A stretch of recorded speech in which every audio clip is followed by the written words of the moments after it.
seal the deal. Another flame sweep comes out from Ghatlue, but they end up missing their mark. Thing is, securing it for now. 30 seconds left on the clock. Spring is here, and with it comes the ultimate test of skill, strategy, and endurance. Welcome to Unity Clash Spring Showdown. 4 seasons, 4 tournaments, 1 chance to prove you're the best. Across April, May, and June, the Spring Showdown will bring the fiercest battles in Pokemon Unite. Season 9 kicks things off with an Asia special event on April 13th and 14th. The final grassroots battlefield before the Unite Championship Series. Teams from all over Asia, this is your last chance to practice. Then we move west for Season 10. On April 26th and 27th, Europe, Brazil, North America, and Latin America. This regional special is your proving ground. May 3rd, it's a one-day showdown. The final warm-up before official regionals. No second chances here, only victory. And finally, Season 12.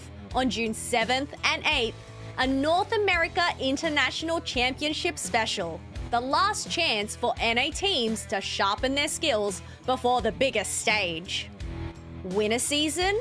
You're in for Summer Showdown. Unity Clash's second year final event. The ultimate battleground before the World Championships. Catch the action live on Ghatlue's Twitch and YouTube.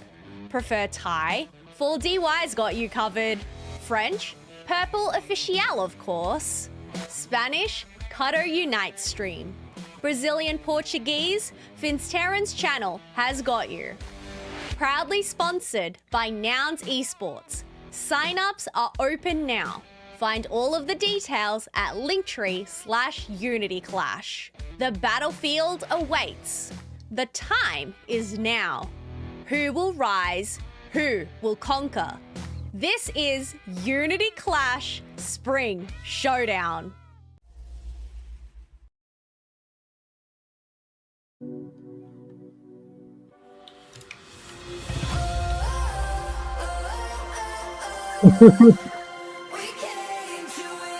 Another flame sweep comes out from Ghatlue, but they end up missing their mark. Thing is, what happened? Securing it for now. 30 seconds left on the clock.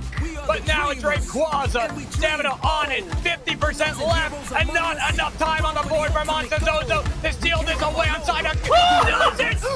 What? Somehow, Psyduck pulls off the miraculous. Champ sprints to that top goal. They know a back cap could come their way. Of course, if they can get a Hundo Burger in, Fly will get the win. They do dive in with a Brave Bird, but the Thunderstorm is back. They do have the Comfey, but is it going to be able to keep the Talonflame around? No, it's not. Blissey manages to take out the Talonflame. Transfer Fireworks away from the team, away from the Rayquaza pin. It's gonna be a 3 members out for Team Taxecute. Seeker Rare, they know they're ahead too. She's taking down a streak of 2, and the Trevenant has to use the Unite move to stay in the fight. Play With Me also goes through as well, but nice little Hornleech will be able to stall out 4 members. Elagos is using the B button to press it down. Cerulean has the Unite move, but they're not gonna make it in time. Could this be the second Glacial stage gets set on for the Glacial? And beautiful Unite move into the wicked blow for Ursh. We're picking up a KO on the right of Vanderforest. Make sure that Vanderforest gets shredded. Teenage Monster Rooster goes down in quick succession, and Marco's Gaming are now just going to focus the rip on this Rayquaza. But Umbreon picking up the Icicle Spears. That is a team wipe for Marco's Gaming. You have Umbreon going in with the style, trying to get the stun. Pikachu ends up getting isolated. Psychic Soleil also ends up getting popped out. Thunderstorm is raining down in Thea Sky as the Flame Sweep is going to knock out the Pikachu in return. I mean, there's no better thing to deal with a mouse and a lizard than a bird as they are still left standing. Emerald 2-Step does a lot of damage, but that Thunderstorm does way more, and then the trample into the back line, making sure they rip them up hard. That Leafeon did nothing. It knocks out as Machamp, the last one, trying to go for a huge barrage. What a punch there from Ghatlue. Almost taking them all down. 1v4. The monster, the man, the myth, the legend. He knocks them all out. The rip is on if they can secure this objective, but here comes Absol. Ghatlue takes it. 464 points to 0. We're going to have a shutout for Gen 5.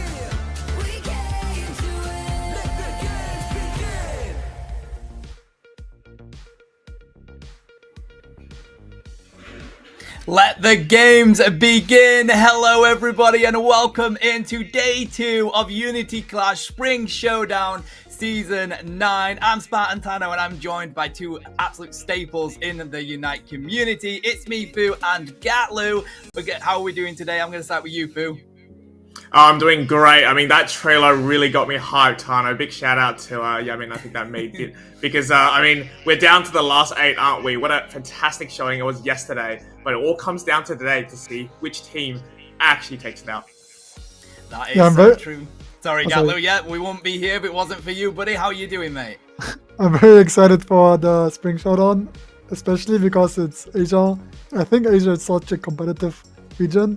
And I'm looking forward to see which team is going to be on top for today's tournament.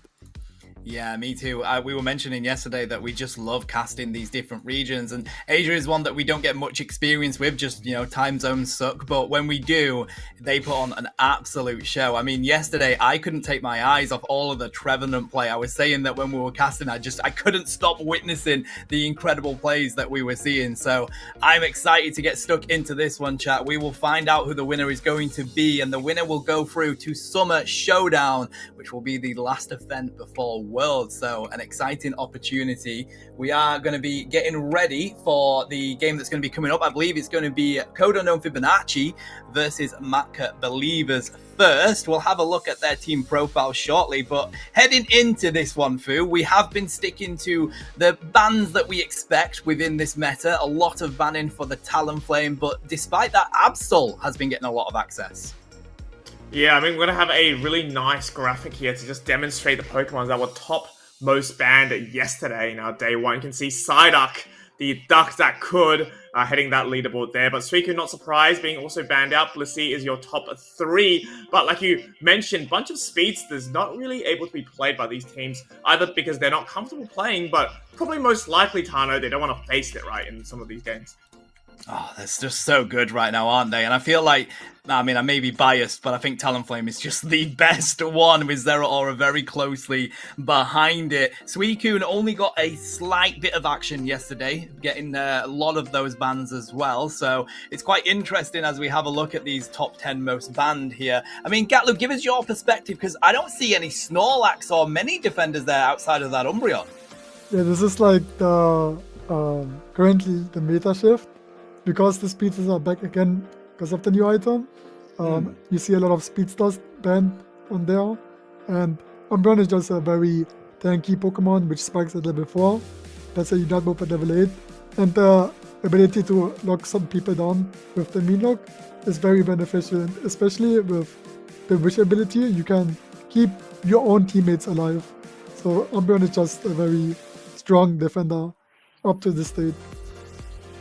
Rightly so. And what I do love though is that we see that one Hooper ban there. Typically that is, trying to counterpick a team or a specific person, trying to ban them out. But we've been seeing a lot of Trick Phantom Force coming out of Hooper recently. So it's not just those rotations. So does that kind of put up its prevalence in ban-wise, Fu? Because you've got both movesets to be concerned about? I think it depends on the teams, right? It's only been banned out once from yesterday, so I do anticipate we are going to be seeing a lot of Hooper. I mean, Trick is just such a good move to complement the speedsters, right? A lot of the times, the speedsters, they can do a lot of damage, Tano, but they can't really get out sometimes if they're going to be using all their resources to try to take out one of the attackers. But if you have Trick Phantom Force, it's such a good, escape from jail card, right? You goes in, you zip on, do all your moves, and then you get out really safe, get your 30% plus HP. It's just a great way to help with these speedsters dominate even more, I think, from the new items. Yeah, I mean, that's the last thing we want, isn't it? More speedsters dominated. There's not enough bans in this game, chat. We need 6 bans. We were mentioning this very shortly yesterday, but it's one of those where, you know, that's the way the meta goes. As we have a look at the 10 most played Pokemon, look at where Absol is. 28 up there with a 42.9% win rate, but a 63.6% pick rate. So maybe not the answer for wins, but what does, and you mentioned this, Ghatlue, is that 16 pick for Zeraora with 81.3% win rate. Yeah, it's like Zeraora is just such a good Pokemon. I'm surprised we don't see more bans from Zeraora coming. And since all these speeches are getting banned or supports, Absol is open, so a lot of Pokemon, like a lot of players are just opting to pick the Absol. I'm surprised about the win rate, but I'm also surprised about how often Hoopa gets banned, because Hoopa trick, like you mentioned that earlier, it complements so well with the speedster meter, and it's kind of surprising because we used to have like a lot of hyperspace portal Hoopa players, but now that Trick and Phantom Force got so many buffs, you just see so many play from the Phantom Force pick as well. Rightly so. And as we have a look at these pick rates, I mean, yesterday we had a lot of like common picks when it came to like picking the ranged attackers, for example. It was a lot of Mewtwo Y. I mean, 56.8% pick weight rare. No banning on it. People were just locking that in as their ranged attacker or that Inteleon. They were pretty much the core ones that they went for. Same with the defenders, really. Trevenant had so much action on the field yesterday. I'm very much expecting that today, but it's interesting, isn't it, Fu, that most of these teams kind of have a core pick that they want in those positions, but it's so different to the different regions. This is why regional play for Pokemon Unite is so fun. Exactly. I think this is what makes this tournament so exciting, right? Yes, we're looking at more of the Asia region, but there's so many different mini regions within it, right? I think from this tournament, we've got India, we've got Asia Pacific East and West, Japan and Korea all coming together to really see which region in those, great grand scheme will be able to take out the title. And exactly from these bands and what we saw, the picks, they have similarities, Tano, but it's always a little bit those variations that make this game so exciting. Yeah, 100%. And now we're going to have a look at where the bracket is so far. It's going to be Code Unknown Fibonacci versus Matka Believers to kick it on off. Valiant Coders versus Ison Exosia. I'm very terrible at pronouncing that second part of that name, so apologies, team. And then we have DC Nemeria versus BB Believers, who had a really great set against Fibonacci yesterday, by the way. And then Asylums versus QRS. That is the beginning of our top 8 bracket. Now, Ghatlue, give me your predictions. Is there anyone that you see on this board that you think they are going to be in the grand finals? I think that BB Believers is going to be in the grand finals. I was watching some of the games, and I think they look extremely strong from that tournament.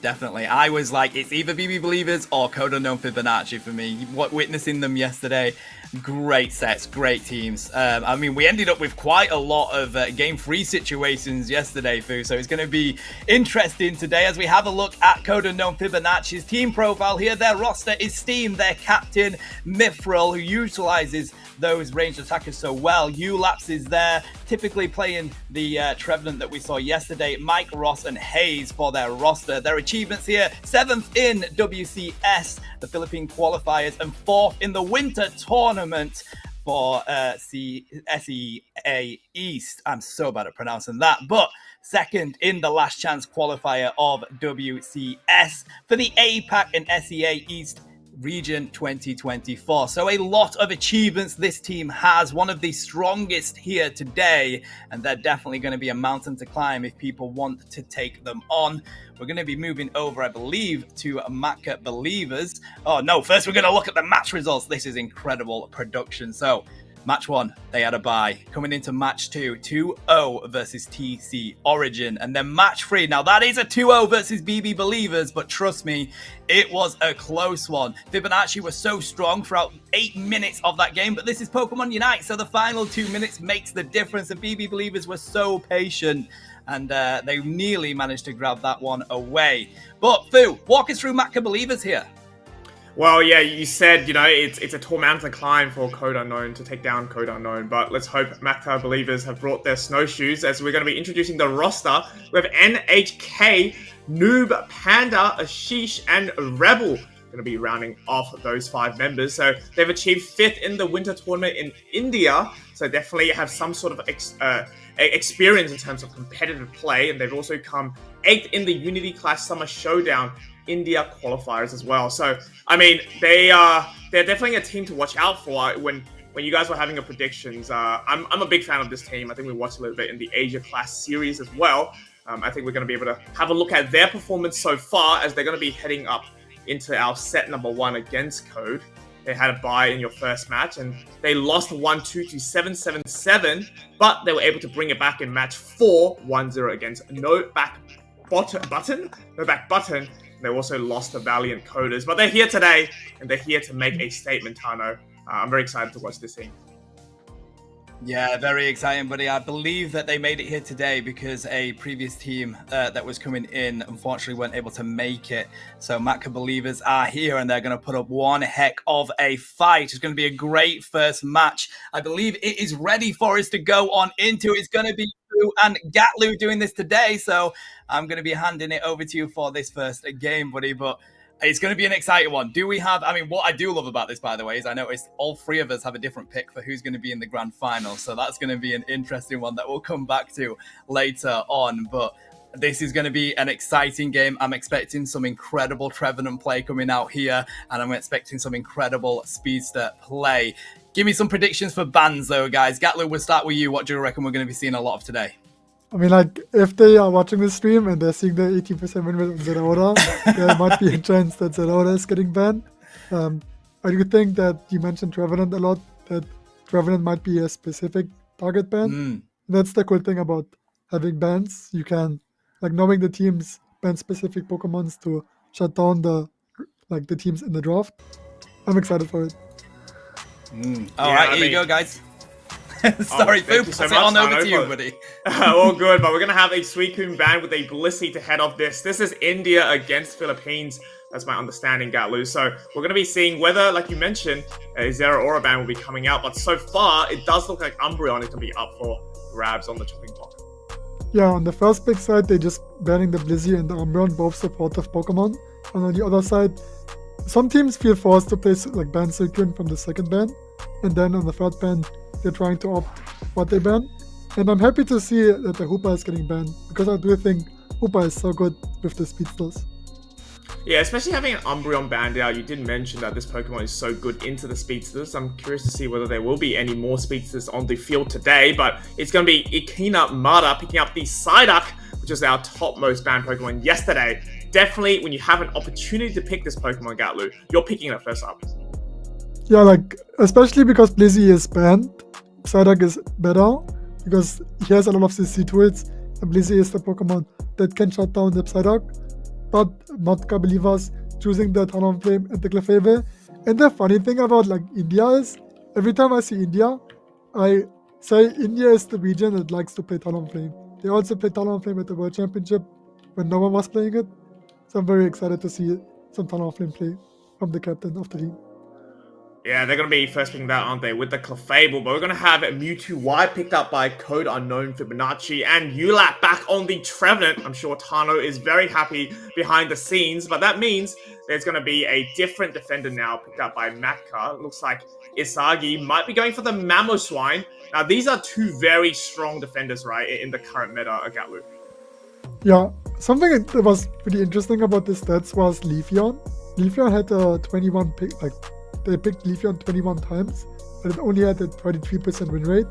It just shows that even though Leafeon is one of the strongest speedsters in the game, all the other speedsters are also good, and especially Buzzword, which benefits a lot from the new item, kinda counters Leafeon.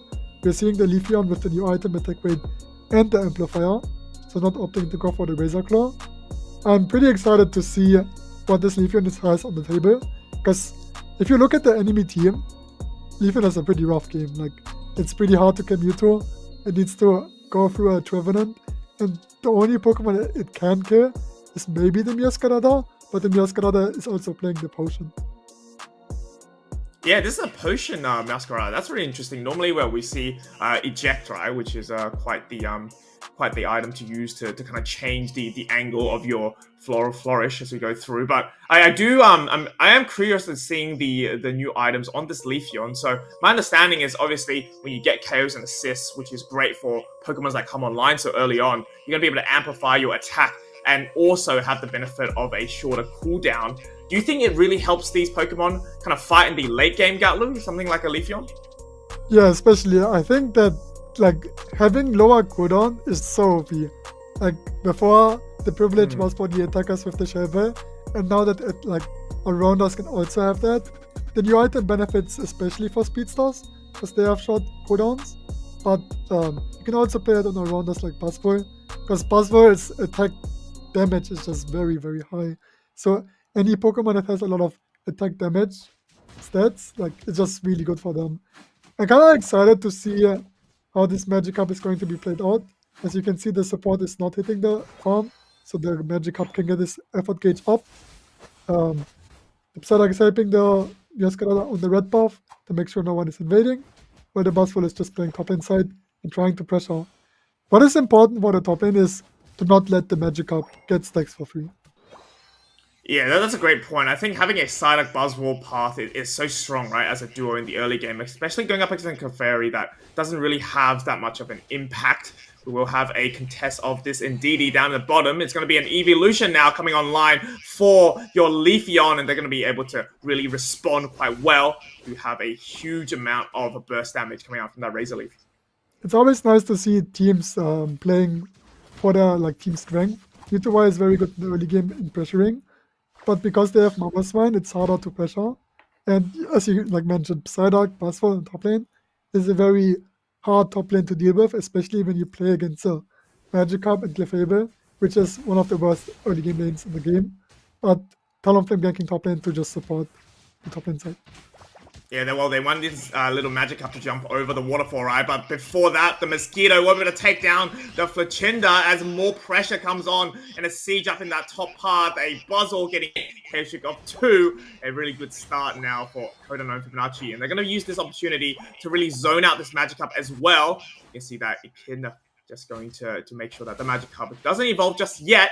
Panda also having a bit of trouble now. So many members of Kodanon Fibonacci in the enemy central area. Yeah, being able to pressure because of the jungler being already level 7 is a very beneficial thing to do. You always gotta keep in mind that you are the highest XP in the game right now, so you can give complex XP, but it's so low, so big, it's pretty hard for Matka believers to do anything. But Gyarados did get a kill, so he finally evolved to Gyarados, and now he's able to play the top lane side. However, Buzzwole has a very good matchup into Gyarados, because he can push the farm away from the Gyarados. So it's going to be a pretty tough game for the beginning of the game, because you are choosing to play Leafeon to win the early game. Yeah, it's exactly. I think the Leafeon really needed to help out this little Gyarados. Obviously, Buzzwole has a huge level lead, I think, against the Gary so far in that. But nice isolation of the Ice Fang kind of puts pressure on your Mewtwo Y as they seek to defend this bottom pad there. Still a huge score lead for Kodanon Fibonacci. They're going to be able to take down the Flacinda once again. And there's just not enough members, I think, at the bottom, Ghatlue, for them to really defend this pad. They're going to try to get value on the top side at least. We have the Emerald 2-step getting avoided by Icy. And that's going to be able to keep them at full HP. And it's going to be the response now. They're trying to grab this little dragon as they make their way away. So no KOs so far, but definitely some attack weight stats. I like that Matka believers saw that bot lane is going to be pretty hard to fight, so they tried to go for a top lane play. It didn't quite get it, but it's always nice to see teams trying to make cross map plays because they see that they are losing. Yeah, we can see a nice Horn lead to take down the Gyarados as well, but Leafeon also falls. So even though this Regieleki was taken by Matka believers, it is going to be Kodanon Fibonacci putting the pressure on. Side Strike onto the Piloswine, goes into the Horn Leech as well. No chance for them to really defend this pad. And so far, it just seems like Kodanon Fibonacci has full control of this game. I mean, they have a level 11 Meowscarada Ghatlue on the field. They are really feeling it in terms of how they want this game to be played, where to go to starve out the enemy for the farm. What's something that Matka believes can actually do in this middle middle time of this game to kind of bring it back. Like, as dumb as it sounds, just keep fighting, because you don't really lose anything from fighting, especially because you are playing Speedstars. Getting a Showdown XP on the Meowscarada, Buzzwole, or Mewtwo is just so beneficial for you. So if you try to, since you have a lot of farm up and no pets to protect, fighting is very beneficial just for them, because they can get resources out of the enemies while they just keep respawning after 5 seconds. Well, we've about fighting, but here goes a bit of fighting as Infinite Cyber to see everybody. And Mammoth Mash not able to connect onto anyone, unfortunately, as we have now a rundown from Mac the Believers onto Kodan and Fibonacci. The Buzzwole was taken down, and so was the Mewtwo Y. So maybe this is the valuable experience we were talking about beforehand. However, it is going to be Icy landing on top, though. Okay, a streak of 2 for them. Surges them into that level 12 territory, and they're going to pick a fight with this Talonflame down in Bob Path. So the problem with the fight was they did get a lot of XP, but Nachi was saying, I don't need to use ultimates to get the kills. So now they have ultimate advantages for the objectives. So what I would like to see from Matka Believers is either farm the entire map or try to make a play on top lane side, because they do need some score, because it's 249 points to 9 points. That's pretty rough for the late game fight. Yeah, it's definitely getting to that region, isn't it, Ghatlue, where you have a score difference of quite high now, and that maybe makes the Rayquaza a little bit more redundant. We have the Sayai to come through for Ikinamada just to keep themselves in the playing field, as we have a Registeel buff going on the side of Code Unknown. Fibonacci, they're going to use this to try to secure the Reggie Alecki from them. Not successful, however, with Gyarados able to pocket that for their team, and maybe an opportunity now for Mac the Believers to come through. I mean, Trevenant is down, no more Psyduck either. We're going to try to get some scores through. They're going to be successful. The Reggie Alecki crashes in. Keshu got 2 for the Gyarados, and now the score line looks a little bit better, doesn't it? Really nice reset from the Leafeon, trying to reset, like identifying that the what is showing from the enemies, and just stopping the Meowscarada from scoring even more points. One of them getting some stacks. I think Matka Believers is showing their strengths in the mid game of this game, losing the early game and just getting the mid game comeback, having a lot of XP. And this is just how Pokemon Unite is. Even if you are losing, if you get a kill, the comeback XP is so insanely huge, and like the death timers aren't that big when you are dying so much in the early game. Yeah, 100%. I mean, we talk about how it was great for Mac the Believer to start fighting, but maybe not the same advice for Code Unknown Fibonacci, as they have kind of lost a bunch of these engagements, and now they're going to be a little bit on the back foot. They're going to take this opportunity to clear out their central area, as we see Meowscarada picking it at level 13, and both the blue and the red buff to their name. Bit of a dead period now for the next minute or so, Ghatlue, as these teams prepare for the final stretch of this game. We have Izagi really trying to not pop their focus band there, but they're not going to be able to do that, as we have a huge bit of CC chain to bring them back into the flower trick of the Meowscarada. Now we're just going to have a little bit of a waiting period. We have one more objective, Ghatlue, from both upstairs and downstairs, but is it a good time for these teams to fight for this, do you think? It's so close to that Rayquaza spawning. So it's a little bit interesting, because Matka Believers and Nachi are saying that they want to play for the Reggie on top lane, which is like, the bot lane Reggie is so beneficial, but since we're starting the top lane fight, the Clefairy and the Mammoth go down. They have a low cooldown, but Nachi is getting the top lane objective. It means they can score on the enemy go zone. However, if Matka Believers is taking early middle position, this can be their advantage. Well, this is the middle position you were talking about, right? We have, 4 members now, all coming in from Mac the Believers. They're going to poke out the Psyduck to start it off, as we now have a converge of both Code Unknown Fibonacci in the top side. Trying to see whether they have an angle for an engage. I know they're going to be ahead, but not by much now, as we have a Mamoswine getting tossed around, not able to use his Mamrash either, and that's going to be the first KO down, and an advantage here afforded to Code Unknown. They're going to start this Rayquaza now, baiting the team in. They will have a decent secure with the flower trick, but they have a fly to come through now. Big escape coming out from the Mewtwo Y, straight into the Infinite Cyber, and then the Sayai to reduce the damage, but the Flourish not able to connect on anybody, though. It doesn't matter, because Leafeon gets taken down. No Unite move used for them, and now we have a grab on this Gyarados, also going down. Members of Mac the Believers kind of struggling in this fight so far, and we have all 5 members of Fibonacci still in the playing field, Ghatlue. Yeah, very great usages of the Psyduck ultimate. Talonflame going in again, trying to help the team, using the Trevenant Unite move, catching the Talonflame with the Buzzwole, and Buzzwole just doing a great job at supporting the teammates. Although we still have a Leafeon Unite move, Leafeon is able to steal the objective, going for the Unite move, and the Gravity gets it! Auto attack. And I believe that Gyarados does have a shield because he just respawned. So if the Gyarados has a Rayquaza shield and scores one more time, they can still win. That was the most criminal secure of all time. I think the Gyarados will jump down. No shield from the Rayquaza. So this is problematic, I think, for Mac the Believers. But what is even more of a problem is 3 members of Fibonacci running in to try to get a score in. They know they're going to be ahead, but any scores right now could be good in case someone else on Mac the Believer scores. We have 23 seconds left. Now, even though Clefable was going to be able to get that secure on the Rayquaza, I'm not sure Ghatlue will have enough time to actually get a counter score in to take home game number 1. Yeah, Miascarada is level 15 in there for Psyduck, so it's going to be pretty rough. If they manage to score botlane side, a huge overdunk, they can win the game. But it doesn't look like they scored enough points. The we have 36 come through though, Ghatlue! Maybe! 22 as well! We are on the edge of our seat. I mean, I don't know what to expect from game number 1, but if somehow Mac the Believer comes through, it might be quite crazy. No. The math, I think, did not math out. We're going to wait for the confirmation here, folks. Yeah, Nachi won with a huge point lead. The Mewtwo Y scored before, so he was able to extend the point lead from them, meaning that Matka Believers had to score over 120 points to win the game. Yeah, really good way to make sure that your team, even though you've lost the Rayquaza, able to come through once again.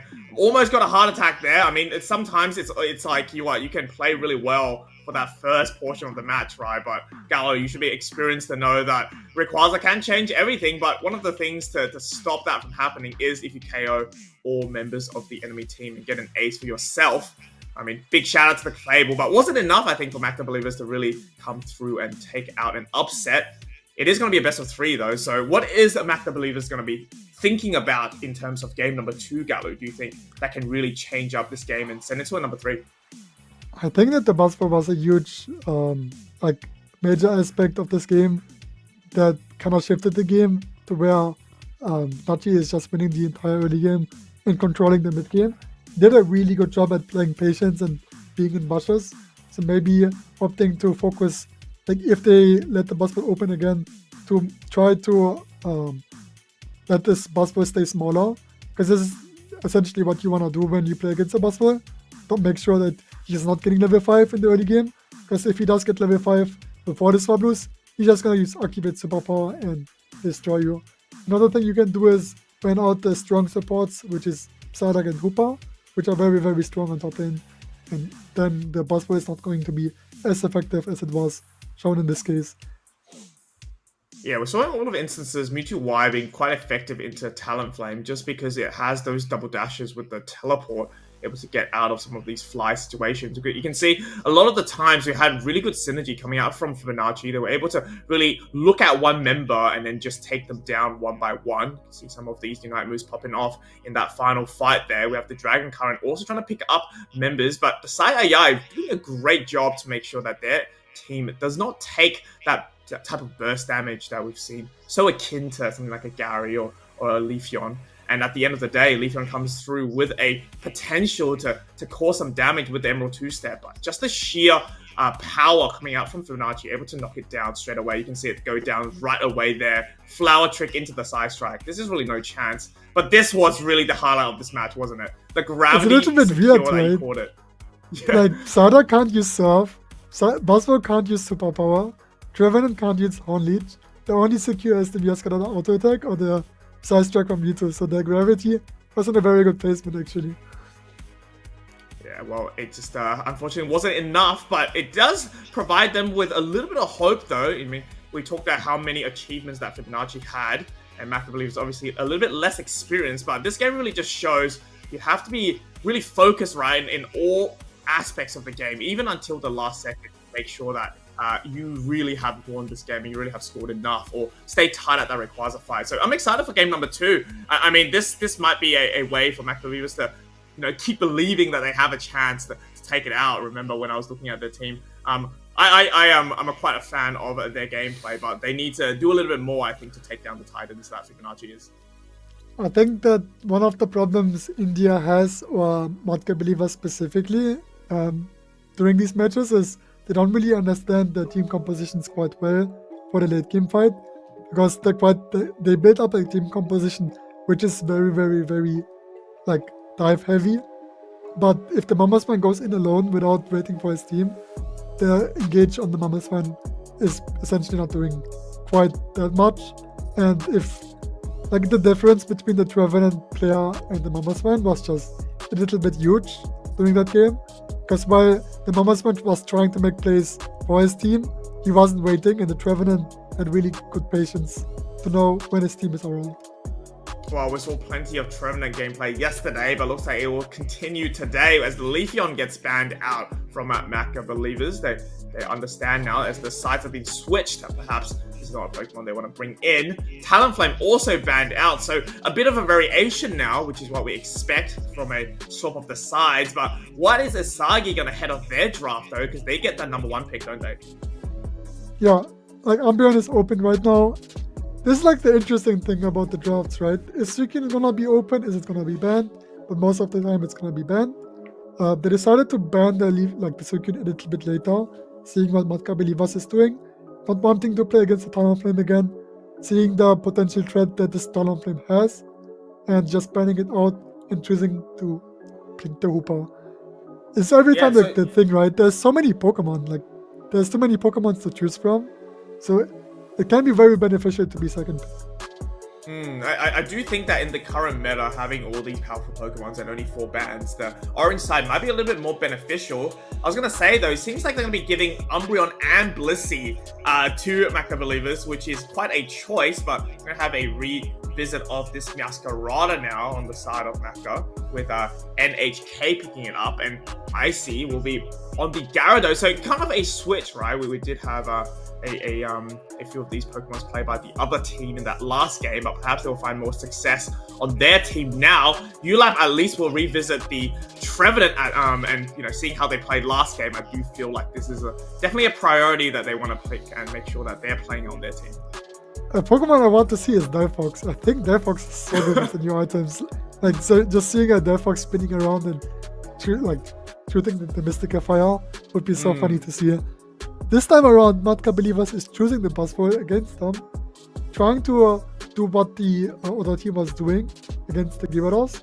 However, Nachi has a Gyarados and Hooper, while the Matka Believers have a Blissey and a Buzzwole. And since Buzzwole benefits from Eldegoss, Psyduck, and Hooper on the top lane, it's gonna be quite strange to see how the matchup is going to be. Because the top lane, Nachi's early game strategy is to support the Gyarados with the Hooper and the Absol that is coming out of the early game. But maybe Matka Believers has some strange rotations where we send the Meowscarada bot lane and have the one-buff gank on Pikachu. So I'm very excited to see what Matka Believers is going to do for the early game, because this was the crucial point of them losing the last game. I mean, speaking of something interesting as well that I'm curious to have a look at, I want to pick your brain on this Gyarados build. So, my understanding is from the ACL, we saw a Gyarados with a Rocky Helmet. Now, Rocky Helmet is definitely not an item that we see usually in the competitive scene. It hurts me when I see it in my solo queue games, but what do you think about Rocky Helmet on this Gyarados? So, talking about the Rocky Helmet, there was a strange rumor that the Rocky Helmet increases your effort gauge, and it doesn't. So maybe this was the reason why USA Kazu was playing the Rocky Helmet, because he thought the effort gauge is getting increased. But I don't think that was the reason. I think this was just a strange rumor. The main reason is it's got into the speedster meter, having more defense and being more healthy, especially playing Potion with the Rocky Helmet, just being able to defend more yourself with a speedster, not get one shot. Well, we'll see whether it makes a difference in this game. And number 2, as we do have a bit of pressure coming out from Mewtwo Y, just really A-pressing down this Eevee. They're going to be successful in taking down the first K of this game, going on to Fibonacci, and now it's just going to be Panda defending this pad. But I don't think they're going to be interested in scoring here coming out from Fibonacci unless they have an opportunity to get more A-presses in. They're going to be able to secure that side of the farm for them as well, so they're going to be ahead there. And with Anna coming down, this is going to be a really good opportunity to get some of those assists that you're looking for with that new item, but at least get some KOs to make sure that your early game doesn't suffer as much as that last game. Yeah, the top lane was playing quite safe, giving the Gyarados the effort gauge that he needs. But I do think that the boss will get level 5. You two are taking to level 5, potentially threatening the go zone, trying to play aggressive, and Gyarados doing a really good job at just increasing the effort gauge. This is what you want to see from a Gyarados player. And we are seeing the waterfall as well.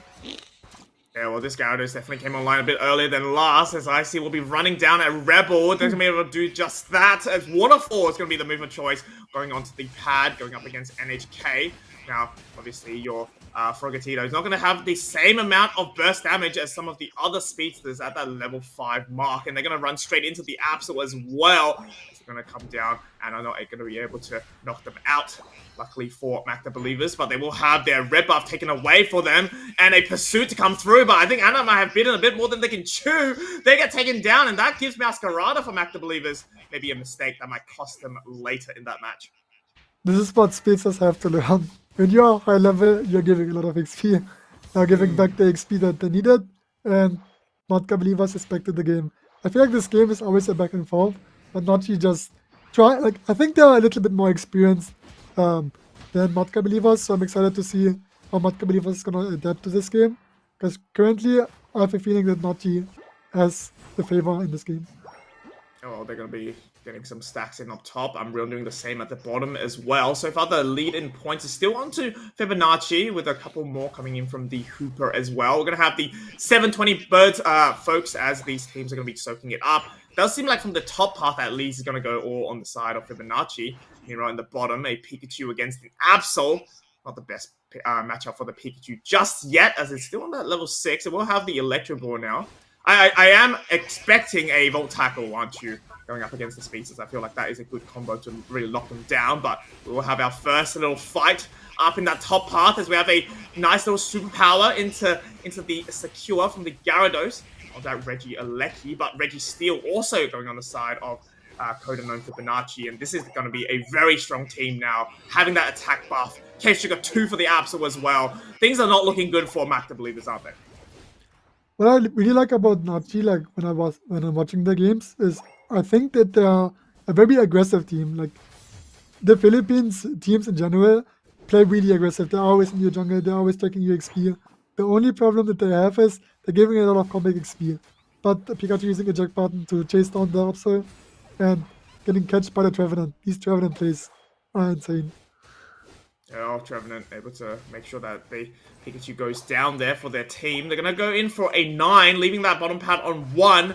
A really good way to make sure your overdunks are as optimized as possible. We do have a Trevenant chasing down this Blissey up in the top path. It does seem like this game is a bit of a scramble for Mac the Believers. They haven't had that synergy to find any success in these fights so far, and they often find themselves in situations, Ghatlue, where it seems like a 1v3, right? Just as we talked about on the top side, Rebel getting locked in by both the Boosted coming out from Hooper to stun them, the Trevenant to stun them with the Hornleech Woodhammer as well. It's just not a lot of success, I think, for a Buzzle that doesn't like to be stunned all the time.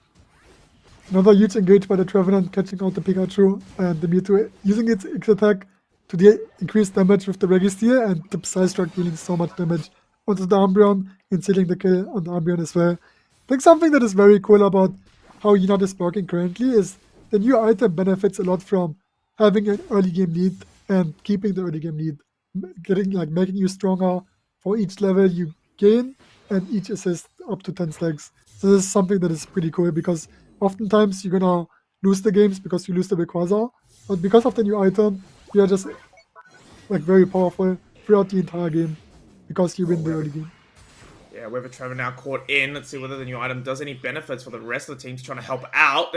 A Phantom Forest will be able to keep Ulap in the playing field as Pikachu quickly gets down, finds from the Absol with a Midnight Slash going to come through, try to secure with this Registeel. Flora Flourish able to knock out the Trevenant though, so perhaps Mac the Believers has a chance at this Registeel. We see the Bliss Assistance finding the Umbreon, but it's going to be the Gyarados that wipes out the enemy team, pocketing the Registeel as well. So even though there was a window of opportunity, now Mac the Believers are faced with both a Regieleki walking in that top path, Hooper's going in the bottom, and an all-round global buff to the attack of Fibonacci.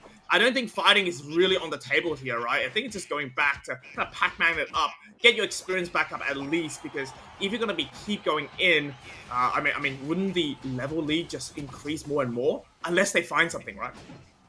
Yeah, getting the Gyarados now is really important, getting the complex XP and the upside at the same time. For me, I'm saying that the Hoopa already used Unite move, so I'm kind of curious if they are able to push the top lane side. Traveling, hiding in the tall grass, using a Woodhammer combo, and getting 2 again. However, we are playing DC this time, so the Trevenant is not going to be as effective. Trevenant finds a Citrus Berry, able to keep sustained. Really good Horn Leeches right now with the Woodhammer to keep themselves sustained, but also locking in a stun for the team to follow up. They will stay in the playing field with the Hoopa portals, but the problem with Safeguard is you can really only save one person, right, from a kind of a crowd control move such as Woodhammer. Now, this is a bit risky now. 3 minutes on the clock, Ghatlue. We have some members kind of playing a little bit aggressive there. Flower Trick not able to find the Hoopa, though. They are going to be saved, but I don't think they're going to be coming back, and ULAT might have found themselves in a tough situation. They're going to go back to the Pokemon Center and prepare for that final stretch. Well, that's very beneficial for them, because getting the focus pen and the passive from the Trevenant is always very nice for the late game fight. Also, gotta be careful. So currently, what is happening here is, if the Absol dies, he has probably like a 30-second death timer. So this is something you gotta be cautious about. Nachi was getting every single objective this game. So, going really aggressive on the top end side, or using the superpower against the Psy Strike, but Mewtwo being unstoppable. Let's see if the Gyarados can get the objective. And the Mewtwo secures the objective, pressing the X attack and having the Buzzwole going into the base. Yeah, a really good way to make sure that there is additional pressure heading into this final stretch. Now, Absol is doing the basement Reggie. I was going to say, if they got 3 Reggie steals, it's going to be a little bit of a bad RNG, but it's going to just be a Reg Ice. Nonetheless, it does provide that HP regeneration. What a great positioning coming out from Fibonacci already. They're aggressive at the very least in the enemy's choke side now, just really fending off anyone from Active Believers or even entering that field. They also have the Hoopa to keep themselves sustained as well. So right now, no entry available for Active Believers. They're going to get Perma Mean looked as well on the bottom side there from the Umbreon to try to keep the Hoopa at bay. But how is Active Believers even going to make it into the pit right now is the question that they need to solve so far. And if they start getting isolated, this could be a problematic game number 2. Really nice flanked by the Buzzwole, missing the abilities. Quite nice super hyperspace portal for the Trevenant. Trevenant coming back, using a Horn Leash on the Umbreon and securing the kill on the Umbreon. The ultimates are being used, and it's just very hard because I feel like the synergy that Archie has with the ultimates is just a very tough situation to deal with.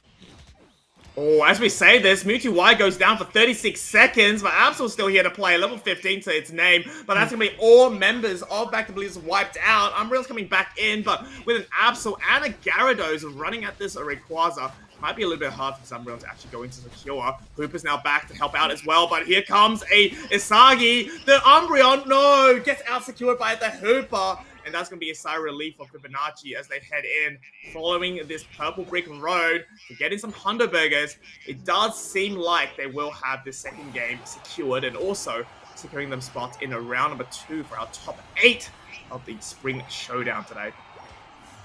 I think something that is very nice to see from the Philippine teams or Asia teams is they understand how the Gyarados works. Even though the Gyarados didn't get a single assist, kill, or score, he did manage to get his Gyarados effort gauge up before the second rotation of the farm is spawning on top lane side. This is just something you have to learn. There's like some guides how you can do it. And I'm kind of surprised that some of the Gyarados players are not doing that, even though you have the information about it.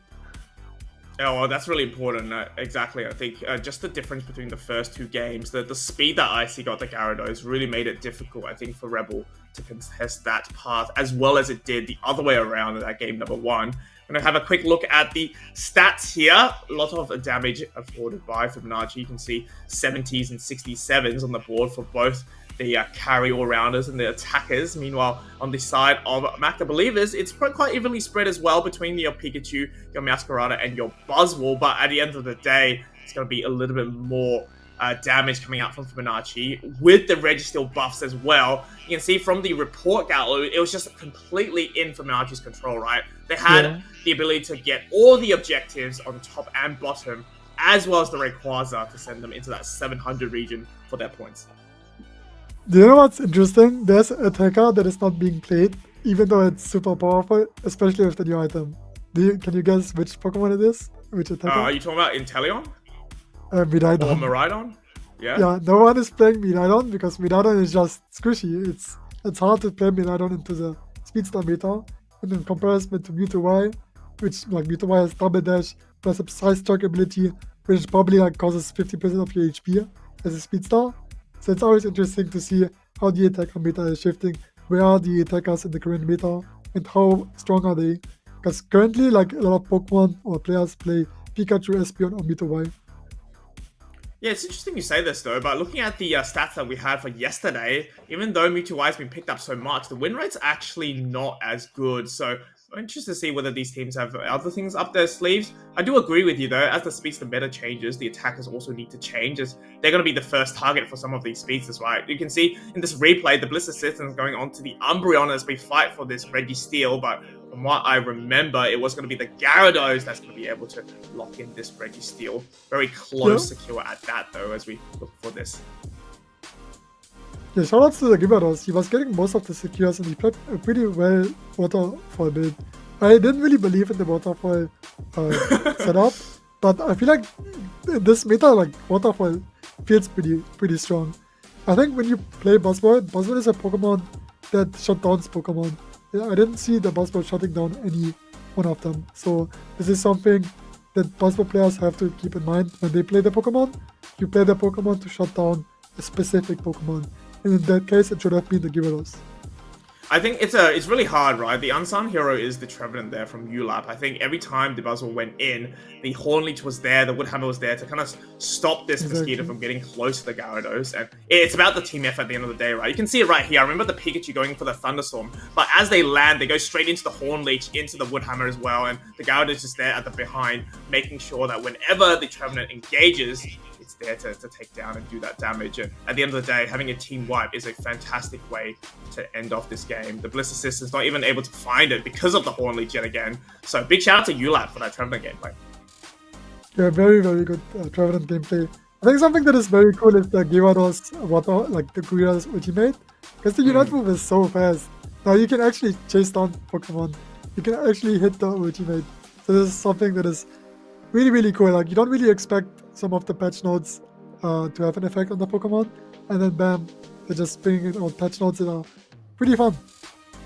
Yeah, I mean, what an exciting way to start off our day number 2 for the Unity Clash Season 9 Spring Showdown. We're going to send it to a quick break, folks, as we get set up for the winners' semi-finals. But huge shout out to Code Unknown Fibonacci for moving to the semi-finals. But this tournament's not over for Macta Believers. There's going to be a losers bracket also run at the exact same time. So they might have a chance to get revenge on the team that shut them down in this round. But we'll get back very, very soon. So go have a break, get some snacks, get some popcorn, hydrate if you need to. We'll be very, very, we'll come back very, very soon as we get set up for even more action to come. I'm watching you.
Hello, trainers. Welcome back, folks, to the Spring Showdown Season 9. Now, this is for the Asia region. I'm here with Spartan Tano and Ghatlue. We're bringing you guys the action for that round number 1 of our Day 2.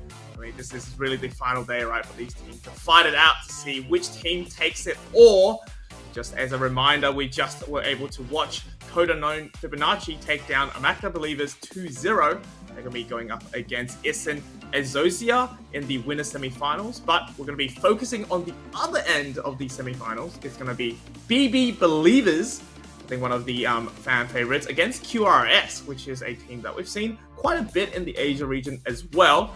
Now, my understanding is we do have a graphic up for these teams, and we're going to get Tano and Ghatlue to introduce to you guys to know them a little bit better on who are the rosters for each teams. And I think we spoke a little bit about BB Believers beforehand, Tano, so maybe I'll get you to do them, because I think they're kind of your favorites, right?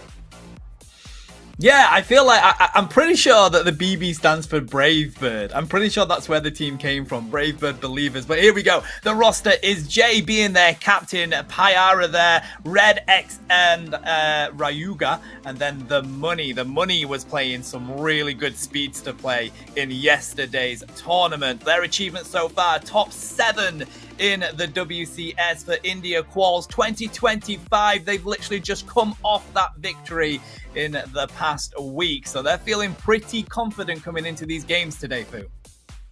Oh, definitely a really experienced team, aren't they? So I think you're right, though. I do remember Pyara on the Brave Bird, so maybe we'll see some Talent Flames today. But on the other end, to take on BB Believers, it's going to be QRS. Ghatlue, do you want to give us a... Oh, just before then, though, let's talk about the match results, Tano. I mean, we saw them in action yesterday, right? And from this, they've had quite a great, I guess, easy, comfortable run. Give us a bit more information.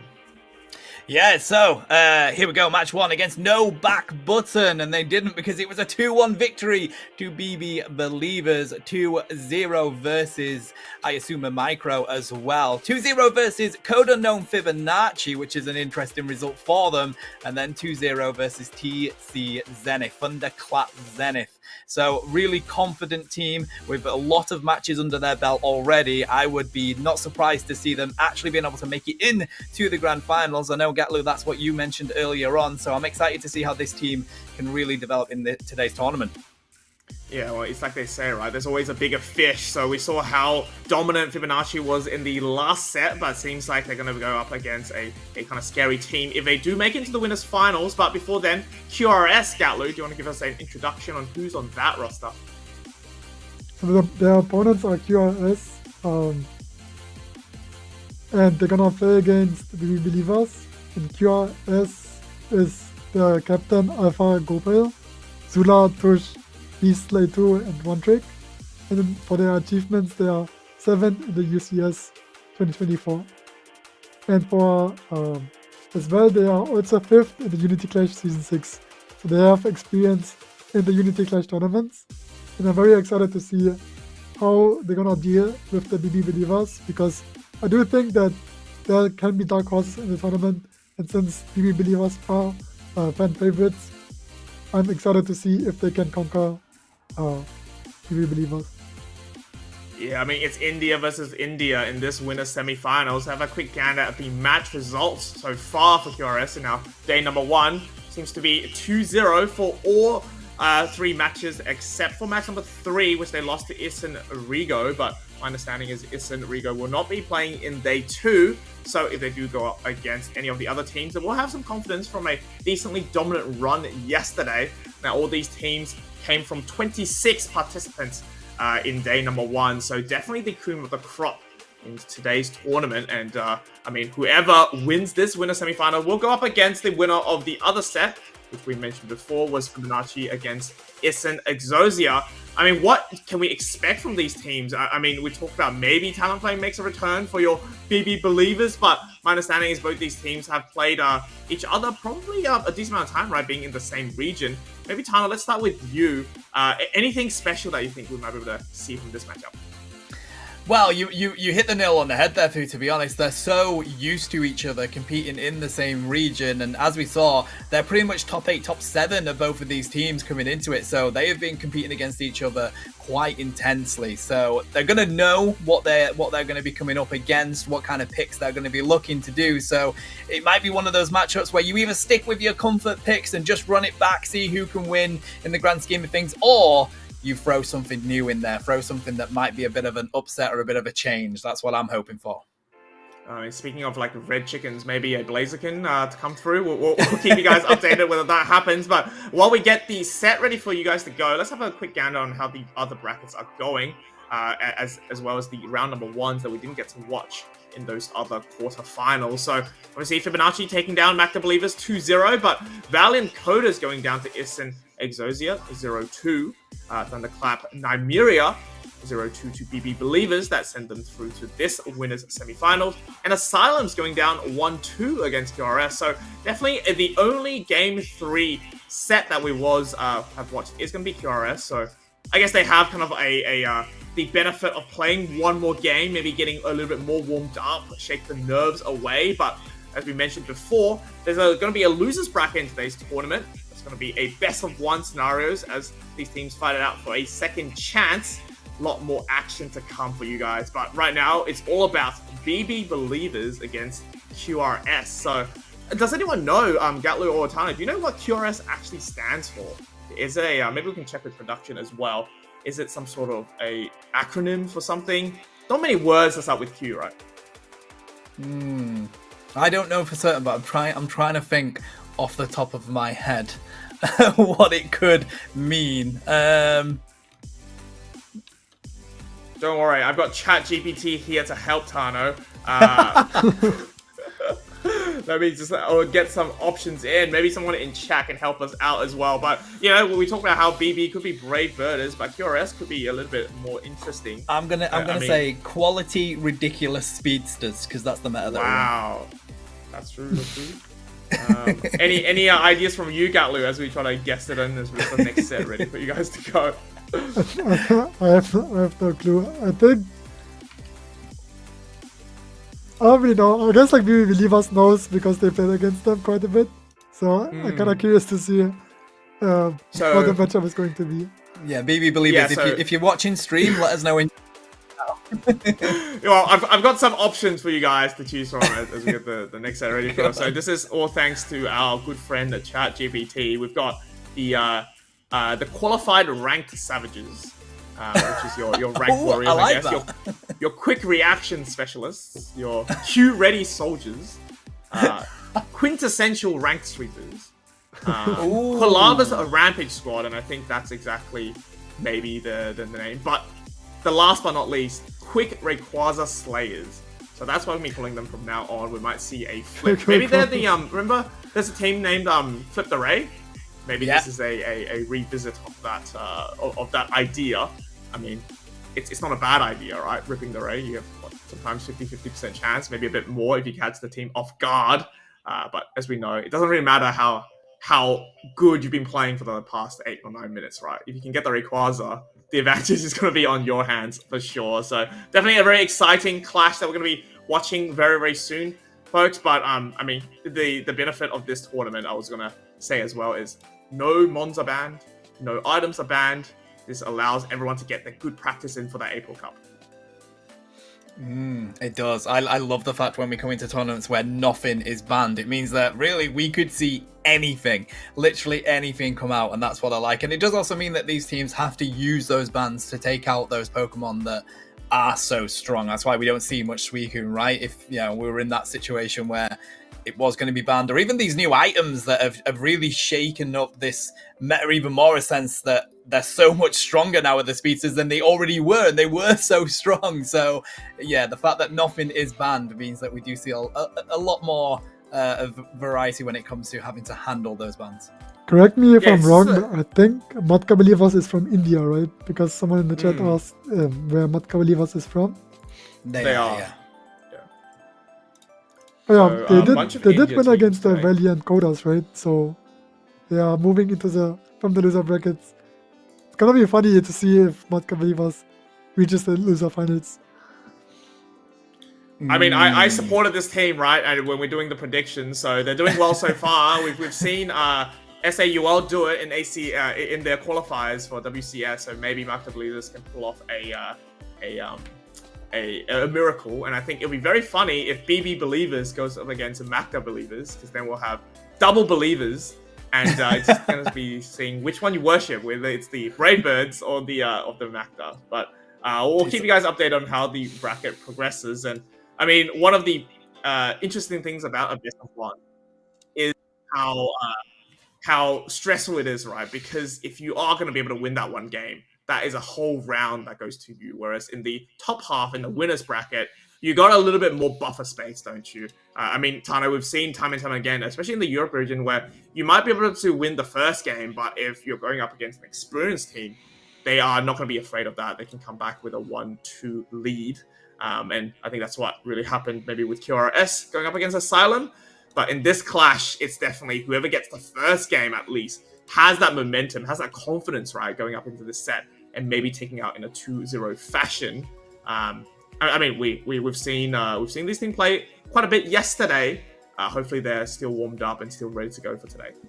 Yeah, rightly so. And as you mentioned about the losers, though, buddy, it's best of one, until we get into those finals. So yeah, it is go big or go home repeatedly, and that means that you are right on the edge of your seat competing in those games. So yeah, every single one of these teams are going to want to stay in that winner's side, so that they do have that little cushion that you have of that extra game if you need it, even if it's just a matter of using that to work out the team you're coming up against and work out maybe their weaknesses or their little kinks that you can kind of get through with your team on. So BB Believers, they have had situations where they've been struggling for the first 8 minutes of the games yesterday, but they're so patient at the Rayquaza fights that's how they end up winning a couple of those games, especially against Fibonacci. So that's kind of more what I'm expecting here. QRS, I'm going to keep a close eye on. I'm excited to see how aggressive they may come out and play, because Fibonacci, we already know, is a very aggressive team. So BB Believers struggled with that, but I'm excited to see whether QRS can back up that aggressiveness, because I think that's where BB Believers can struggle.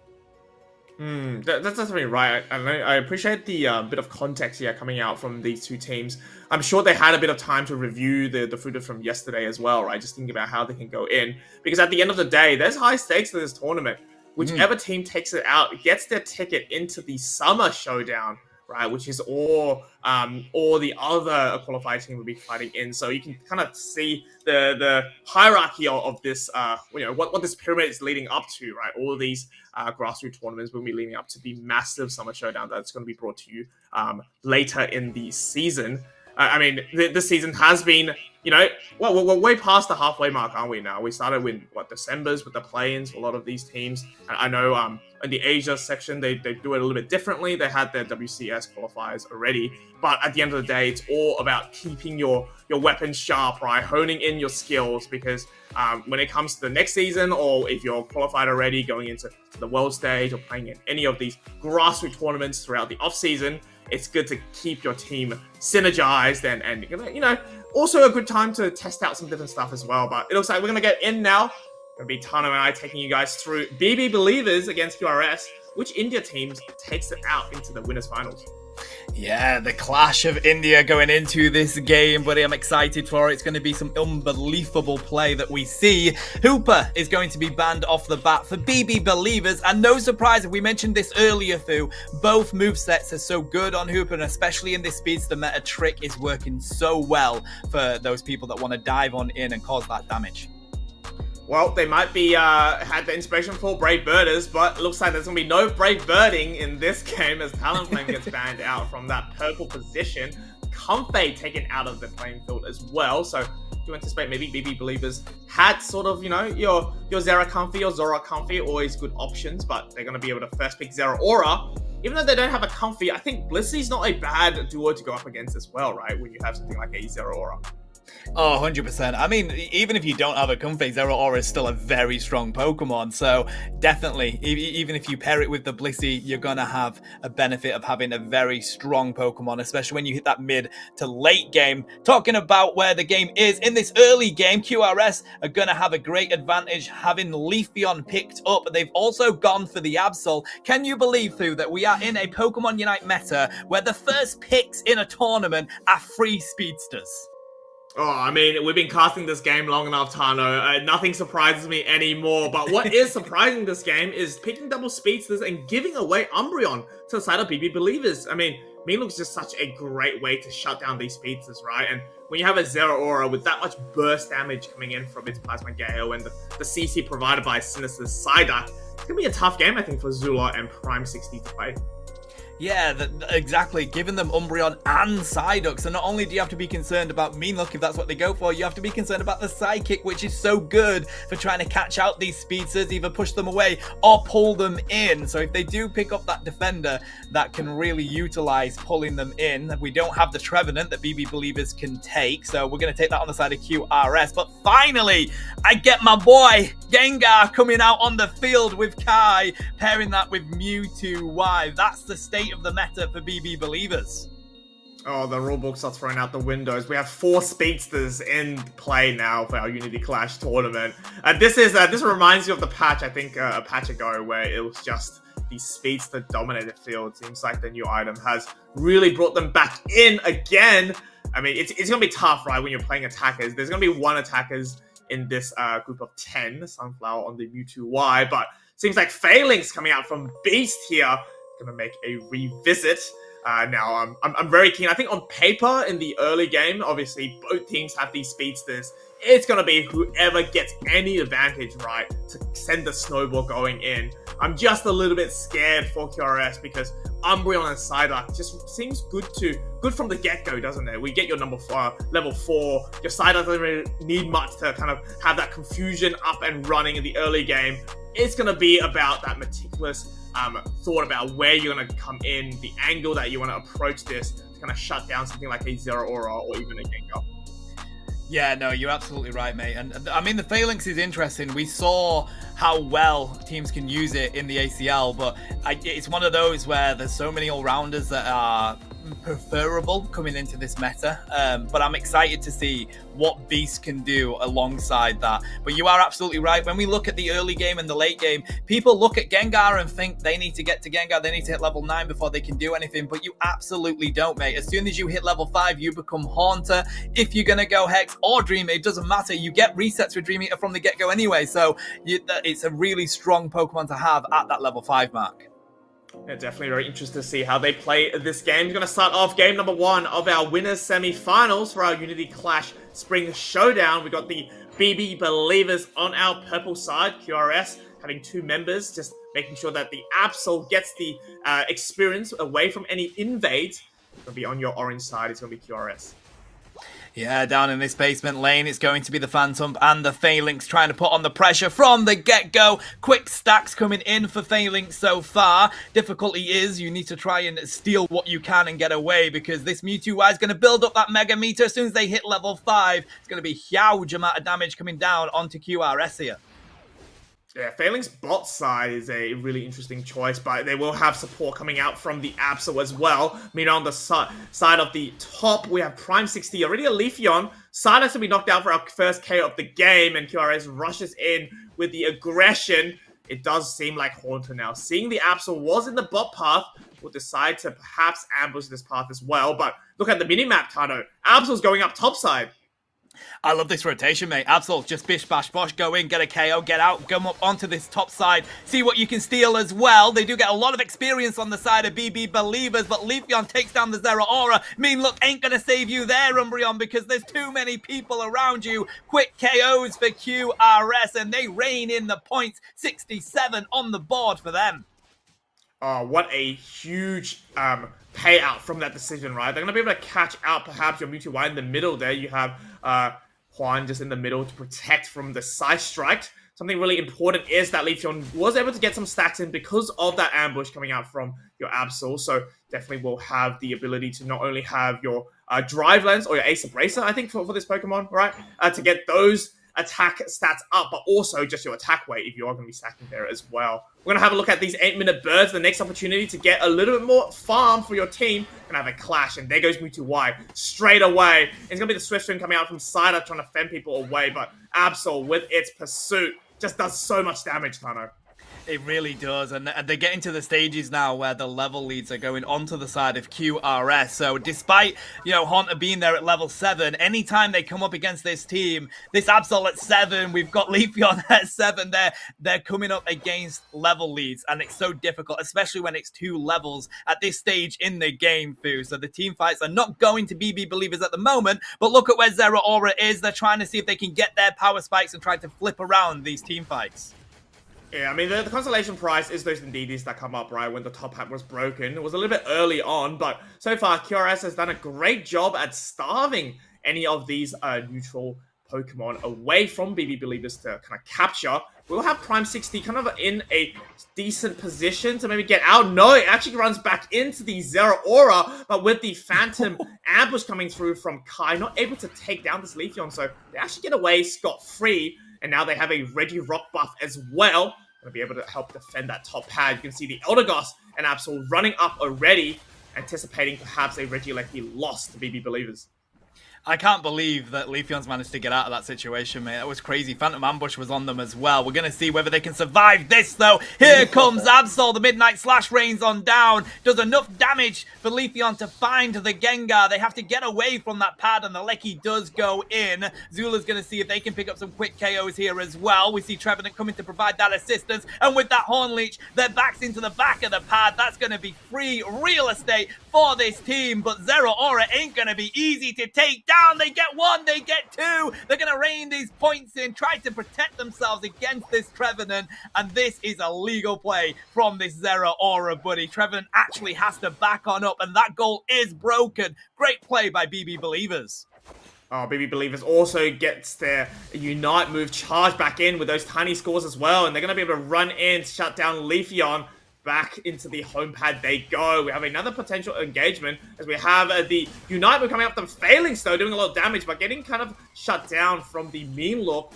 There goes the Gengar, though, able to knock them out, but the Absol taking out the Psyduck, and now the Trevenant on a lot of HP will mean that it kind of a respect play. Now both teams are going back in. We have to Infinite Cybern to see whether they can get a cheeky KO Tano.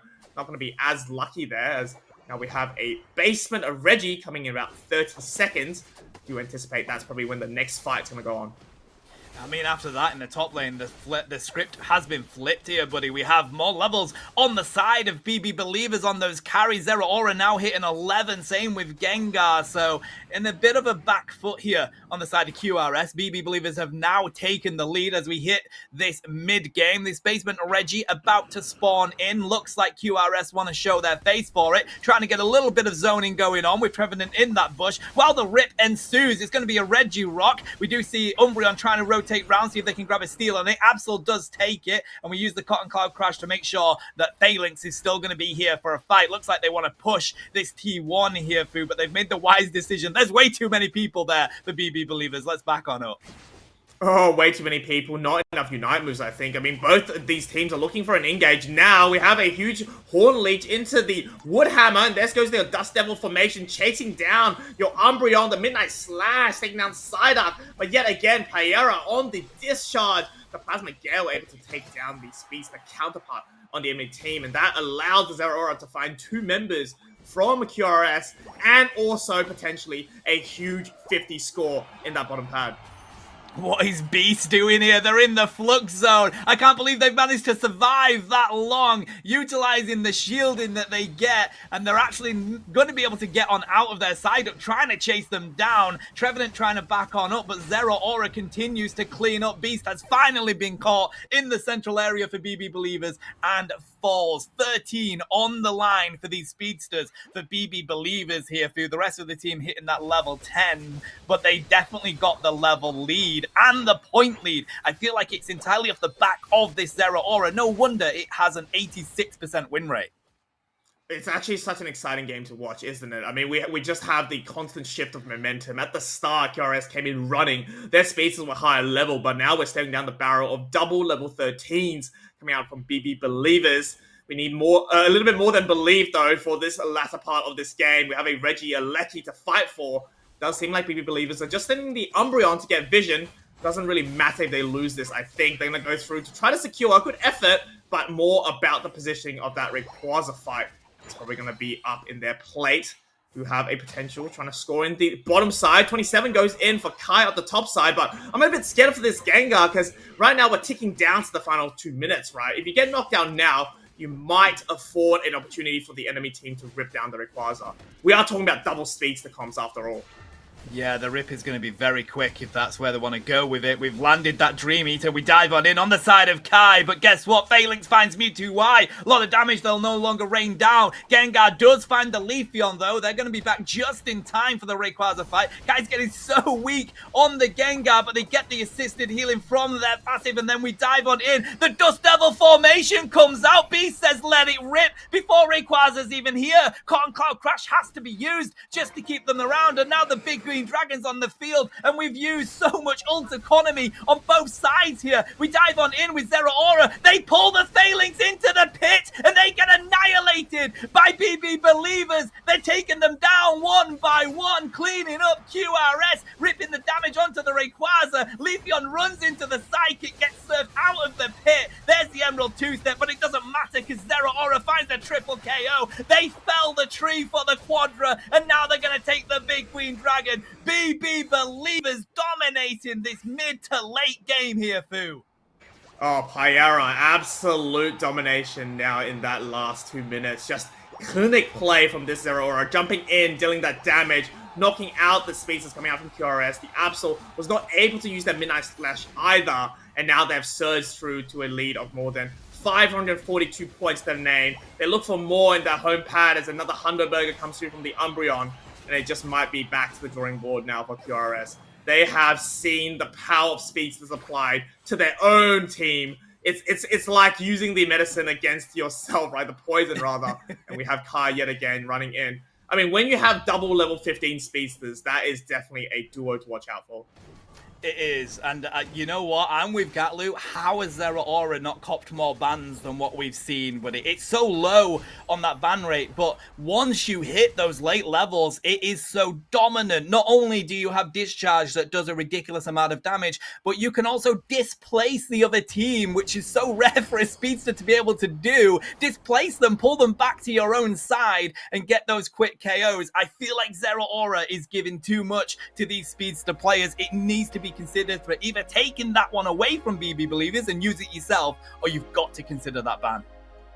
I think the other thing is the Umbreon as well, right? I think just giving the enemy team Umbreon while you are a team that plays double speedsters, it's just so detrimental, right? A lot of the times you can see either Prime 6T or Azula getting caught in that mean look, and yes, 10GG did the best to kind of peel for them, to absorb as much damage as possible, but at the end of the day, there's nothing better for something like a Zeraora to see a trapped speedster on the other side going in to take the full damage of the discharge, and if they're lucky and they get the paralyzed on the booster attack, they're going to be able to pull them in, just like what we saw Pyara do to Beast in that last minute or so into that Rayquaza to get that KO as well. So definitely a very exciting game for us to watch, but it's going to be BB Believers coming out on top.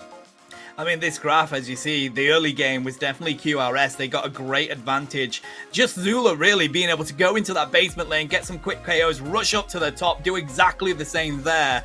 And Pyara was on a bit of a back foot, but as soon as we hit that mid game, they pushed that T1 pad up there and got some really important KOs, and then the power spike was on. Pyara was in the game and ready to roll, and that was where it really flipped to BB Believers starting to dominate that game.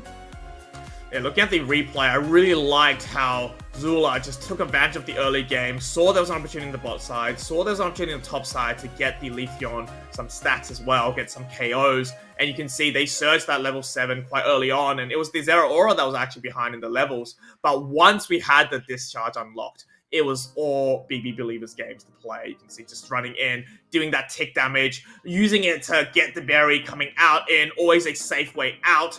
Plasma Gale locking onto the enemy speedsters as well, so that you get the advantage for the experience share. Coming back in, it just seems like such a hard Pokemon to catch. Yeah, no, it really is. And that was the moment when all of a sudden BB Believers start getting these clean team fights, start getting some really good KOs.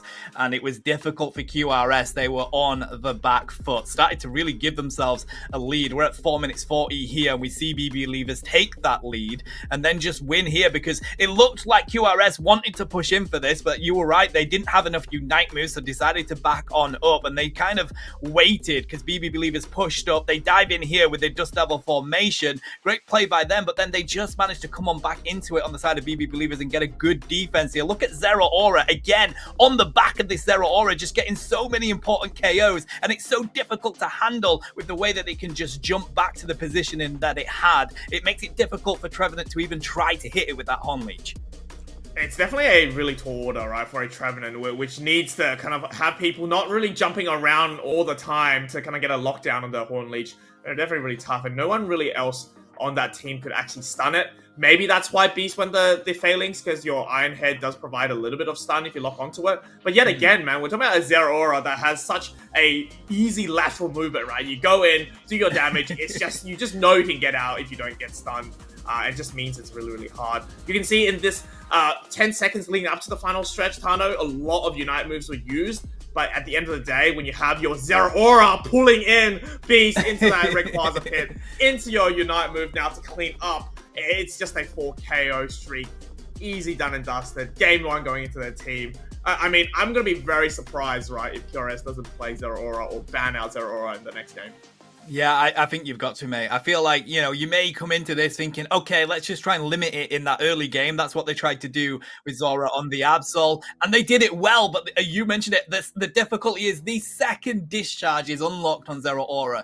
You're in a completely different game. The power spike is huge for it, and then we saw them manage to snowball that in that mid to late game there, buddy. So yeah, QRS are going to have to go back to the drawing board here. They have to come up with some sort of solution for Zero Aura, whether that's a ban, a pick, or trying to come up with a comp that can handle it. But of course, that's not the only Pokemon you need to be concerned about. You called it the disruption, the insane disruption that we saw from Umbreon and Psyduck were just way too much for QRS to handle. I was so surprised that they allowed BB Believers to get both of those Pokemon. Yeah, I mean, just seeing the fact that we had Zero Aura first picked, and then the choice of picking double speedsters without, I guess, taking away Umbreon or banning Umbreon, it just felt like QRS a bit more greedy, right? They wanted everything, but in the end, they actually gave everything to the enemy team. Having a Psyduck, Zero Aura, Umbreon trio to start off your draft is absolutely criminal, Tano. And I don't think this is a mistake they're going to make in the second game. There might be a switch up the sides, though, depending on, whether they want to prioritize a Pokemon. But, from what we've seen, if they just pick Umbreon in that second slot when they're reversing it, it will make it definitely very hard for Pyro to go in. Because they have to actually think about, right, is me look up for me to go in? Once you're trapped in, I'm sorry, mate, you might be able to Volt Switch out of there, but when you're in that little circle, you're going to be trapped for a little bit of time, and that's when your Trevenant can come through, maybe perhaps to kind of lock on and take it down if you're playing Umbreon as a support, or any of your failings can come in, deal your damage, get that Dust Devil formation actually hitting for the full duration, and possibly take down the Speedster. Yeah, you're absolutely right, mate, which is why it was so surprising that they allowed them to get that. It is interesting if they do swap the sides, and I think they're going to be doing, because we've already mentioned this, haven't we? With the way Pokemon Unite is at the moment and how many strong Pokemon are in this game, you kind of want that orange side a little bit more because you get those 2 picks straight away that are so strong. But it looks like they may debate moving over to the purple side. We'll have to wait and see. I feel like the orange side gives you that advantage just because, as we've already mentioned, I mean, you can pick up those 2 huge Pokemon like Umbreon and Psyduck because they're the kind of Pokemon in this meta right now where they can fit into so many different styles of comp that you pull out, right? You're never going to go wrong with having those Pokemon in your team. No, you're really not. And it's just with the new items as well, the Ace Abracer, right? Just allows you to kind of snowball even faster. And for those some Pokemons that might struggle in the late game, right? For example, Leafeon, I think back in the day, we think Leafeon as such a good early game Pokemon, but in the late game, when you have Scalers on the enemy team, it does make it a little bit harder for this Pokemon to take down. But if you have an item that not only reduces your cooldowns for your moves that you rely on so heavily, also deal more damage in that later game because you have the 10 stacks plus your attack weight stats.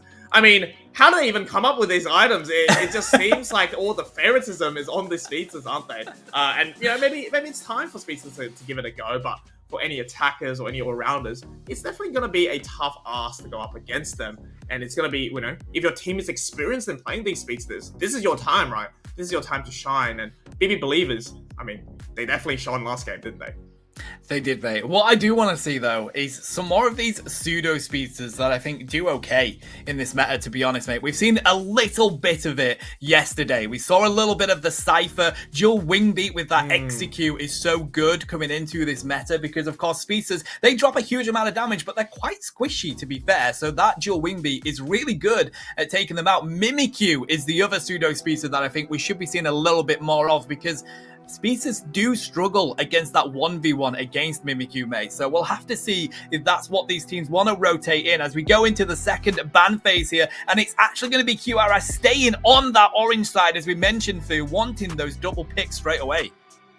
Yeah, I think that is a smart move, as you already mentioned. Keeping it in as their choice will mean that they have access to 2 mons. But let's see whether they adapt their bans now. I mean, Talonflame with Hooper, we've seen last game, but perhaps a ban of the Zero Aura if they don't want to prioritize that, or maybe a ban of the Umbreon might be decent as well. The only problem is, if they are going to be banning out the Umbreon, they're not going to be able to have anything to counter the double speed that's going to be coming out from BB Believers either.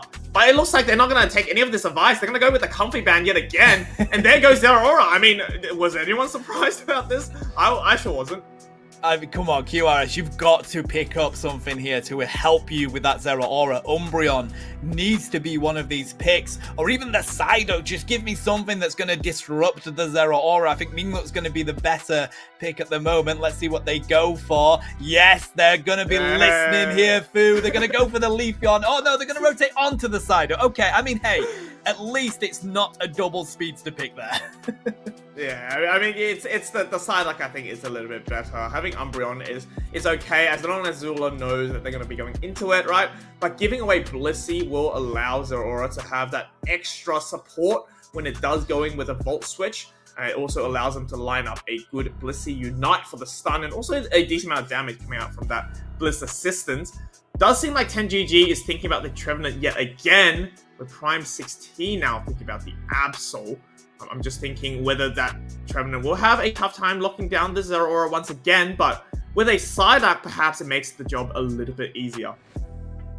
Yeah, I don't know whether I'd have preferred the Snorlax, though, to be honest, especially when it comes to putting up the block, you know, just to try and do a bit of stun when Zero Aura is trying to dive on in, because as we've already mentioned, mate, it's so difficult to catch it out with something like Horn Leech. But BB Believers here, they're just going to run it straight on back. All they have here is the Blissey instead of the Psyduck, but they ain't going to complain about that. They know what works for them. Beast is debating what they want to pick up here for QRS. It's not going to be a Cramorant, unfortunately, but I do expect them to go back onto the Phalanx, because to be honest with you, Fu, I felt like it did decent in that previous game. It dropped 83k damage, and it was really taking quite a lot of damage itself. So if it ain't broke, don't fix it, right? Yeah, well, they need more than just a fixing. I think they need to try to get a win, right, to send it to a game number 3. But I do agree with you, though. Phalanx, it's actually surprising tanky with its Iron Head, because it does provide you with that insane amount of shield. The other Pokemon that I think might be a bit of a niche pick, but I think might be good in this scenario, is Azumarill. Whirlpool Azumarill with Play Rough is a decent counter into Zero Aura, because there's nothing a Azumarill likes to see when they're Whirlpool for some people to kind of engage onto them, right? Provides them with the damage that they can lock onto with your Play Rough and your perma-critting with your Whirlpool, but also the fact that you can stun them with your Play Rough, allowing your team to kind of capture on as well. So seems they're going to go with another Blade-like Pokemon with the Phalanx and its Unite move. We'll see how they go. I definitely think that they were caught out in a lot of those mean looks, but I don't think Phalanx really cares, right? It can pop its Unite move, you come into the circle of death, you will get damaged by the Dust Devil formation. So let's see whether they can run it back and see whether they can get a W in this game. But for now, it does seem like this Zero Aura is still a problem, and I don't know whether it's easy to land, you know, your Psychics onto something that's so fast. Well, that's the other side of it, isn't it? Let's go on into this game here, buddy. It's game 2 of the semi-finals. BB Believers on your purple side, QRS on your orange side. Yet again, you have your Juan just helping out the Eevee now. Only needs level 4 to go for that top side ambush. Prime 6T on the Absol instead here. Going against the Zero Aura. You'll see in the early game, all these teams looked for a little bit of attack rate stacks if they're possible. Especially if you have something like a Phalanx that kind of needs that damage scaling for that late game. Yeah, that it does. We're going to see if we can get a bit of stacks here on the other side for BB Believers. Some good pressure in the top side for QRS. Looks like Sinister's going to be able to do the long run to get themselves out of that situation. We're aware that Absol is up here with the Leafeon as well. Haunted getting prepared to go into that top side, hitting that level 5. And again, these 3-meter resets are going to be important for BB Believers whilst they wait for Zero Aura to get onto the field. That indeed, they will be waiting. Zero Aura, level 4. So one of the things, if you put it into that top path, it takes a little bit of time to come back in, but you'll still have sufficient damage with your slash. You're going to be able to evolve the Chansey into the Blissey. You're going to be pushing in the top pad now. Tano, 4 members now running in for a score. Lock on with your Dream Eater. The full heal doesn't do as much of a cleanse as you'd like to get themselves out in a position where they can actually defend this pad. We'll have to actually give it up. Prime 6T in a dangerous territory running into that mean look. Leafeon comes to provide the assistance, gets a quick KO onto Umbreon. Looks like they want to find Blissey as well, but guess what? The X speed is too much with the movement berry and they get themselves out of dodge, but Absol runs into a Dream Eater. Kai takes them down with a quick KO, and rather close in this early game compared to the previous game where the QRS haven't had the advantage that they had in the previous game. No, they didn't have that lucky ambush they did in game number 1. They're going to be soaking up these birds, however, going in. Kai on half HP, running right into the Iron Head, and there's where your Failing shines. We have a Leafeon coming in to take down the Umbreon as well. This is a really good response coming out from QRS. They've been looking to push this topside pad, but priority is here. They will only have their level 6 though, so no discharge to stop this scoring to come through. And there's where Beast comes through yet again with a great KO. They're hitting a level 8, but they get knocked down by the Blissey, so quick exchange of experience back on the side of BB Believers, but I do think that QRS did get some value out of that. No, I completely agree, mate. They've given themselves the score lead. It's not much, but got some important experience to start hitting the spikes that they need. It's all about whether these speedsters can keep on par with where this Zero Aura is. Now we have access to the discharge. Gengar is on the field with Phantom Ambush as well. So it's getting to the point where BB Believers are having those extra power spikes, and QRS do need to catch up. The rip onto the Registeel is here from BB Believers. There's the Phantom Ambush, but a little bit too late because Trevenant locks down the objective. Nice buff for them, and they're going to push on in with the Dust Devil formation. Psyduck getting the KO, assisted by the Phalanx. Goodbye to Gengar. QRS has cleared out this basement lane. Oh, it's definitely really good news for QRS, right? I mean, Phalanx is now a level 10. They really are allowing the enemies to run into them for this Phalanx to take advantage of the close proximity, and then for the Iron Head stun, and also deal quite a decent amount of damage with the beat up as well. We're going to have Zula going up against 2 members, make it 3 of BB Believers, so they're going to be quickly going back on their pad as they wait for the cavalry to come in. Nice little secure coming out from your Gengar as they look to run in, but there goes their Aura though, quickly shut down by Beast as Kai comes through once again to trying to get a trade at least, but gets taken down by Phalanx once again. I mean, can anyone stop Beast right now? Page gets 3 for this. I mean, they say, right, 6 heads is more than 1, and that's on full display right now. I mean, bro's a beast on that Pokemon, mate. They get the KOs they needed. Emerald two-step comes out, finds a 2 to boot. They break the pad. 192 to 73 on the board, trying to see if they can sneak stuff in here while we have 30 seconds before the springboard arrives. Trying to get the assistance on side of the Umbreon. Moonlight Prance does rain on down. Dust Devil formation comes out, doesn't do enough. There's the Infinite Sideburn, and BB Believers have managed to defend this pad so far, but they still have to try and fell the tree. They finally found it. Psyduck wanting to get themselves out of dodge, trying to use the Surf for it. Side Strike does land. Looks like they're going to go down here thanks to the power of that CC. And BB Believers got quite a bit from that one, Fu. It's definitely a lot of experience now poured back on it. And there goes your Azula right into the hands of Baby Believers, getting knocked back into their home pad once again. But Beast comes through with a decent trade. Now Zeraora, and here we go. Just a scramble for any sort of experience from KOs right now. You have both speedsters taken down in from your BB Believers, as Zeraora will be coming back in. Kai is now, I think, thinking about just not engaging anymore. It's a bit of a scary task going up against Leafeon sometimes when you know they have your Emerald 2 steps available, because that will be able to do a lot of damage if they have that synergy with the Razor Leaf as well, right? So when you're a Gengar that's on level 12 going up against a level 11, you don't really want to give away too much XP on a single platter. No, 100%, and we're just going to have to utilize this mean look to try and limit the CC coming from the Trevenant. Mewtwo Y proving how difficult they are to catch, utilizing those tanks in front of them. Looks like BB Believers are going to allow QRS to grab this basement Reggie while they go back for those yellow dots on the field. Showing their face for the Lecky here as well on the side of Kai, trying to see if they can take down the Absol. That they absolutely can, and with the Dream Eater putting Leafeon to sleep, it's a 2 KO for them and a Regieleki for free to boot. Great work now. About a 90-second gap before the final stretch will begin. We will have Regirock, however, on the side of QRS as a consolation prize, but they need to try to stop this Regieleki, though. It will be able to crash in, and I think Kai might have an opportunity to get your 50. They are going to be thinking about whether it's worth going down to something like a Leafeon Absol, though, as they're going to be guarding that tier 2 pad. Meanwhile, Sinister trying to pull attention away in this bottom side, going up against his Psyduck, and your Failings Beast now running into the Zeraora. The Saiyai comes through just to make sure that hopefully that the Dust Formation gets the damage and not gets KO'd by themselves. They're going to be run right into the Surf of your Psyduck, and Jari doing very good to make sure that that Pokemon gets set back in and allowing all the XP to flow onto Beast. But this fight might be delayed a little bit too long now. I feel like it's a little bit of a scary situation right at 40 seconds to go. Still in the enemy's central area is 10 GG. Okay, so they managed to get themselves out of that situation. QRS don't give anything over to BB Believers there. Nice lead on the board for them, although coming into final stretch, that means nothing. That T1 goal is up, down on that basement lane.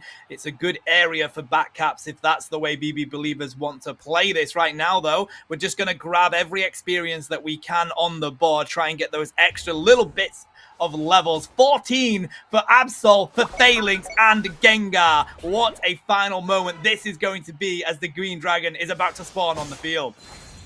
Gonna be spawning very, very soon, but I'm a bit scared for QRS because they don't have their Psyduck Unite available. They might need to sort this fight out a little bit. I do agree with you that 40 points isn't really a difference to worry about. We might have a good flank coming out from the Absol as they find themselves in a group of 3 members, but Kai is going to be able to make quick work of that, and this might mean that QRS might need to rip the Rayquaza if they want to kind of like rush something in, or if they are allowed to delay this fight for their team to come back in. There goes the Unite move straight away, though. Bliss Assistance right onto it, but Blissey will go down. 4 members of BB Believers shut down, and Beast is going to be the last person standing running up against your Sunflower, where the rest of the team is now going to make quick work of this Rayquaza. They're going to be running in. I mean, we mentioned QRS stands for Quick Rayquaza Slayers, and there goes Beast to shut down that dragon. And mate, we might be going into a game 3. Wow, okay, I thought the moment they managed to grab Absol, BB Believers had the advantage. They pushed into the Psyduck, unable to take it down because it's surprisingly tanky, but then they just get caught out by the Dust Devil formation, and it was crazy. I can't believe they managed to pull that one out, buddy. What a team fight from QRS, getting the advantage with the Emerald 2-step as well, and now they rein in the points. It's going to be too much for BB Believers to come back from 40 seconds on the board. Majority of them getting KO'd here. We are going to a game 3 in this semi-finals. That we are. I mean, Tano, do we take credit for changing up the draft of QRS as they picked Psyduck, the difference maker, and allowed BB Believers to go into that, you know, comfort of, yeah, let's just pick a very similar draft because it worked the first time around. Well, it definitely did not the second time, even though they lost the Absol first of all. But it was just a distraction, wasn't it, for Beast to come through and clean up. Oh, 100%, mate. I feel like we defo get credit for that, and good effort from QRS though, because I mean it was difficult, but they really managed to come back into that mid game as well, and they didn't have the advantage in the early game that they were used to having. BB Believers were aware of it, managed to get Zero Aura online even earlier, but then it all comes down to that Rayquaza battle, buddy. As we said, 40 points between them doesn't matter, but the patience that they had, the ambush pairing Beast and Zula together to just annihilate the health on the side of BB Believers was the answer for them. 116k damage coming in for Beast, 36% of the entire team. Yeah, I mean, there's a reason why Phalanx will play so much in the ACL, and Beast definitely got inspiration from that to be very effective into the speedsters that BB Believers were playing. Having a quick look at the battle report. A kind of a handshake for the objectives, right? You can see the downstairs basement Reggies all going on the side of QRS, whereas the Regieleki puts more pressure in favor of BB Believers. But at the end of the day, Rayquaza will reign supreme. The double points and the Rayquaza shield allows them to get so many Hundo Burgers that those Regielekis did not really matter. Now, game number 3, Tano. What are we thinking? What do we need to do for both these teams to capture it? Because we're going to have a quick look at the replay. It did seem like quite a tug of war, right? For the first at least, 6-7 minutes of this game. Very close game, mate, and that just shows how picking that Psyduck has made the difference for QRS, because they were managing to limit Zero Aura coming into this and find the picks on the side of their own speedsters. So just that one change for them has been enough to make it a much closer game. So if I am QRS, I'm sticking with it, buddy. I'm not changing too much unless BB Believers forces us to, because this is a comp that they found works for them against this team. Yeah, you can see a lot of the secures as well. Such a masterclass in terms of the timing between your 10GG and the Zula's Emerald 2-step. The knowledge of the secure range, knowing exactly how to make sure that you are favored for that, allows them to capture a lot of those Reggies out down in the bottom path there. But at the same time, we're going to have a possible switch of the sides now, because it is going to be BB Believers choosing where they want to go and whether they want that coveted orange side, right? And this is where I think it really was a snowball effect for Beast. They were able to escape by getting KO'd, but picks up a KO Trigger 3 themselves, getting back to the home pad to heal up. Just a great performance, I think, coming out from him. Yeah, I mean, look, mate, they're level 11. Over on the other side, level 9 is the highest that we have on the carries for BB Believers. So that is absolutely huge for QRS, and I love witnessing this play from Beast, really showcasing how Phalanx is difficult to take down. I mean, not at that moment, because, of course, the push from BB Believers was good for this defense, but it's really been great to see them get the right picks and get the assistance that they need from their teams. It's helped make it easier for Trevenant to pick up those great CC combos, and same with the Psyduck. So yeah, QRS managing to come out on top of this one. They found the answer for BB Believers at the moment. And again, it comes down to the Rayquaza fight. I thought BB Believers were going to have it with that good pick on Absol. I'm not quite sure why Absol was in that central area with 3 people around them. I think they were looking for the flank, which, you know, it's not a bad play, but you need the vision to be able to do something like that. They weren't aware of where BB Believers were, but it doesn't matter, because they were waiting in ambush ready to pop off on the side of QRS. And it's so much damage coming into Dust Devil formation and Emerald 2-step. Massive amounts of burst damage at that moment. Yeah, and speaking of, how much burst damage speedsters can output, maybe this is where Psyduck shines even more. The Psy able to reduce a lot of the damage could mean that, you keep some of your carries alive. But you can see as we look at the replay of what exactly happened at the Rayquaza fight, it was really the Leafeon, Emerald 2-step running in, and also the Dust Devil formation, wasn't it? Just soaking it all up. Kind of like Pedal Dance Bean, if you think about it, running into the enemy team. And with that Bliss assistance, trying to save anybody on that team just wasn't enough at the end of the day.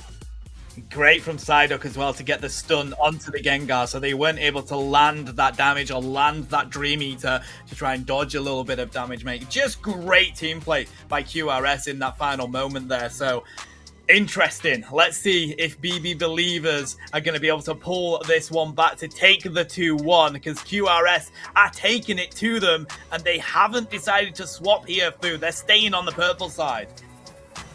Wow, this is very interesting, isn't it? They want this Zero Aura very badly, and QRS is going to allow them to have this with the exact same bans for all 3 games. Not going to be surprised if Zero Aura is going to be the first pick here.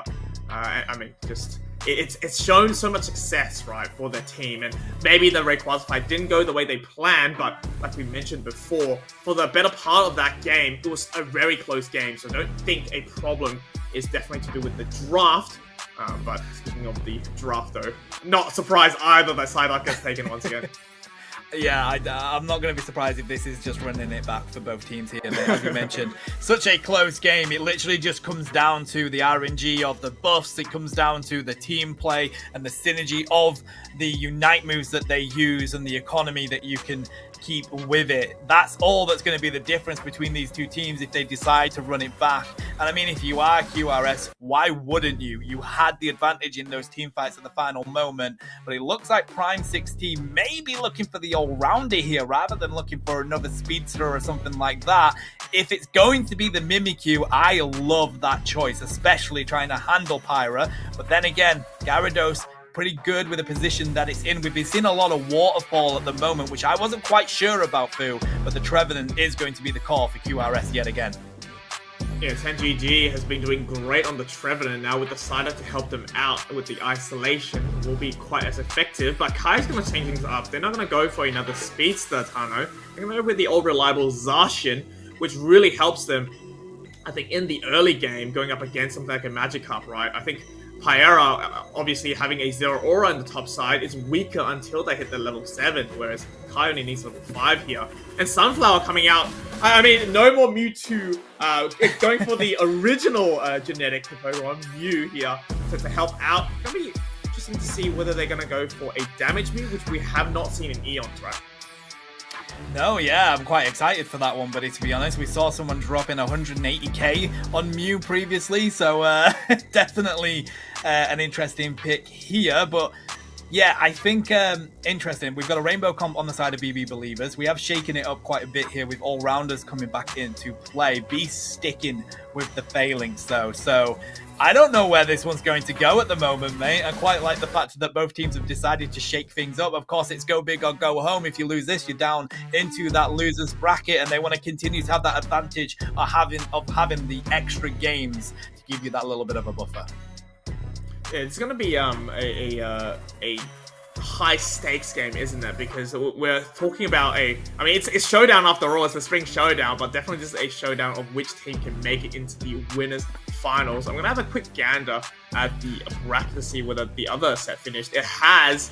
Fibonacci has taken down Ison Exosia, so I mean, we might have a person or a team waiting, right, for the winner of this match. I'm gonna get right into game number 3 now. Best of 1, basically, for these teams to make it through to the winner side of this tournament. And we will have Zula now going in for the red buff once again. I mean, it's all about helping this Magikarp jump over the waterfall and actually contest against the Zacian. Yeah, they need to try and see if they can get some sort of assisted KO as soon as possible, which is why we're going to see them both rotate into the top side. Down here, though, coming up against a Phalanx is not going to be an easy task in the early stages of this game. Luckily, they do have the power of Mew to push them away. And look at this. We do have Zacian getting pretty weak here. If Magikarp can get a hit, look at that effort meter there, buddy. Getting itself a tasty level upwards. One more experience going on in on the side of those KOs, and that will be big fish on the board. That's why they're always trying to dive on in, but Headache being the one that manages to save them there. I love the fact that we had a Magikarp eject to just get an auto attack on to make sure that they make it to the assist board. It's kind of like doing a group assignment and you just, I don't know, write the last slide, the thank you slide, and just say, yep, yeah, whatever result our team gets is going to be ours. But I'm going to look at these birds now at the 850 mark, and allowing your Sinister to evolve to the Umbreon, but they're going to be running away from another evolution, as Zula's here to fight by a huge light stream to stun it out, but not enough time to take down before they get the scores in. However, foul play Umbreon here to take down Zula. Yeah, right on time, Kai comes through with the KO as well.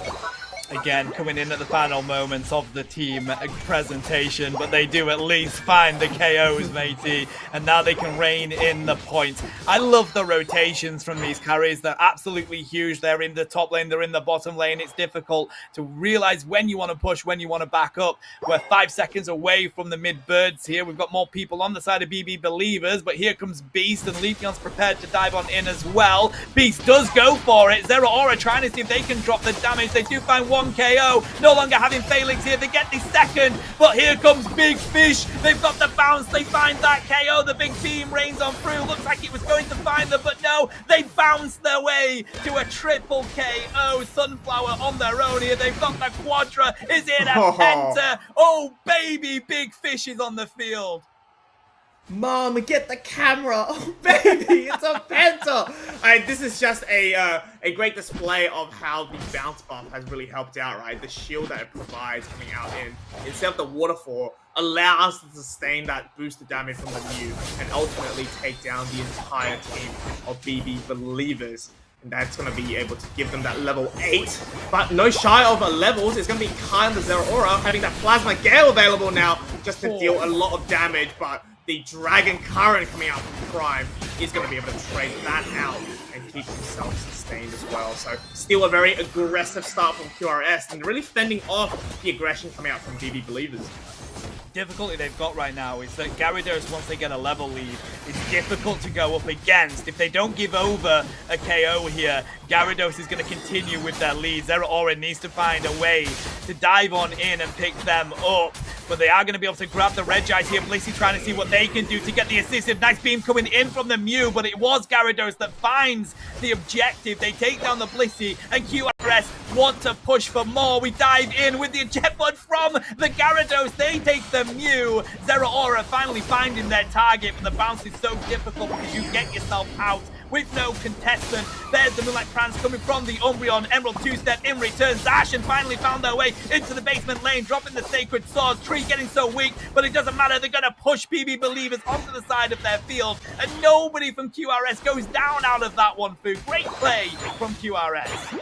Great defense came out from QRS as well, and I think Bounce is so good into the enemy team just because they are unstoppable, right, for the throughout of that fight. So any of these stuns coming out from maybe Umbreon or your Zacian is going to be negated with the additional shield coming out from Bounce as well. Pyera running in, using the Sovereign Sword, trying to take down Beast. Not going to be able to do that as Blissey comes in to help out. Jari getting a nice Psychic into the surf on the Zacian, but they're holding steadily on the pad. They don't want to walk out at all unless they can get that KO, and there might be KOs now with Kai coming in with a Plasma Gale. They look for more on Zula, but they quickly Volt Switch right into the hands of your Gyarados.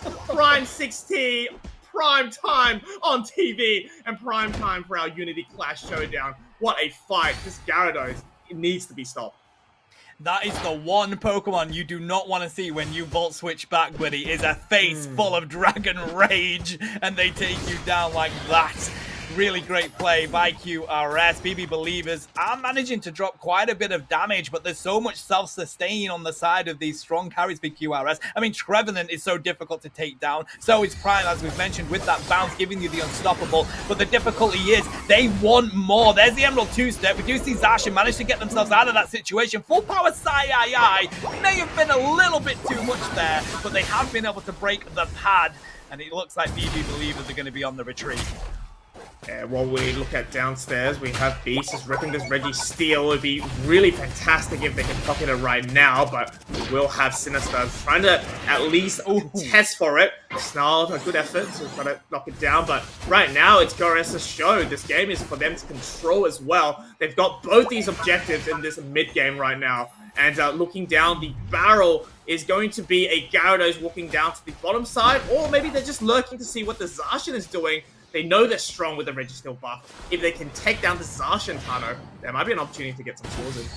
Yeah, especially knowing the vision of where the other team is. It's just the Zacian that you need to handle. We do now have Mew here. Zero Aura also jumps on in, so right decision here from QRS to be like, all right, now I'm going to get myself out of here. Don't want to be staying there and giving over that much experience. Blitz and Systems comes on through, and they do manage to take down Beast. But yet again, Trevenant gets out, proving how difficult they are to take down. It's really just a scramble for any sort of KOs possible as we head into that territory where it's probably going to be a bit iffy to use your Unite moves anymore. Both teams looking for a last-ditch effort to get a little bit more levels. There are going to be more members of QRS up the top side, though, as they trade out for this bottom side push. Now we have a Zero Aura jumping out on the top side. Kai sees that there is a backup opportunity for QRS, but Beast is here right on time. I mean, there seems to be two fights going on this side of this game right now. Both the top and the bottom side teams want to get an engagement and try to get some scores in. Yeah, I feel for our incredible observers, mate, trying to work out where the action's going in. It's literally opposite sides of the match, but luckily they've all come down to at least the basement lane for a clash here. We have 20 seconds before both objectives are on the field, and you can get that Lecky before the raise spawns, but I don't think you're going to get too much advantage from it having that T2 up, so it's going to be about this basement Reggie and what it is. If it is a Reggie still, I expect to fight over it. Anything else, I'm not sure that they go for it, and they rather go for the setup here. I mean, we've got two of them up in this top lane looking like they want to go for the Lecky instead. Okay, it's going to be a bit difficult, Tano, for QRS to go for that basement Reggie, like, considering the fact that they only have 3 members looking to get some Rayquaza positioning.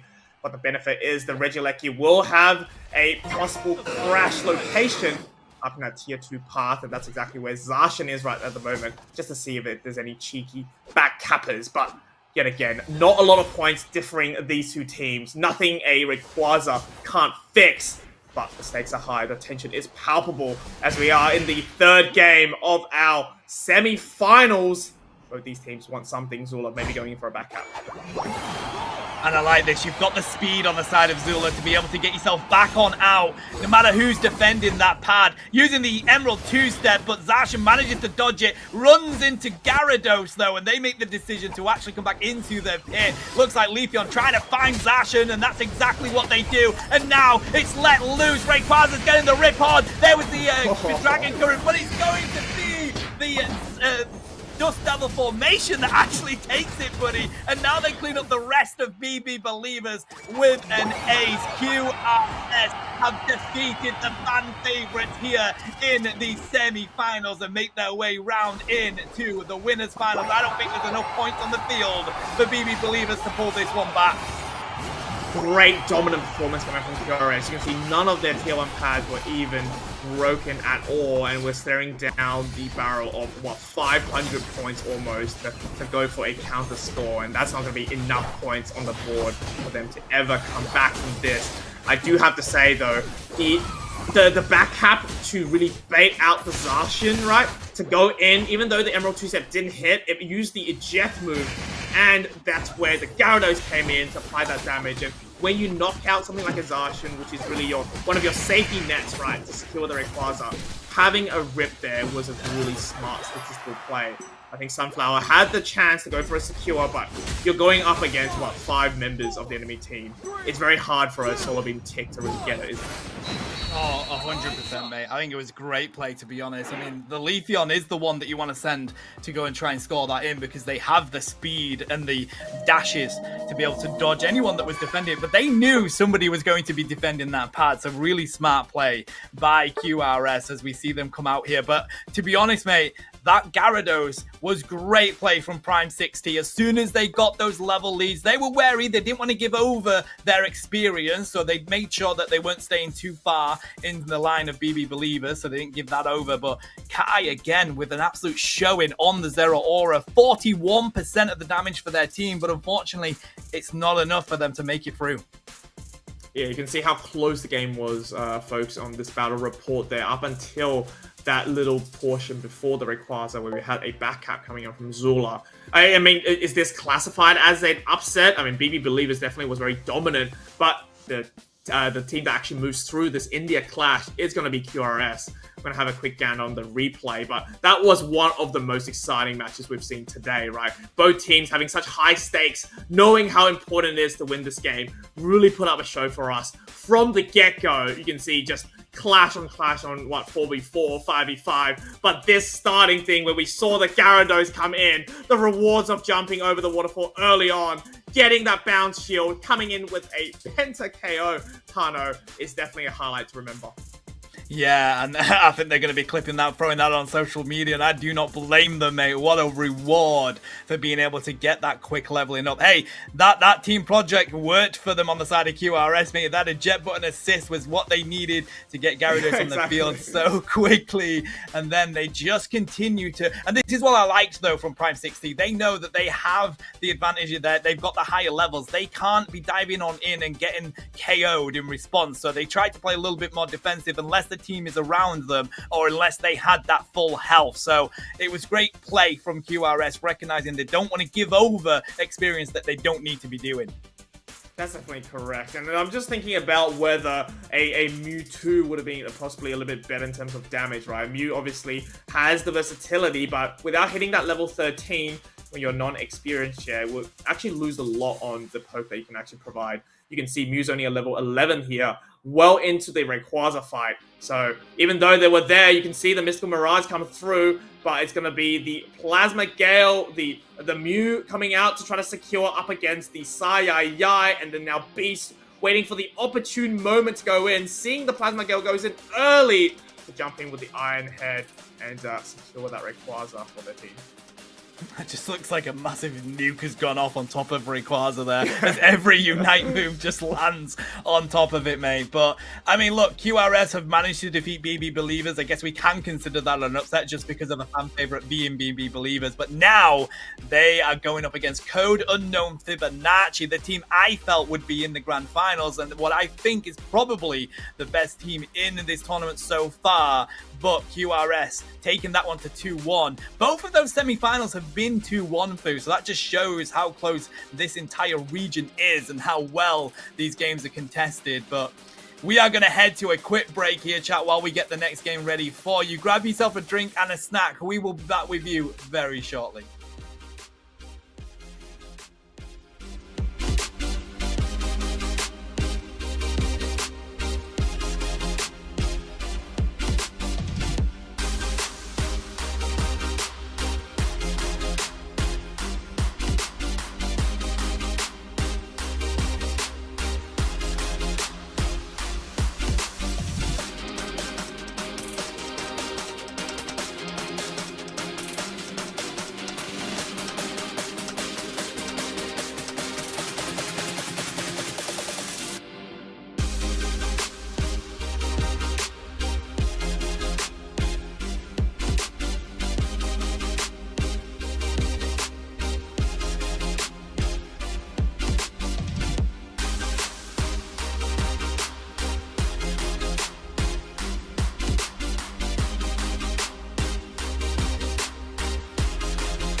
back, everyone, to the Spring Showdown Season 9 by Unity Clash. We're here with the Asia region. We got teams from India, Asia Pacific, East and West, Japan and Korea.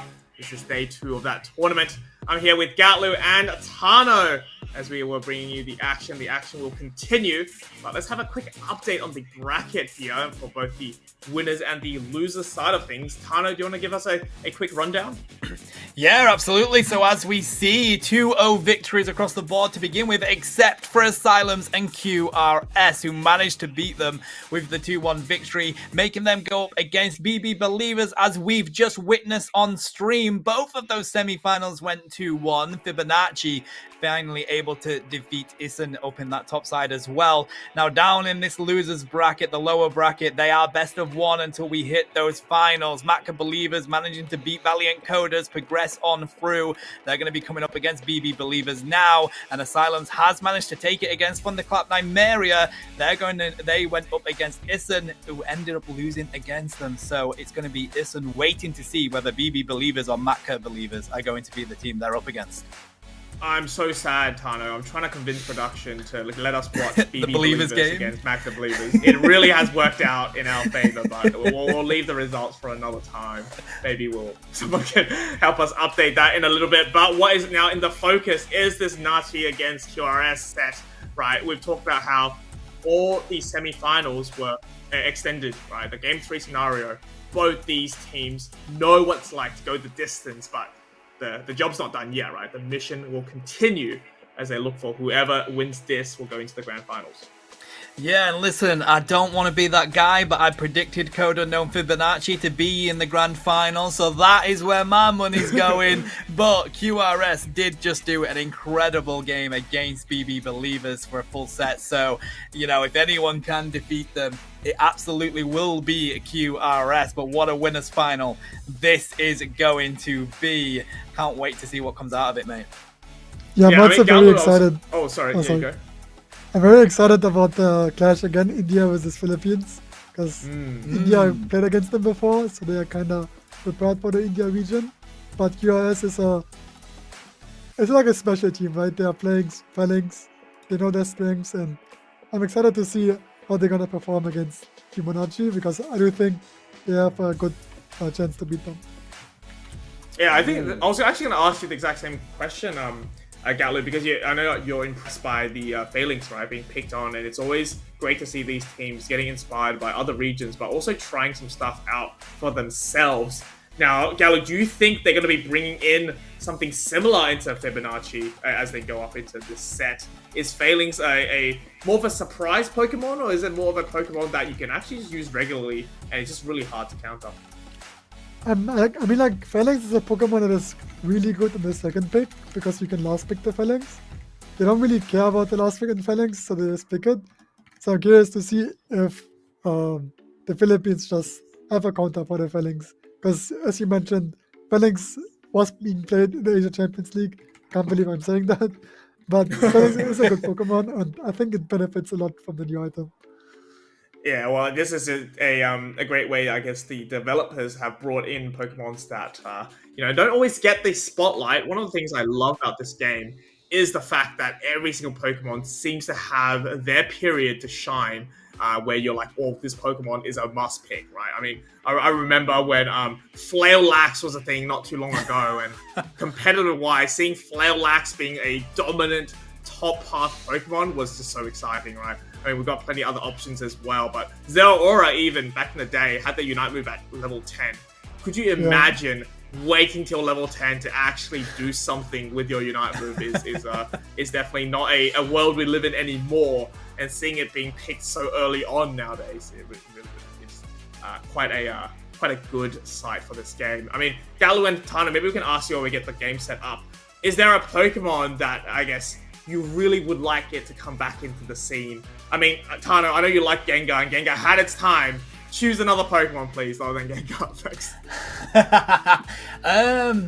Another Pokemon that I want to come back into the scene. Oh, that's a difficult one, mate. And you know what? I'm going to call it, and I don't even play it, but I think it was so fascinating when it was good. but Cramorant. I want to see some more Cramorant. Bring it back into the field. I mean, I know it gets nerfed every time Pokemon Unite don't know what to do with the game, but I do want to. I want to see more of it because I liked the play of the diving and doing a great amount of damage. It was so difficult to catch, and I thought there were some really good Cramorant players within the community. So I want to see more of that. Yeah, that's a good answer, actually. Cramorant really was out of the scene for a long time just because of its bugs, but it would be good to see that water Pokemon come back in. What about you, Ghatlue? Do you have a Pokemon that you would love for it to come back into the scene? I mean, you can probably guess it, but I want to see Greenland again in the competitive scene.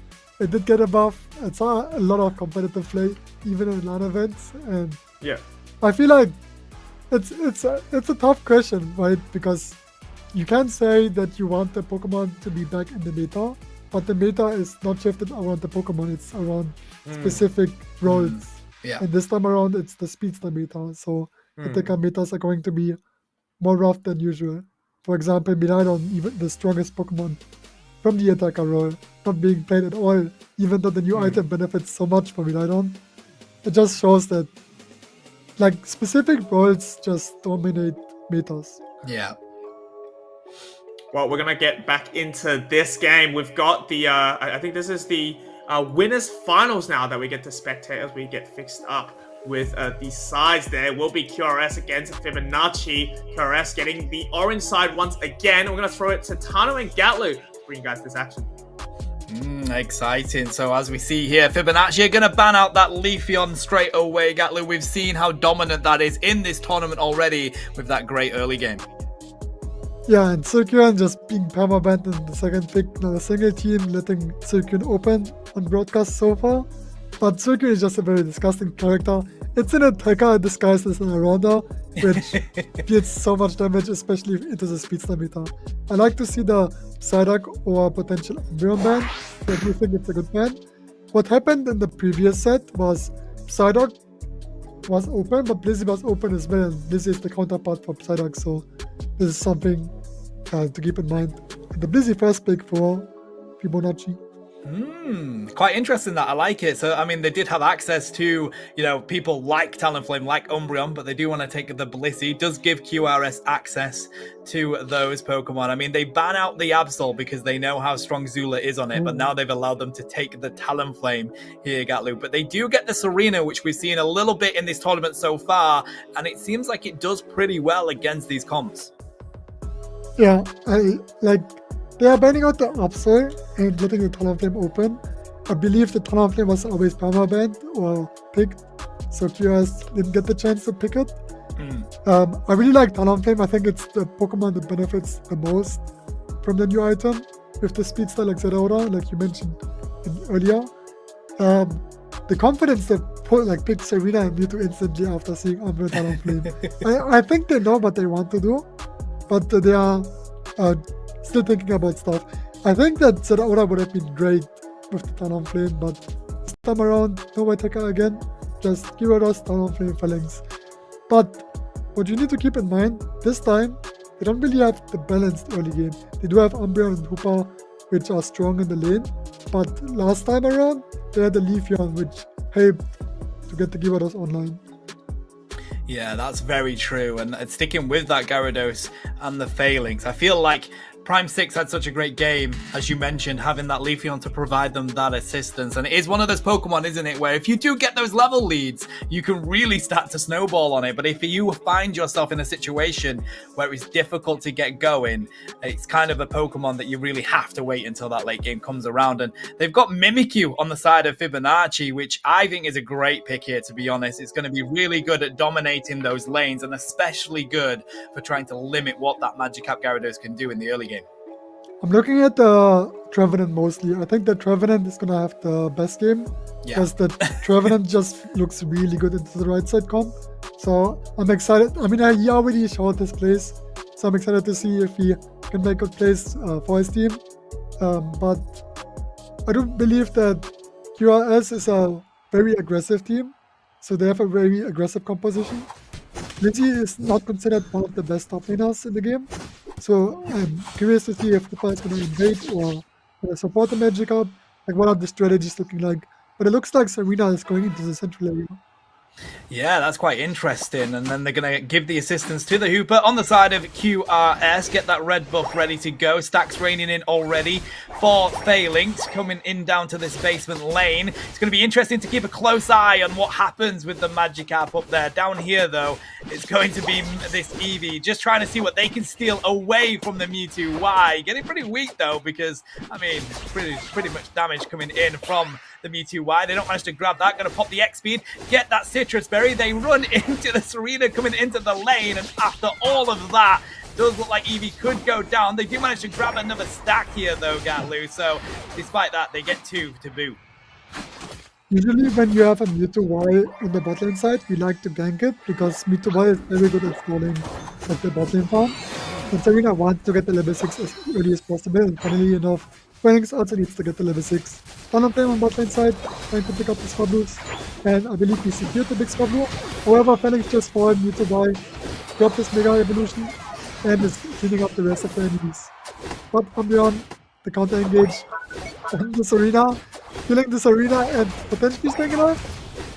Oh, nice stun from the side strike again, and they do take down Umbreon. Fibonacci feeling pretty strong after that one. Have to back on up, though. We also saw Mimikyu being able to take down Magikarp up here. Very close to that effort meter being completed. Finally, Gyarados is on the field using the bounce. Manages to get away with 1 HP into the Citrus Berry. But we do have level 6 on this Mimikyu already, and they want to continue to fight that one here, Ghatlue. There's the bounce, though. You can't get away from Gyarados with that range, and with the trick, they managed to find the 1 KO. They want more. They find Blissey Dragon Breath, 2 KO for Gyarados.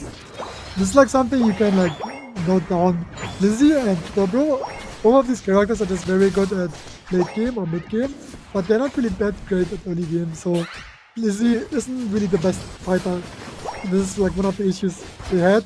They had to identify like Hoopa trick is insanely OP in lane, especially the Gyarados. That it is. Brave Bird comes out of Talonflame here for QRS. A great amount of damage, and I believe we did see the trick and possibly the Phantom Force will come out of this Hooper, and that's going to work so well against Brave Bird because you can dive on in and get yourself back on out. Right now, though, QRS, they take all of that farm, putting in a lot of damage, but so is Anna in return. Finds the Phalanx. Brave Bird lands again, deletes the Serena, 2 KO. Flame Sweep gets dodged by the Mewtwo Y, but then they dash on in with the Aerial Ace, and they get the triple KO and the points to boot there, Ghatlue. Like Hoopa trick with the Talonflame, Gyarados, and Phalanx is so fun to watch right now because all of them essentially engage, right? So having the trick option from the Hoopa to give them an upsteal at level 10, but also give them a reset is very, very important for the team composition. Something that I'm noticing from this game, QRS has like a game plan. They know what they want, they know what they want to do, while Fibonacci is playing on the safe side, trying to play like story. I'm curious to see how this game is going to develop. Yeah, they're going to be able to defend that Lecky, but right now it's just this Serena up and in the face of it. Pressure from the Umbreon to do the disruption. Side Strike does land, but they do have the power of their passive to get themselves out of there. What's on the basement? Reggie is going to be a Reggie steal now, and we dive on in on the side of the Phalanx. They get pushed around. Side Strike takes them down. Queen Majesty comes on out. Umbreon has to pop the Moonlight Prance, and there's the Flame Sweep on the Talonflame as well, and it does the rest to clean on up QRS. They have managed to take the Reggie steal. Fibonacci losing that one in this basement lane. Yeah, Mimikyu deciding to go top inside, and getting his stacks potentially, or just going top in. I'm curious to see how the Mimikyu is going to perform, because Umbreon does counter Mimikyu, and so far I haven't seen that much from Mimikyu. I think we need more pressure from the Mimikyu for the side of Fibonacci. Infinite Sideburn comes down from Mewtwo Y. They want to try and take down Talonflame. Definitely getting a bit too close to this Gyarados, though. Ready to go on the side of the Mega. We dive on in with the Brave Bird. They run into the Serena. They get KO'd alongside the Mimikyu, taking down the Phalanx, and now the pressure is on. The rings are let loose from the Hooper, trying to bring everybody down here to defend this pad, and defend it they will. Umbreon getting very weak, trying to disrupt with the Snarl, but Mewtwo Y manages to find them with that basic Side Strike comes on through. Phalanx grabs the Serena before Side Strike hits, and QRS put up a great defense there. Yeah, Hoopa Unite Move is such a good tool to protect bot lane pads. What I'm noticing is if the enemies or if QRS is not engaging with the Uber trick, they're pretty squishy, right? They have like a Serena and a Mimikyu to deal with. With Serena and Mimikyu, they're very good with the new items, so curious to see how this is gonna develop. However, the Brave Bird Talonflame, once it reaches level 13, if you hit the marks you need to get, then you get damage reduction, and you're not as squishy as you think you are.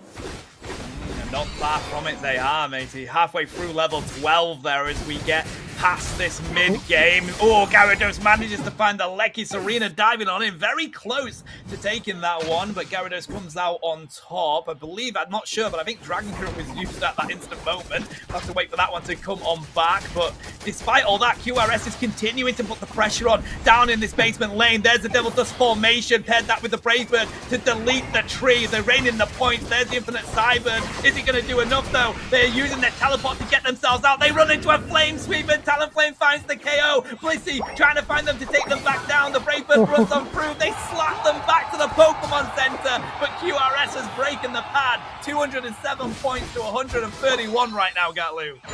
It's gonna be so huge for the Blissey. She's gonna be like close to level 12. However, QRS is starting the battle objective. It's a Reggie steal again, but I do believe that Fibonacci has time to look for a potential steal. Serena is going for it and gets it with the Grassy Glide.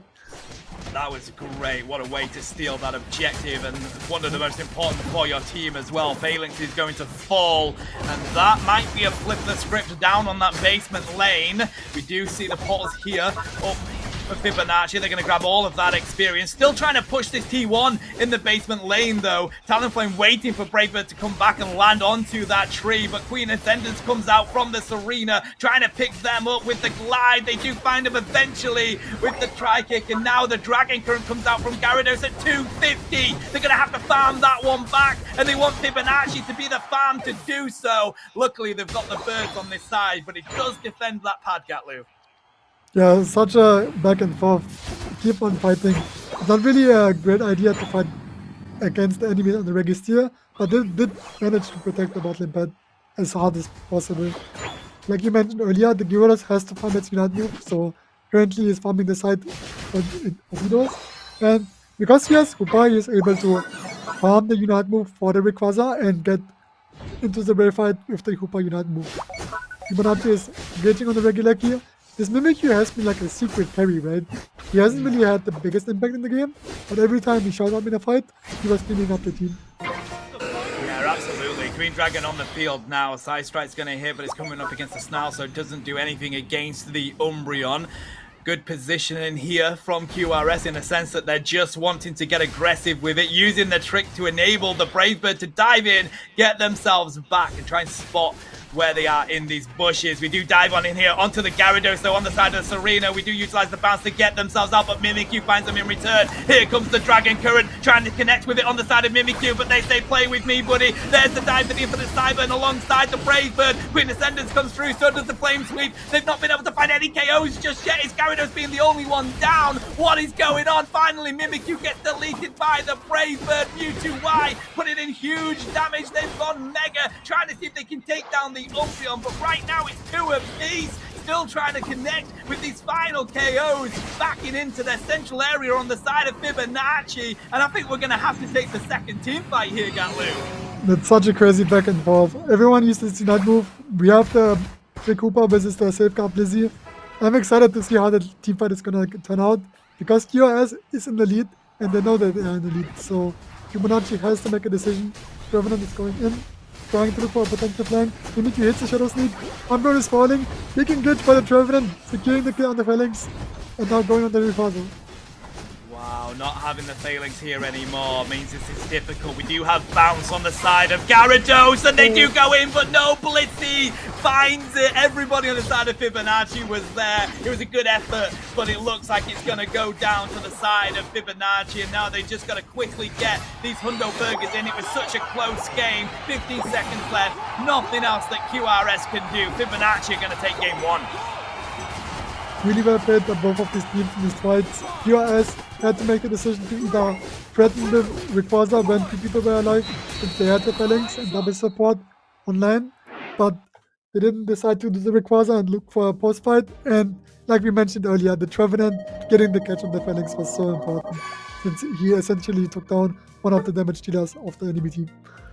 I'll tell you what, if that game is anything to go by, this is going to be an interesting set. Such a close one, as we mentioned there, Ghatlue. Having a look at these stats, I mean, nothing outstanding that you would expect. It was such a close game, except Mewtwo Y. They're dropping 39% damage, getting important KOs. It was one of those, as we mentioned, those sleeper picks where you just saw it just dropping damage in the team fights, but outside of that, you couldn't much see it.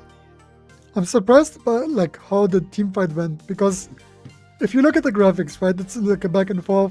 The one side, we're getting the Reggie Steel. The other side, we're getting the Reggie Steel and the Rayquaza. The Umbreon Unite move was massive. The Blizzy used Unite move on the one of the carries, and the Umbreon counter Unite move. Did you see the insane shield that the Umbreon had? That was such a good team fight. And I thought that QRS is gonna win the team fight by this Umbreon Unite move, because it was such a good Unite move to use. However, Fibonacci had a great start of the fight with the Mewtwo Unite move. I feel like what I'm seeing in this region, and specifically for these Philippine and Indian teams, is that they have such great Unite move synergy. They utilize it so well. I mean, as you've mentioned there, they pop the Unite move on the Umbreon to steal those shields away, and then they pair the trick with the Talonflame Brave Bird, and it's such great play by these teams to have a good team fight. And I was expecting QRS to really come out of that one on top, but Fibonacci get the pick on the Phalanx, and then you are on the back foot, because that is such a huge Pokemon to not have in that team fight anymore. Yeah, Kira is definitely showing the strengths in this finals. Excited to see if we're gonna get the game 3. Fibonacci, I believe they were on their back foot, right? Yeah. Throughout the game, QRS was just winning. They had their strengths, they had their compositions. However, this team fight specifically gave them so much comic XP in the Mimikyu, just cleaning up. The Mimikyu decided to not play with the team in the early game and get a stacks or score. So I'm happy to see that the Mimikyu was paying off, because sometimes you're just farming, you have no impact in the game, but he was farming to get strong, to have impact. And I feel like they did struggle with the Serena a little bit there, though, on the side of QRS. It was definitely, I feel like because they had a face full of Trevenant, a face full of Serena, that's what enabled Mewtwo Y to do what it does, stay in that back line and drop that huge amounts of damage. I mean, Talonflame just managed to grab it there from the Flame Sweep, but in most of these team fights, it's very difficult to even get close to the Mewtwo Y, because you have a face full of all-rounder and defender, right? Yeah, the double teleport, like great usages of the double teleport by the Mewtwo Y. You have to play against 3 Pokemon that engages on you, but staying in the backline, staying in good position, having effort gauges up is very important. I mean, we've just witnessed it there, where they managed to dodge the Brave Bird with a teleport. There was the Dragon Current. It doesn't connect with anyone, but they do get the Mimikyu to take them down. And this is just every Unite move you could think of. But right now, only one Pokemon is KO'd. It was ridiculous until Brave Bird finds the Mimikyu. And they only take 2 apiece before they have to come in for a regroup. Yeah, one reason why the team fight went so bad was because Talonflame underestimated how strong Mewtwo Y is into its Speedstars. If the Talonflame didn't die there and just looked for the Rayquaza with the team, they would have probably won the game, because Talonflame dying there with such a long cooldown made it really hard for QS to end the game. So we're seeing here how they managed to grab it, and it is going to be the Blissey. What is it? Is it the slap alongside it? There's the slap coming out of the Blissey, and I think just with the rest of the damage coming down, that's the final bit that lands on it, which is crazy. I thought it was going to be the Bliss Assistance, but I don't see it there, buddy. So Yeah, just auto attack. yeah. Okay. Wow. Okay. I mean, fair play. I mean, there were so many Unite moves that were diving onto it there. It's one of those situations where anyone could have really stolen that away. But it is going to be Fibonacci that take game 1. QRS, though, were definitely making it a difficult game for Fibonacci. So we could end up with a game 3 situation here. Yeah, I believe that QRS is going to ban the same Pokemon. They can decide which side they want to be. Like, side selection is always a really important thing about when you play as a team. So I'm curious to see how QRS is going to draft against them. Fibonacci banning out the Leafeon again. We mentioned this, don't we, that when you do have the option to go onto the purple side, a lot of these teams are staying with the orange side due to that double pick that you can get straight away, and it looks like QRS are going to stick with that plan and probably stick with the same bans as you mentioned. Absol getting taken out by Fibonacci again, but that does open the Talonflame to QRS if they decide to take the Blissey instead. It's a little bit strange because there's an argument if first pick or second pick is better. What is Speedster meta? Second pick was definitely better since you can get double Speedster or Speedster plus no legs. But I think for this meta you can also have first pick as an option because first pick is also good. However, like if you don't ban Hooper, right, you can pick Hooper and essentially another Speedster. So right now we have the Hooper as an order option. I'm kind of curious because like in the previous sets that we were watching, Zeraora got a high priority. But here, we don't really see the Zeraora. And now that I mentioned it, Zeraora is getting picked. Not really. But we're letting Hooper open in combination with Talonflame, which is pretty scary. Yeah, that it is. QRS taking the Blissey and Umbreon away. Mewtwo Y is going to be locked in for Fibonacci again. That's going to be scary for them. So it's kind of like, what Speedster are they going to take? It wouldn't surprise me if that Zeraora does come through, having the Absolution banned. Just waiting for what this next pick for Fibonacci is going to be. They're going to try and take the Gyarados away from Prime 6T. Such an interesting play there by Fibonacci. I feel like I want to see the teams just pick up Zeraora and Talonflame at the same time. Like, just pick double Speedster and don't be afraid. Because essentially, you're just getting the strongest Pokemon in the game. Yeah. The Gyarados is probably going to work as well. But I'm excited to see how QRS is going to adapt to the previous games. Not picking up the Zeraora, deciding to say, I want to pick Mew, let's pick Mew. Ooh, so a complete shake-up here on the side of QRS, realistically, but the Zacian coming out to play as well. I had imagined Prime 6T is going to take a Speedster, but such a different play here, and it's actually going to be Hooper taken by Anna as the final pick for Fibonacci. No surprise, ULAP is back on the Trevenant, and an easier game they will have against this comp they're coming up against, except maybe for that Zeraora if Prime 6T locks it in. Yeah, I think the Zeraora is going to be very scary, but every time I say something is getting switched. So, QRS composition is a composition combined of heavy burst, heavy damage, but not much control if they fall behind. Because Zacian needs the points, Buzzball needs the early game. The Buzzball is not playing the new item, even though I think it's very beneficial for him.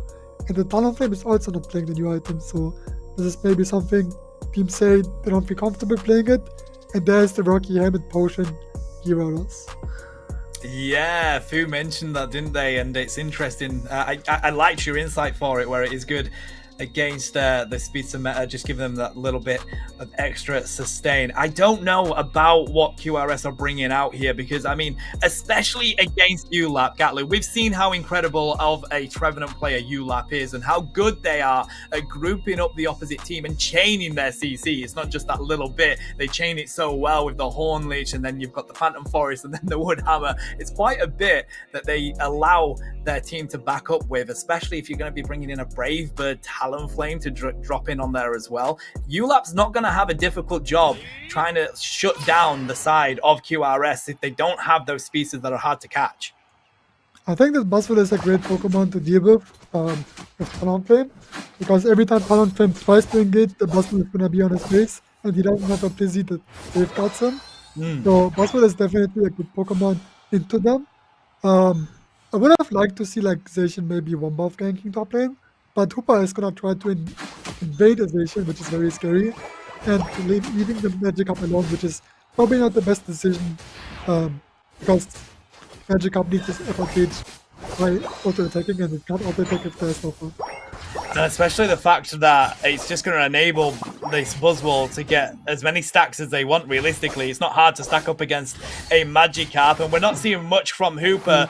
Even in this central area, Zacian's just going to take them down without them being able to grab any buffs. So not getting anything out of it on the side of Fibonacci, but they've at least been able to put the pressure on with Talonflame coming into this basement lane, rain a couple of points in. I'm not sure that was worth it though, Ghatlue. Yeah, Talonflame going bottom inside, seeing the top lane is getting stomped, deciding to just play opposite map, which is something you wanna do when you see that like you can't really.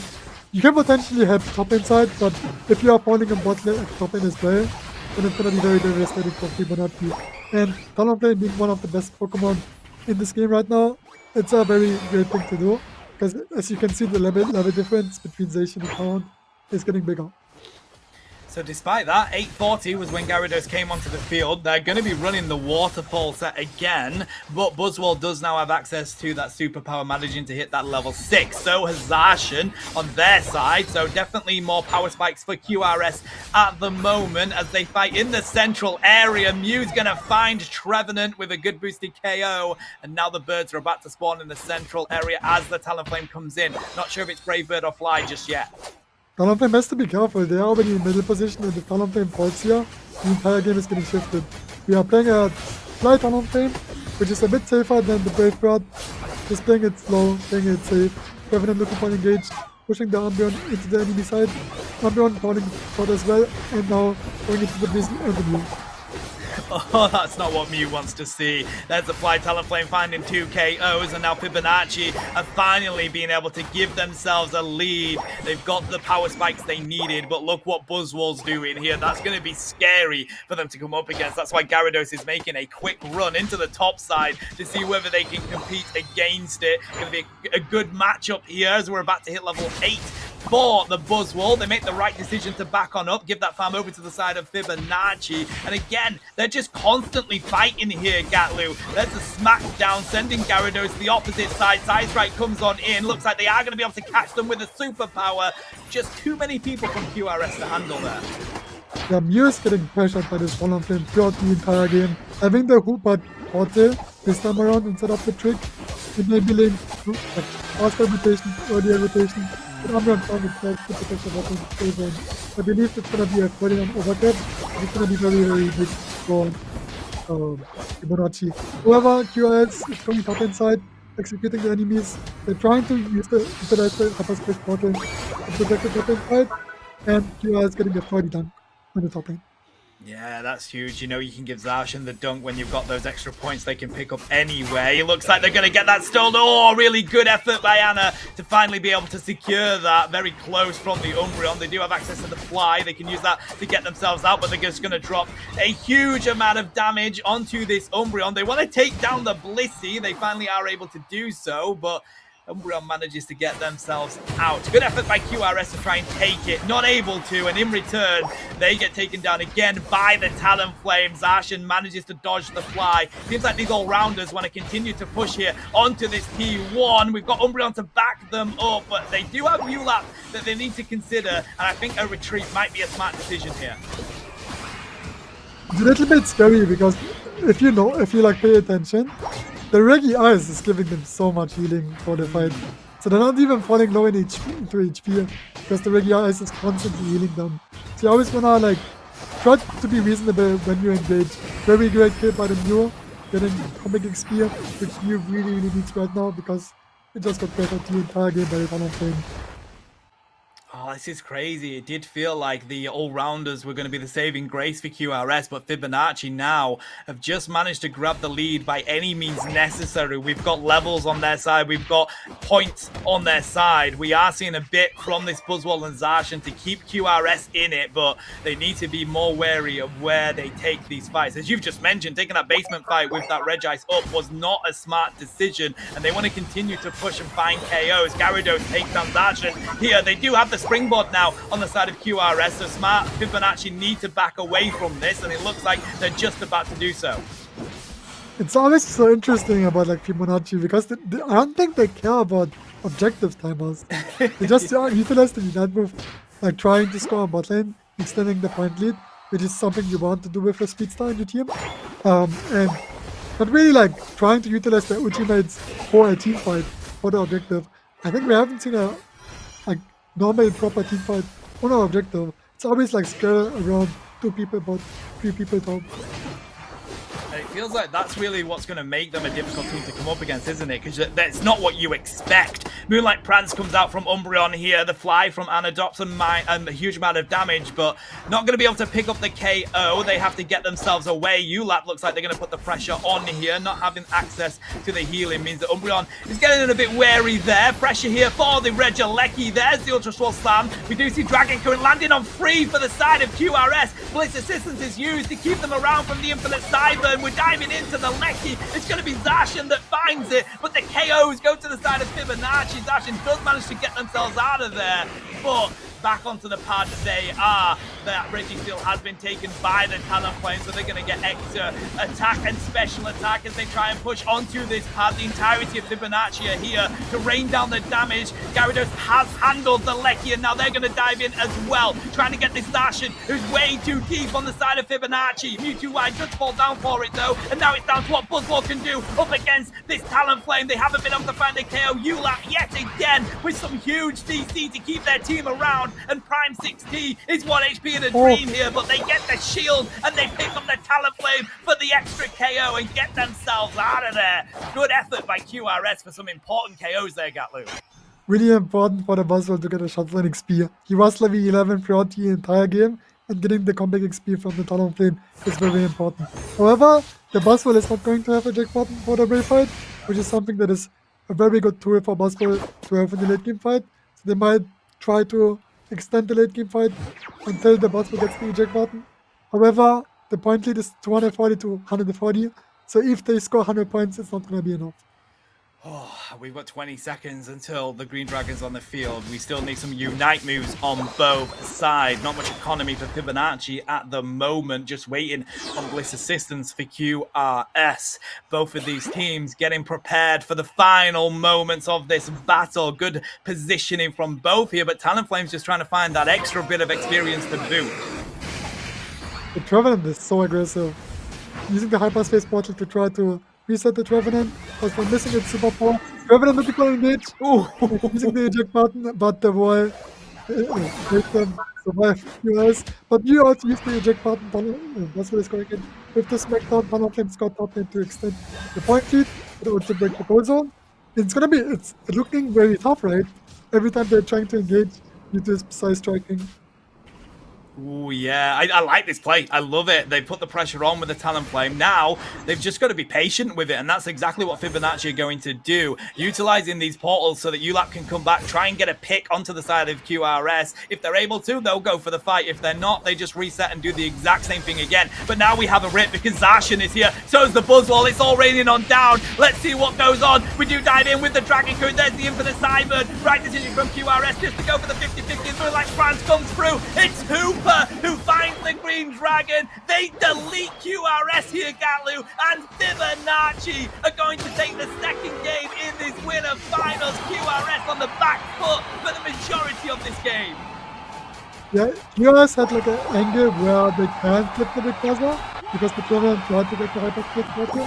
So you gotta keep in mind, you still have to ultimate, it brings back the teammates. But also, that was such a cool secure. The Talonflame used the Flame Sweep. And while the Flame Sweep hit the Rayquaza, the Hooper Beam hit the Rayquaza at the same time, so they combined the damage to secure the Rayquaza, which is something not a lot of teams are capable of doing in a pressure-based situation. I just love how different these teams play, matey. And I gotta say, I've absolutely loved ULAP's play on this Trevenant for the entirety of this tournament, yesterday and today. And here we go, sat in the central area for that good team photo, deserving of this win into the grand finals for Code Unknown Fibonacci.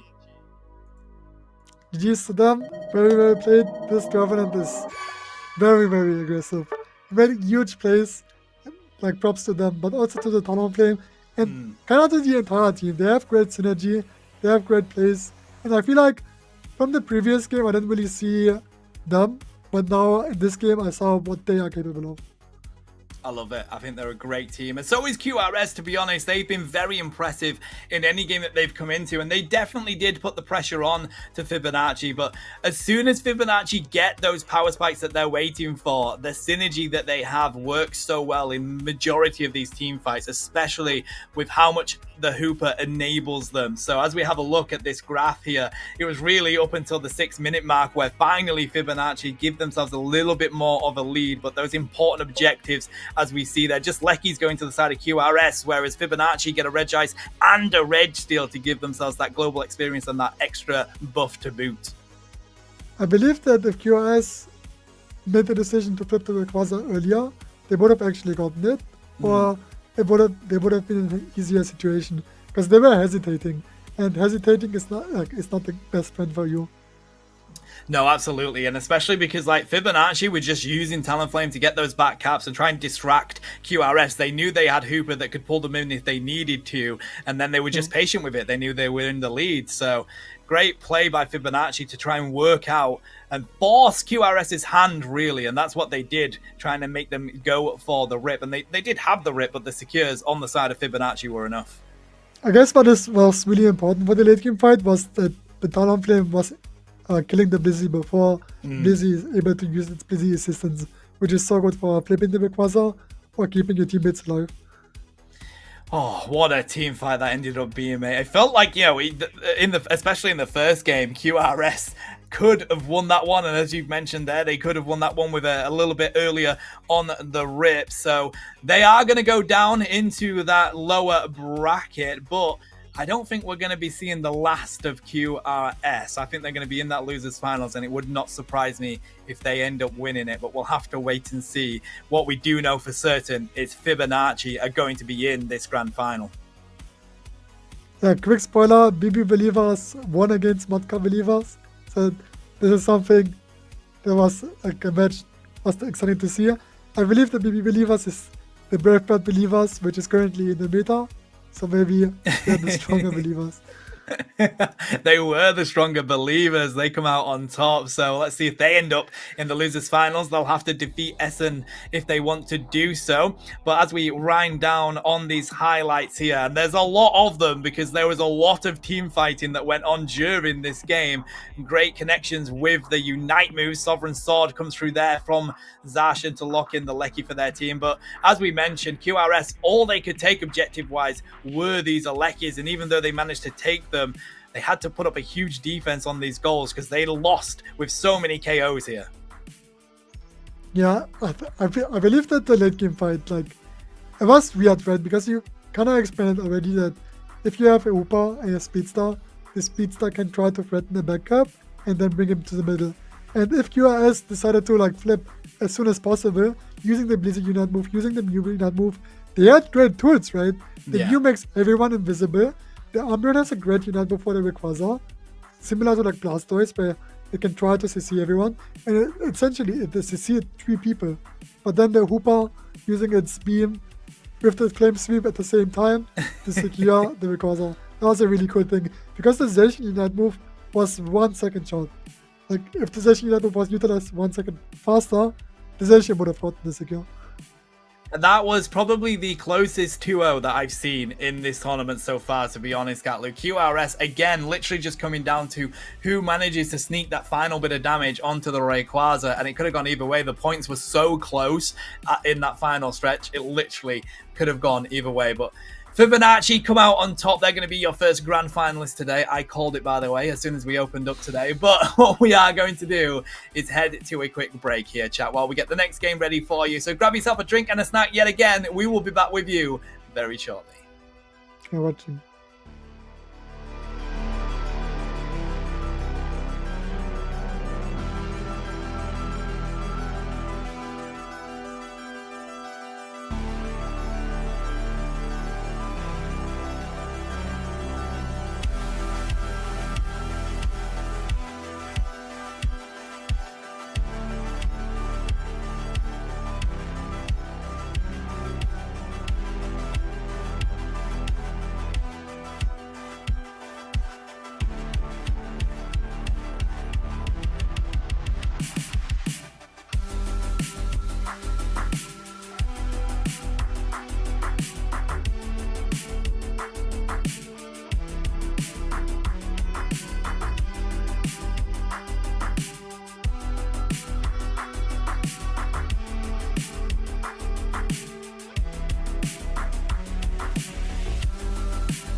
Hello trainers and welcome back into this Unity Clash Spring Showdown Season 9, and boy have we had some exciting games. We know who our first grand finalists, it's Code Unknown Fibonacci, but now we need to know who's going to be joining them there. It's either going to be QRS, and yes, you've seen the Believers have been defeated on both sides. Ison Exosia came on through and they're going up against QRS. We're a bit sad about that, aren't we, Fu? Absolutely. I mean, I'm torn. I'm torn right now. Who do I cheer for? We're going to have a quick look at the bracket, though, see what exactly has happened. BB Believers, although taking down Maka Believers, will go down to Ison Exosia, and now they're going to be facing against QRS for that spot in the grand finals, going up against Code Unknown Fibonacci, who I think we all agree has been very dominant today.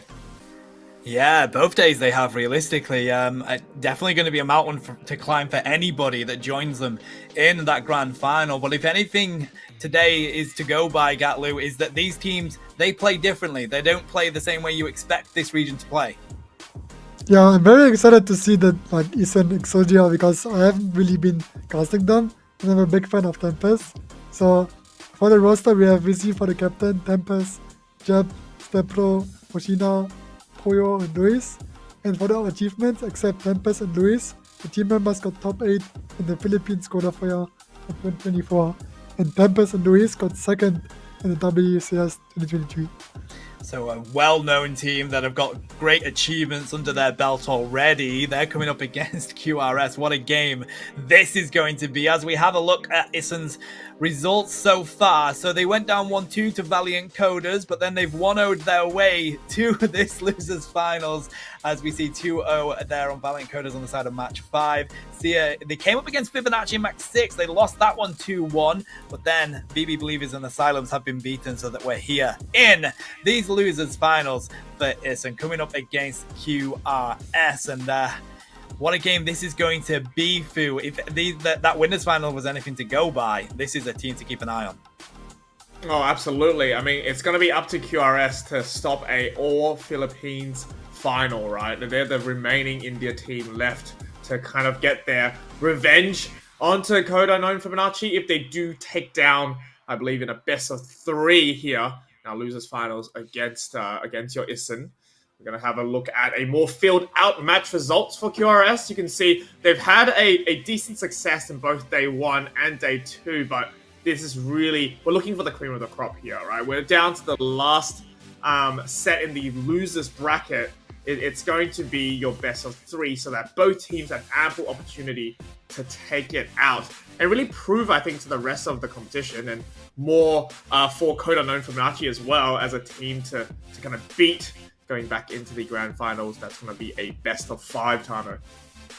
Yeah, and I mean, as we talk about mentality for these teams, Ison, they went down into that losers bracket in the quarterfinals, so they ended up losing against Valiant Coders straight away. So they have had 2 games on the bounce where it is a best of 1, and you have to go big or go home. Getting themselves into this loser finals now means that it is a best of 3. They have a little bit of a buffer to try and work out what QRS are bringing to these games. But on the opposite side, QRS have had plenty of games, mate. 2-1 over Asylum, 2-1 over BB Believers, and then losing to QRS, losing to Fibonacci, 2-0. So today, we've seen more action from QRS, a bit more warmed up, but Ison have been on that edge of trying to work out if they can get the victory in a best of 1. It's going to be an interesting game, is this one, as both of these teams have to keep that mentality up to get this a win. What do we think we're going to be seeing? We've just seen QRS coming out of that one, Ghatlue, with the styles that they play and the talent flames that we saw.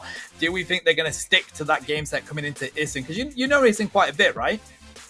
Yeah, I think that they're gonna be going for a similar draft. I do believe that they're gonna try to play more aggressive. They had these like high intensity games of best of 1s, so I do think that they are prepared for it. And QRS just got to 0, so they have to like identify why these things happen, because essentially it's the same region.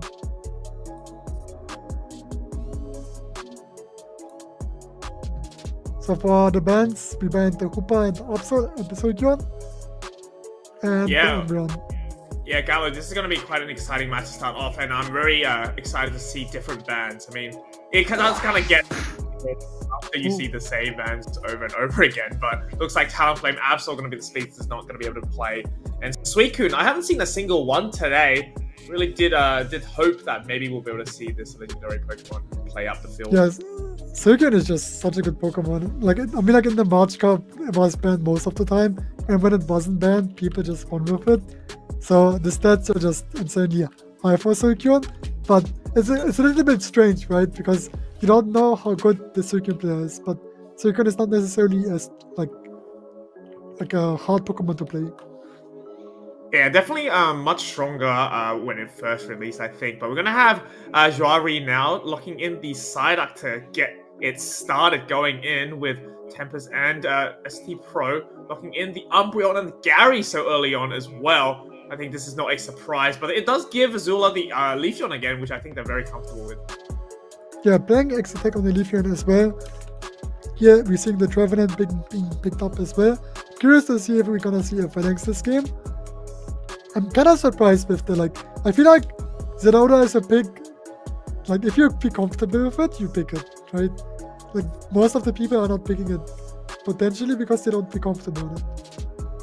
Yeah, I mean, it's not a Pokemon that we saw that's used all the time, and we saw a little bit, I remember, last year with Comfey as well, but most people prefer the Zoroark as their species of choice if you're going to be coupling up with a Comfey, but in this game, I don't think the Comfeys, both supporter positions have been filled, and Prime at 6T going to be Mimikyu now, and Beast has a choice to go to Zeraora that you talked about, but has been contemplating between another speedster as well.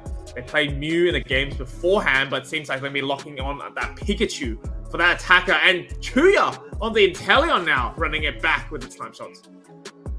Yeah, Chuya just saying, I'm confident, I want to play Inteleon into them.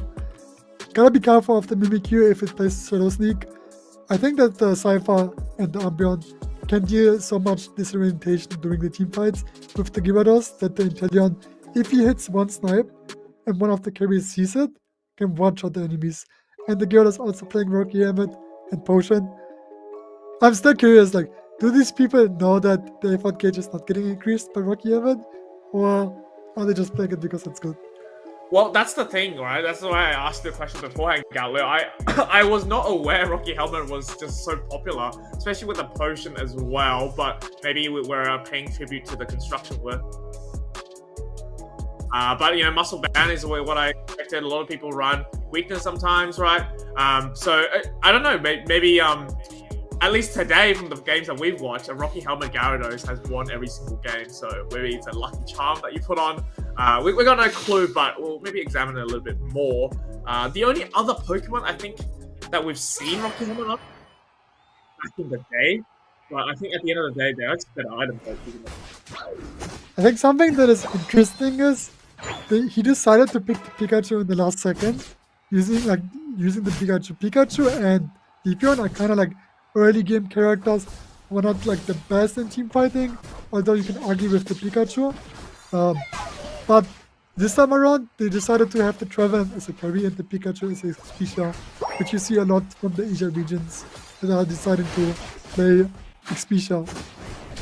Yeah, I think the Pikachu is just great into locking people down with Volt Tackle if they want to, maybe applying Curse if they need, Magikarp going down straight to the Leafeon up in that top path, and Tempest has to quickly make it back to their side. They don't really want to lose their focus just yet, as their central area player will be heading down there. Is it Hoshima going in for a possible cheeky ambush? And Leafeon's going to come down to do the same thing. We might have a 3-on-3 in this bottom part of the game. Yeah, the Trevenant losing its focus, its passive, and its XP, so having no twits for the Swablu fights. Cypher being a really good character for securing the early Swablus. However, topping gank was very successful. Magikarp being stuff in the Gyarados, being the reply from the Mimikyu, trying to pressure the Eldegoss, which has the red buff from the jungle from the earliest pick. Oh, it's going to be Prime 60 on the Shadow Claw Mimi, so I guess the Drizzle might have a little bit of an easier time, since there's no iframe available for Prime. We're going to come through with a huge assist onto this Gyarados, and there goes another KO. Psyduck going down as well for QRS. Right now, it seems like both paths are going in favor of Ison Exosia, as we also have now a level 5 Umbreon onto the board. I'm ticking down to this 8-minute burst. I do expect both teams to maybe have a look at it at least. You can see Jari and Zula are here first up against this Eldegoss, and maybe Scyther coming in a little bit late. Scyther going for the Fabulous, just using a combo and then running away, knowing that Pikachu is very dangerous for them. Curious to see what Tempest is going to decide. Have to play the 4-play build, forcing out the eject button on the Pikachu, and by that happening, the Gyarados is pressuring the top lane side. Psyduck's coming in to try to help out because Trevenant is here as well. The Curse able to deal that AoE damage, and not going to be a very easy time for them to go for a score, but both teams are probably just waiting for this next bit of contested farm to spawn up. Time to get seen by Waterfall Gyarados. Pro has to quickly make it to their side. They see vision of 2 members of QRS, so these birds are not going to be easy up in the top side, but in the bottom side, Snipe Shot finds the Pikachu, and this might be an advantage now for Ison Exodia to kind of, I guess, flip on their end, right? Maybe get some scores in. Yeah, securing the big Swablu and the K at the same time was huge. The Cypher rotated towards top lane, making sure that the Gyarados is not falling for the Mimikyu and the Leafeon. Getting a double KO and the dunk is huge for them, and potentially threatening both objectives at the same time. Some massive snipe shots really landing on the Trevenant, making it hard for them, especially since there's no conventional healer on the side of QRS to kind of absorb these pokes coming out from your Chuya. You have a bit of auto attack, and I just take down this Trevenant as much as they can with the Leafeon running at it. Inteleon had to quickly run away. We got a half HP Registeel up for grabs for both these teams. Tempest trying to get some vision for the team. A Green Illusion dive right into another green move of the Emerald 2-step. Will mean Zula comes out on top. The Snipe Shot goes a bit early, but it doesn't matter as Inteleon able to use the auto attack to secure that Registeel. And now they're really feeling it. Another Chaos Streak of 2, and Inteleon taking down Leafeon will mean that they get the advantage down in this bottom side. And looking at the top as well, Ghatlue, that Regieleki, possible to crash it. Yeah, Gyarados is trying their best to crash it in. I believe it's not in yet. Gyarados is trying its best. He did manage to get the score off. And not maybe trying to push the Regieleki in, trying to see who is there, but deciding not to. This is what the difference is between good teams and great teams. Great teams know when it's time to stop. He's level 10 Gyarados. He doesn't want to give the comeback XP, so he's going to play slow. Yeah, a bit of a masterclass macro coming in from ST Pro for sure. I mean, it wasn't the easiest lane up top against the Mimikyu, but I think Scyther definitely helped it a lot, making sure that they're at least on par with the levels. Oh, a huge double snipe with vision coming out from Tempest to take down the Trevenant.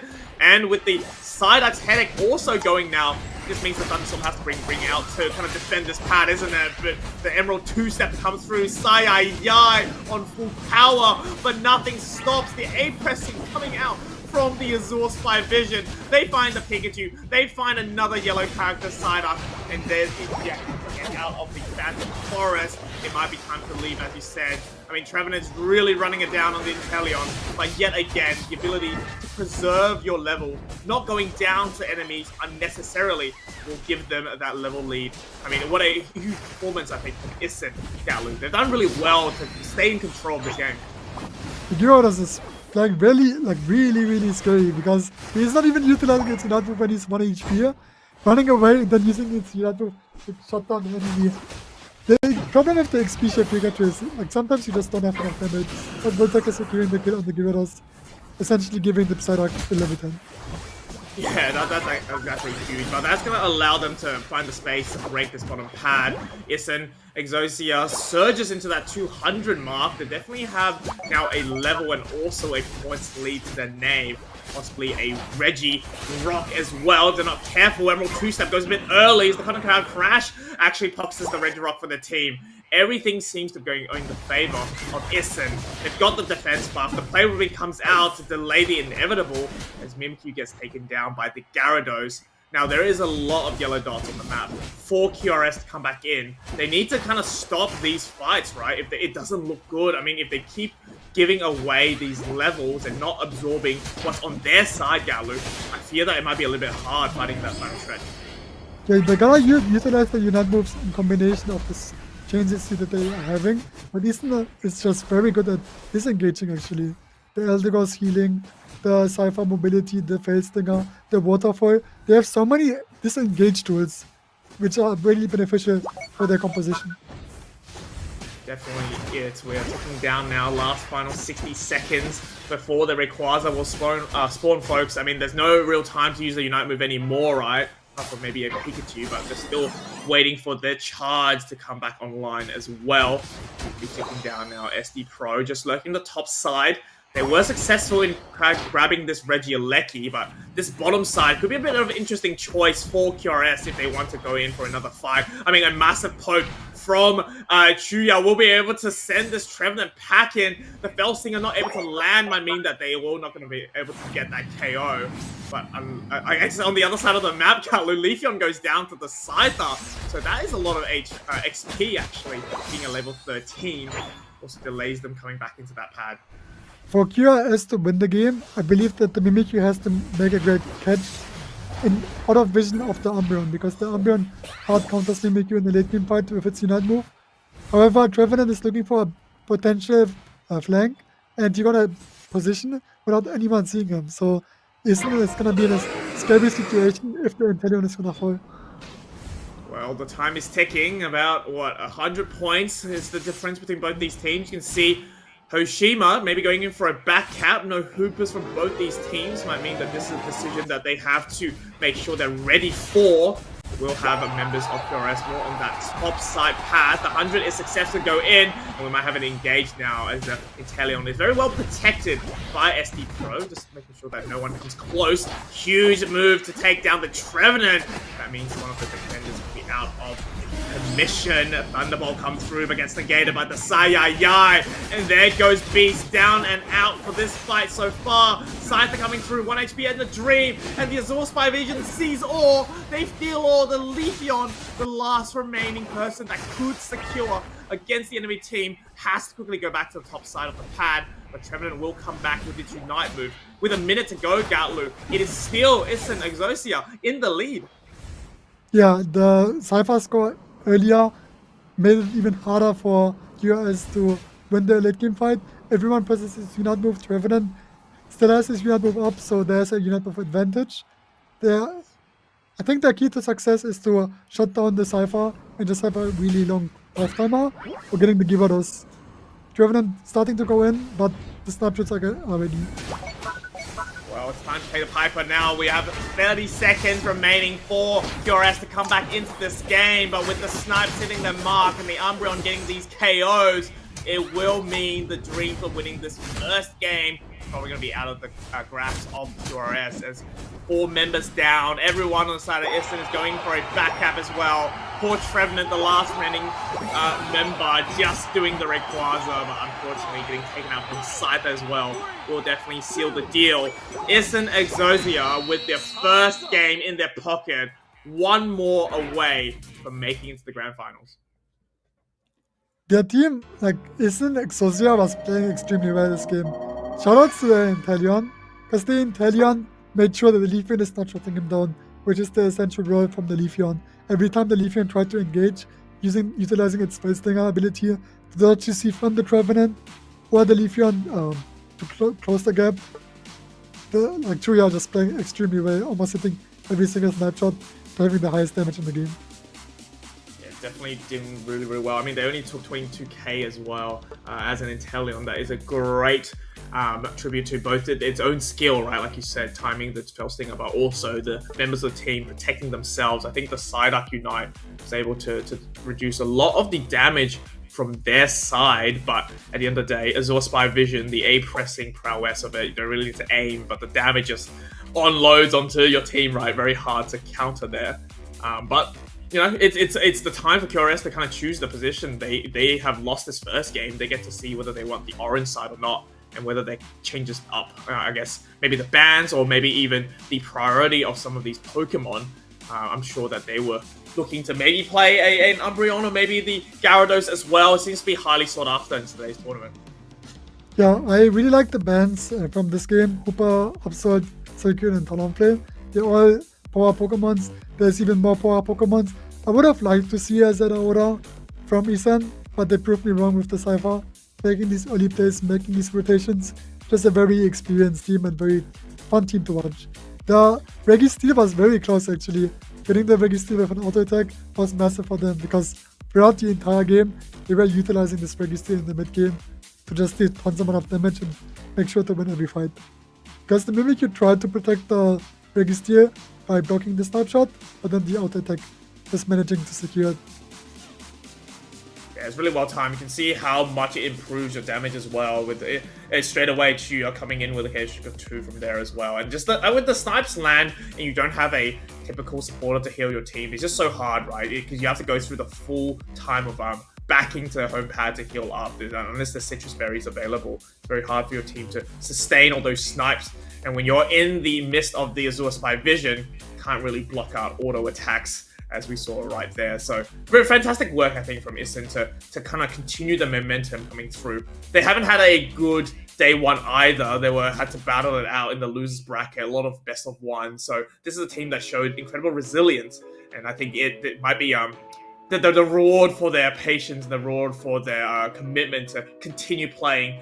Yeah, I mean they might be able to make it to the grand final from this look so far. What do you think QRS needs to do now that they've come down from the winners to make sure that they maintain the position back into the grand finals? I think the Inteleon is actually very scary. I would potentially threaten the Inteleon ban or try to make a composition work that is against the Inteleon, because this Inteleon was kind of controlling the entire game from the early game to the late game, which is like something that is very hard to do as an attacker in the current meta. So when the attacker picks it and shows its strengths, it's always really fun to cast and watch.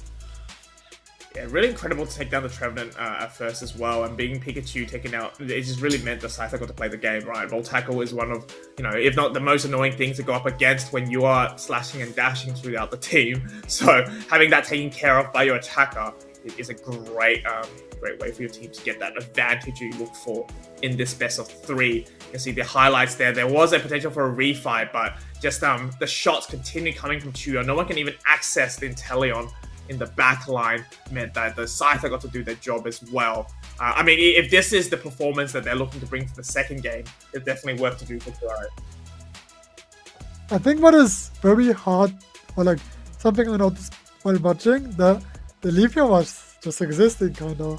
Like it was very hard for Leafeon to commit on anyone.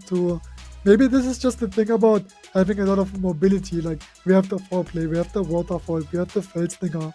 We have so many like engage and disengage abilities that it may be pretty hard for the Leafeon. I do think that when you pick Leafeon, you gotta have a strategy. You gotta know how to play the early game properly. You can't be level 4 at 8 minutes and 30 seconds because you wanna be level 6 and pressure the side. So maybe something to keep in mind for the next games, or just not picking up the Leafeon and deciding to pick something else. Well, they have a different choice this time, as they're going to be on the orange side this time, Ghatlue, and perhaps it allows them to pick 2 members straight away after we see what the prioritization comes out from Ison. Going to have a Talonflame Suicune yet again banned out for both these teams. Blissey is different though, so Hooper up on the board, up to QRS whether they want to take it away. They do in fact take it away, so Umbreon now able to select for Ison. A Psyduck is available, and the other speedsters apart from a Talonflame, such as your Zeraora, right? Your Absol, your Masquerada, all available. Tempest, though, going to lock in the Umbreon, because whenever you get a chance and you're in that first pick position, it's a good flex Pokemon to start. Yeah, Tempest I think, really likes the Umbreon in the current meta. Powerplay did so much damage into speedsters because they deal a lot of damage or have high damage stats. Picking up the Absol and the Gyarados at the same time, which is very interesting, showing the 2 carry Pokemons already, and Tria again on the Inteleon, which is something they need to consider right now. How do we deal with the Inteleon? Well, to answer your question, instead of an Leafeon all the time, they're going to have the Absol now as the second try to kind of take down this attacker. But I think with a front line of a Psyduck and also an Umbreon, it's going to be a little bit... You need a little bit more, don't you, than just an Absol running straight down. They will have Prime 6T on the Gyarados, though, to take it away from ST Pro. That might be able to help out with maybe more pressure onto the back line. as we have Mamoswine picked up now instead of Trevenant. So I think all these Pokemon looking to isolate and maybe allow the team to kind of initiate onto whoever they pick up. And Eldegoss, I think, is a decent Pokemon for that early game as well, right? Up in the top path to ensure the Magikarp has a little bit more relief from people just running at it all the time. Rapid Fire, Scarf, Weakness, Policy, Focus, and Buzzword. Interesting. I think I have never seen such a team, like composition or item combination. So I'm kind of curious if this is going to pay off. The Leafeon is playing the attack weight with the new item and the Razor Claw. You don't have to play Amplifier on Leafeon anymore.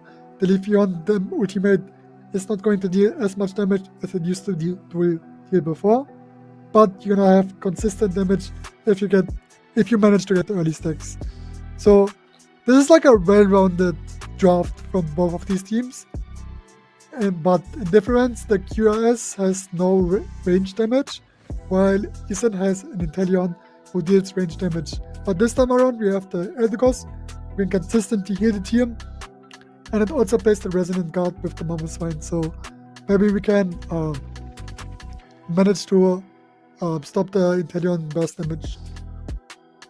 Well, it really is a strategy of protect the president, isn't it, for Isen? I mean, they have one Inteleon, and then in front of them, they have the Umbreon Psyduck, a Buzzwole if they need, and then obviously the Scyther to clean up. Kind of interesting, the item set for both Scyther and Leafeon is exactly the same, right? Both of your double stacking with your Razor Claw, and it's all about just... I mean, everyone is just going in whenever they have a Unite move. That's when they can actually fight. So I'm curious to see whether they choose to wait for one or the other's Unite move to go in first before they allow to use their. Do you think that there is a timing aspect to that? Like, for example, if you're the POV of the Leafeon, do you wait for the Scyther to kind of use its Unite move before you go in to ensure that you get the KO, or it doesn't really matter? We can just use it quite frequently because of how the Pokemon's kit is.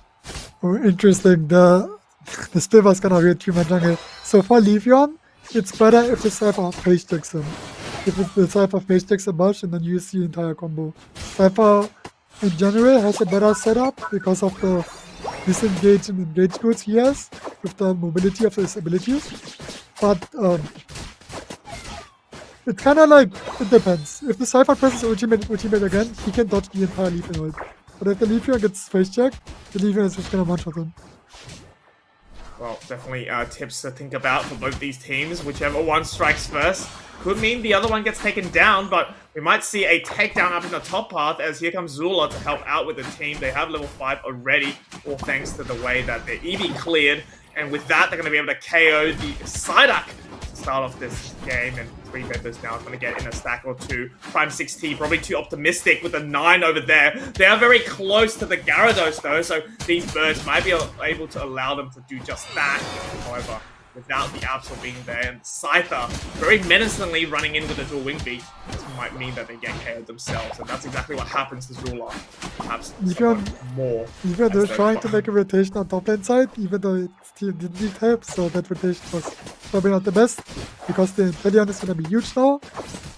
However, Isen is keep pressuring the top lane side, knowing that they don't have a Gyarados. But while that happens, the Gyarados gets into evolution, Eldegoss is falling, Mamoswine is falling, and Isen is getting the stacks on top lane side. Yeah, well, that's the thing, right? It's very hard going up against something like a Sobble because the damage is actually quite impressive in the early game as well. I think Beast tried to do something and take down the Drizzle, but not successful, and they lose the Swine up in the process. We will have an Eldegoss now, though, to help out Zula as we hit that 8-minute mark. And Wizzy might get taken down now before the headache goes through. But all that time, it allows Hoshima to actually get that level 7 from those middle birds. Ready dunk on top lane side, deciding to not play for the top lane Swabbles, but falling short as well. Potentially getting another stack, but Umbreon catching him. 4 people on top lane side. Identifying that there's 4 people on top lane side, QRS is saying, we're gonna get the bot lane stacks. Yeah, you can see everyone is now rotating out on the top side, including Chuya as well. They have a 30 to their name. That's going to allow them to get a 19 over dunk. That 720 mark. That at the same time, I think Leafeon makes a good value out of that because all those middle birds down in that bot path gets taken by them solely, and that allows them to have access to the Unite move as well, Ghatlue. And maybe that's the damage, the difference that in terms of damage they can provide in this Reggie fight. Not sure which teams that these are going to go for, but in like Beast is already in a bit of trouble as they run right into the foul play. I think with the Cypher coming there as well, a Chaos Trigger 2 is up for grabs. A great bounce by the Gyarados, catching out the Cypher, getting a huge coming XP. I'm not really sure if this was the right decision, right? They had the XP lead, they had the early game, but they broke the top lane side, meaning that the Gyarados can farm its Unite move. If you are not pushing the top lane regularly, do you really have to contest the top lane so much? You're giving so much XP, kind of for nothing, because Lithium got all the bot lane farm, and potentially getting the bot lane objective right now. Well, this is a Reg Ice. This is very close to getting secured. We have the snapshot to go through. It's a Scyther that pops in for their team, though, so at least a bit of relief for Ison as they will have their HP recovery enhanced. The Ultra Soul Slam not able to lock onto anybody, but Swain does go down. We will have a numbers advantage for Ison down in this bottom path. We have a 40 to come through. Another 34. They surge through the 200 mark now. Very comfortable in their score lead, and also having the Pokemon to be the first at that level 11 mark. Big rotation to score top lane side, breaking the go zone, and also catching the Cypher. Having a double speeds the composition is always pretty rough to play against. You don't have the range damage, but you have the burst damage to potentially just one-shot all the squishy Pokemon at our range. Well, speaking of burst damage, Ghatlue, I mean, there goes your Emerald 2-step to knock them down, but they're going to be coming back in quick succession as Inteleon takes down Leafeon and possibly more as the Scyther looks to clean up the Elder Gods as well. Prime 60 can only do but back onto their side. They don't want to really give away too much experience anymore. We're going to be waiting for these teams to clear up the farm on their side. Just capturing the blue buff is going to be Zula. They wait for their... They've got the Unite move now for the next fight. I think right now, the Inteleon's still relatively safe, right? There's haven't been an angle, I think, that QRS has found to really take this Pokemon down comfortably without expending a lot of the Unite moves. Bit of an interesting vision situation down in the middle side. Ferrari able to avoid the snipe shot. Gets back safely, but maybe Zula caught out into the sidekick. Look at how much chunk it does from the snipe shot, Ghatlue.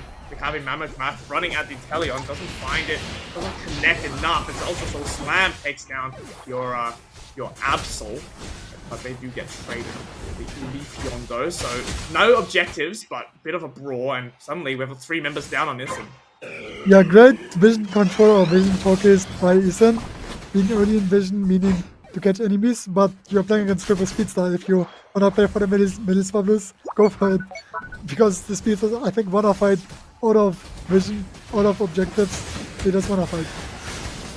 Well, we're going to have another fight going through. The Snipe Shot able to just lock it in for the team yet again. Another Reg Ice for them. Prime 60 getting manhandled by your SD Pro. Has to bounce out, but it's not going to be able to sustain the damage coming out from Chuya. Here's Sugar 2 for this Inteleon as Wizzy makes way for more Psychic onto your Elder Gods, and they're trying to run away, but with the Surf and the grab coming out from SD Pro, they get pushed back into their side. It must be so annoying playing on the side of QRS into the amount of CC that's chained up from Ison. Seems like if you get caught in any of these moves, you're going to be facing the Pokemon Center very, very soon. But as I say this though, bit of KOs coming out from QRS though. They take out the Inteleon and take out the Buzzwole. Yeah, very great engage by QRS, just making sure that they're not falling too much behind. The Cypher was doing the top lane objective, meaning that they are losing a lot of damage. However, Tempest using a great Unite move to protect the bot lane goes on. Hopefully into Snarl, into Psyduck. It's a very scary composition, especially if you play melees. The draft is just very in favor of Ison, because Buzzwole is really good into enemy composition. And the Umbreon into Psyduck. Definitely a really good pick, I think, into what QRS has brought in, but no short of credit for QRS as well. They've really come back into this game, right? They have a level 14 Absol on their side, as well as a closer gap now in terms of points. So I remember before, right around the 6 minute mark, it was like 200 to 90 or something like that. But now they've kind of like really crawled their way back, right? And this is what if this is what you need to do to send it to a game number 3, then you have to try your best to make sure that you're in the best possible position to take down that Rayquaza has a really Rayquaza. aggressive positioning going in, potentially catching out the Cypher, forcing its fully before the fight. Started counter engaging with the Psychic and just getting the normal spines, focus span, and death timer. We have a snipe shot landing onto Elder Goss, and there goes a huge grab. That's the first member down, apart from the Mamoswine as well. I mean, is this just a flip of the Rayquaza now? They have such numbers advantage. They have the Intellion as well, but they are going to be a little bit scared of this Absol Unite move, as well as the Emerald 2-step that can come out. They don't decide to do anything with it. So the Mamoswine will be back now. Another 5v5 fight, Ghatlue, as now both teams... It's very scary. The get Leafeon is engage. out of vision. They don't know that the Leafeon is Navash. Leafeon showing itself, trying to use its Unite move. Gyarados full engaging on the enemies. Getting the Psyduck, Umbreon using its Unite move. Gyarados chasing down the Inteleon, using its Unite move, eject button combo to get the Inteleon. The Buzzboy just falling short as well. And the full engage comp is getting the hand of it. Well, right now, it's really just Prime 60's world, and we're living in it, right? Only up to Tempest to do the impossible, trying to stall it out for the Scyther to come back in. Nice little foul play in, but we do have the Leafeon, though. That's the goes for the team. QRS might send this game to a game 3 if they can get this Hundo Burgers in Ghatlue. We got one coming out to the bottom and more on the top side. I mean, this is a great performance coming out from QRS. Yeah, really good engage. Like seeing the Leafeon did show itself from the buff, but because they paid attention to the Leafeon, the Gyarados took that moment of attention to jump on in, and then the fight just happened. Everyone exploded. Psyduck already lost his focus point in the previous upper engage, so Psyduck wasn't able to stay alive for the fight, and because Psyduck is dead, the Inteleon is getting chased by the Gyarados. And Gyarados with the eject button, following up an Inteleon without eject button, meaning it's a free kill.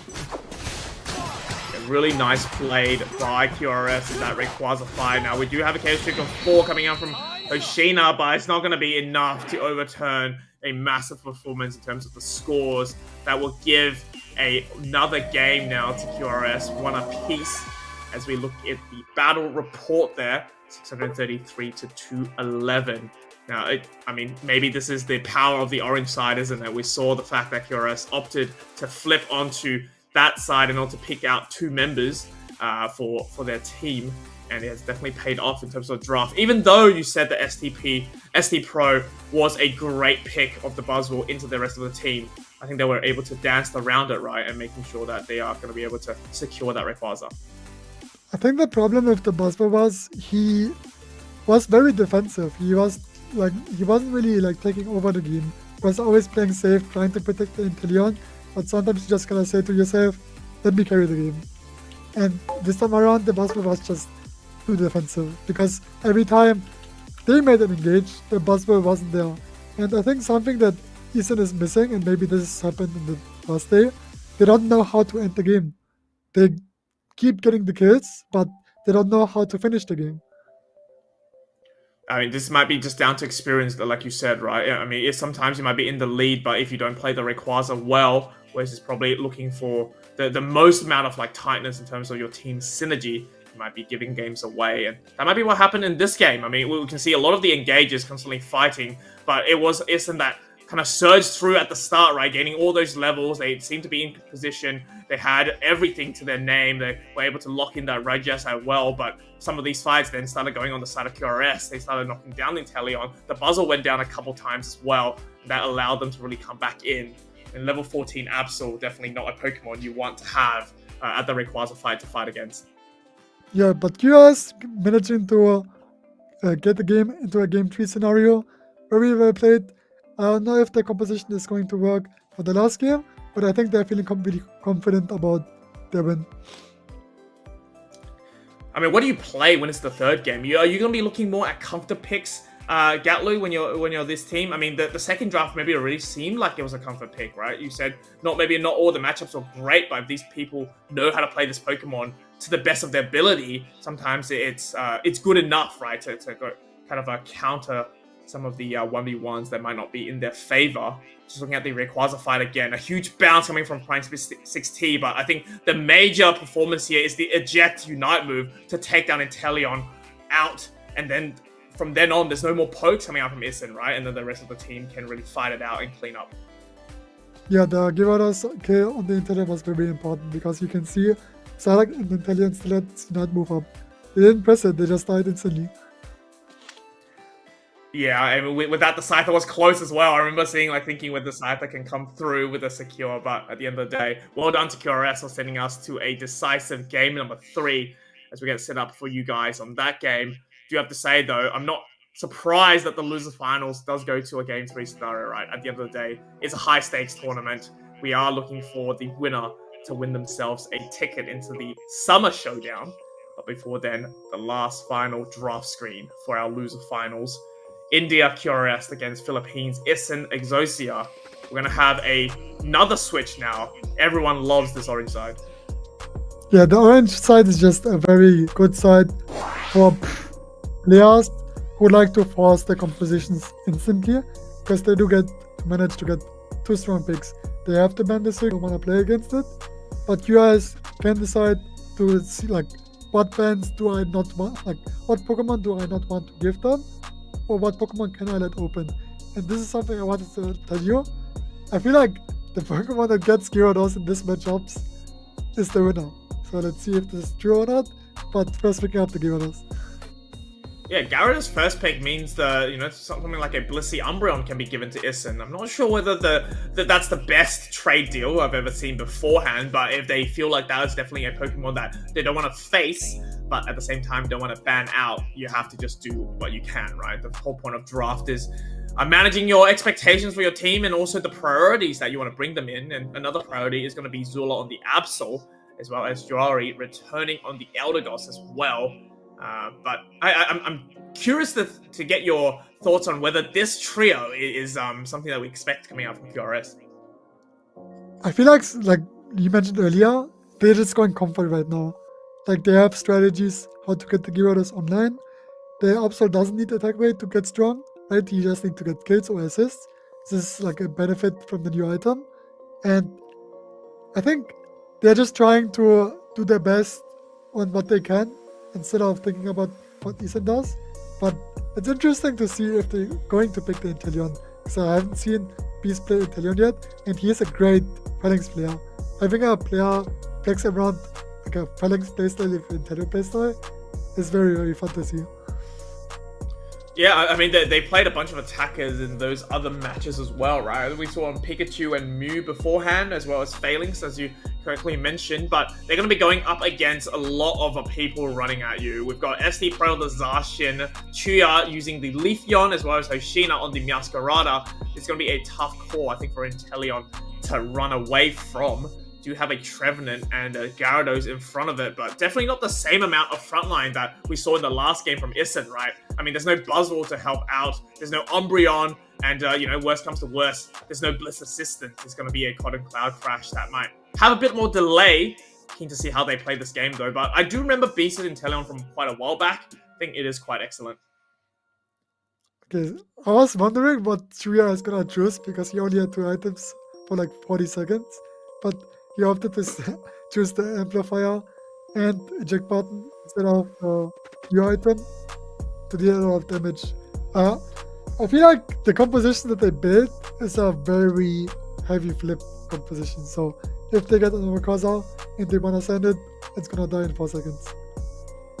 Well, I mean, you're facing QRS, right, which we saw can also rip the Rayquaza beforehand as a strategy, and sometimes when the pressure mounts a little bit too much, Ghatlue, it's about taking down the Rayquaza and finish the game early on. So we'll see what happens as we get into this early portions of our final game of the loser finals of the Unity Clash Spring Showdown. It's going to be QRS on your purple side going up against Isen on your orange side, and we're going to have Hoshina be the central area player for their team. So far, every Magikarp player got an assist or NK on top inside, so I'm curious to see if this is gonna happen again. The Eldegoss is taking the red buff, going towards top inside into double melee, having a buff Eldegoss is very, very strong. Eldegoss being one of the strongest top laners as well. Not seeing much play recently in the current meta, but I'm happy to see the Eldegoss being picked up again. A great Pokemon for sustainability. Oh, we might have a little bit of a Sableye situation in this game as we see an Absol kind of just lurking in the top side there. We'll keep you guys updated what has happened, but right now it does seem like Isen has that Leafeon down in the bottom already. They're getting chased by this Fan Thump, and if they can get KO'd here, might be a little bit of a rough situation. They'll be able to eat that Citrus Berry up very, very quickly. like it will also mean Beast has to play a bit more safer. Yeah, I believe that like a split happened. The Leafeon took the blue buff, like Muscarada took the red buff and then top lane. It's a bit unfortunate that the Optil is 5k currently. It's losing a lot of tempo. But while that happens, Eason is pressuring bot lane side, trying to get his stacks, and the top lane side is also getting pressured. So it's a very rough early game. Definitely is rough for QRS, but it does look like Zula is now back in action, which is a great thing to see, but the bird's already been gone. It's going to be a safeguard Blissey for Isen here, allowing this Leafeon and anyone that's running it down to really not care about any of the crowd control afforded by the Trevenant. Now, finally, a Gyarados have hit the map for QRS, and good timing as well as they get prepared for these 8-minute birds. Ghatlue about to be spawning in that middle area. The Leafeon is definitely very strong right now. I believe it has like 5 stacks right now. 5 stacks on the Leafeon. Absol being in the middle position, getting the sword boost. Very good comeback for the XP. We gotta get the Gossifleur to an Eldegoss, otherwise the Eldegoss is going to suffer. Bit of a tough situation if you're still stuck at Gossifleur at that 7-minute mark, but Chuya might go down now to Zula. That's all the experience that they didn't have back on their side. Great news now for QRS, and this is yet again about the comeback mechanic, right, for this game. Yeah, the Inteleon needs to get level 7. Bioscarada already being at level 7. Bioscarada actually a pretty good Pokemon into Inteleon. One snipe shot can cause you to lose your passive, which is unbelievably OP on Bioscarada. I think Inteleon is just unbelievably OP to begin with, Ghatlue, as we have a bounce going in from Prime 6T onto the Blissey and the Zacian on top side. They have Zula there to help out as well. And you can see from the minimap, it does seem like QRS looks to have a fight up in that top part instead. They've also ditched the Trevenant, but that's going to be coming along quite nicely as well. Masquerade is the only Pokemon that is not going to be available for this fight for Isen, and they're going to quickly run and rip this Regieleki. We're going to have a secure on the side of Isen, as they're all going to be Zacian able to secure that for their team. They will eject back onto their pad, but this provides an opportunity to either delay the enemy team, get more of the farm, maybe the bot side, or look to have a siege and maybe get some scores in. So we'll see what happens there as we have Trevenant the first to fall for them. Flora Flourish right onto the board, and even though it doesn't crash, they're going to be able to knock out 3 members of QRS and perhaps more, getting a 40 in. Zula having trouble against the Zacian, and that's how pad goes down, and 140 points now to Isen. Really well played, utilizing its not move advantages on top lane side, getting the Regieleki and breaking the top lane side. While that happens, QRS is trying to get the Regieleki, but since they just started it, there is a chance for Isen to steal it or take a fight. This is utilizing its not organization, Zacian looking for the secure, and the Zacian gets the second shot.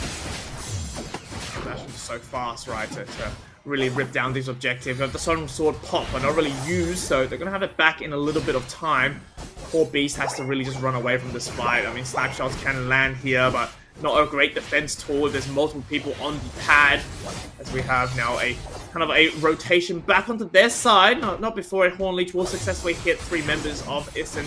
Exosia, Flower Trick going on to Trevenant. Trevenant still relatively healthy, able to still dance on the pad as we have another Sacred Sword to take down the Trevenant. The Flora Flourish is back in, and I think finally QRS decides to give up this pad. They understand there's no point losing it anymore, but so far, 7 points to their name. They need to find a window to come back in.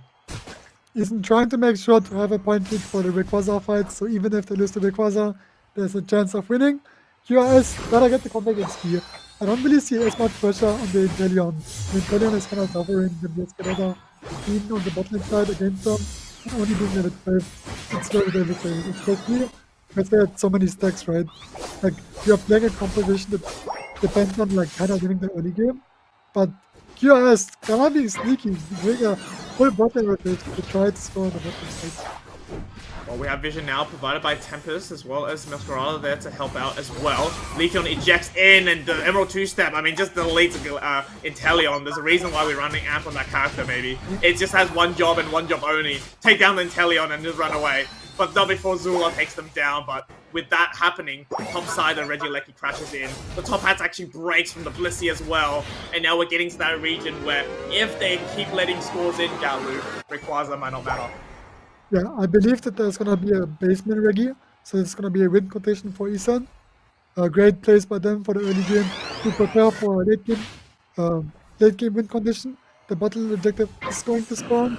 We have 4 unit moves on the left side and only 2 unit moves on the right side.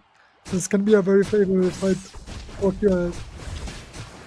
Well, they're going to start this Regirock immediately, like you mentioned. Double team coming out from Hoshina. Trying to access and maybe put a Flower Trip onto Regirock. Flores to make sure the tick goes in. But Zula timing it so perfectly to make sure that they get this and maybe crawl their way back into this game. Zash in the prime position to flank onto the back end side. Ghatlue going to go in for maybe a score or two. Emerald two-step running onto it, but gets quickly choked down by the Wood Hammer from the Trevenant as Blissey will go down to the Absol. They've only lost one so far inside QRS. Is there a potential to fight another one? Nothing else does go down though. Now they start losing all members. Midnight Slash come through. Zula 1 HP on the Dream, lives the ordeal, gets the KO streak on the Zacian, and now they have that level 13 Ghatlue. Yeah, very beneficial fight for QRS. However, they did use a lot of unit moves and the win condition is spawning on top lane side.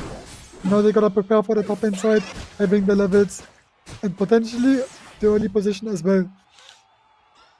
Well, this is a great way for the Absol to be there right on time. I mean, with Absol, this should be ripped in a good time before the enemy can actually come in. The side strike go through. The side shot actually doesn't land enough damage, but that's okay. The auto attack from Beast able to lock that in. So, as you said, it would have been the win condition, but they've kind of suppressed it.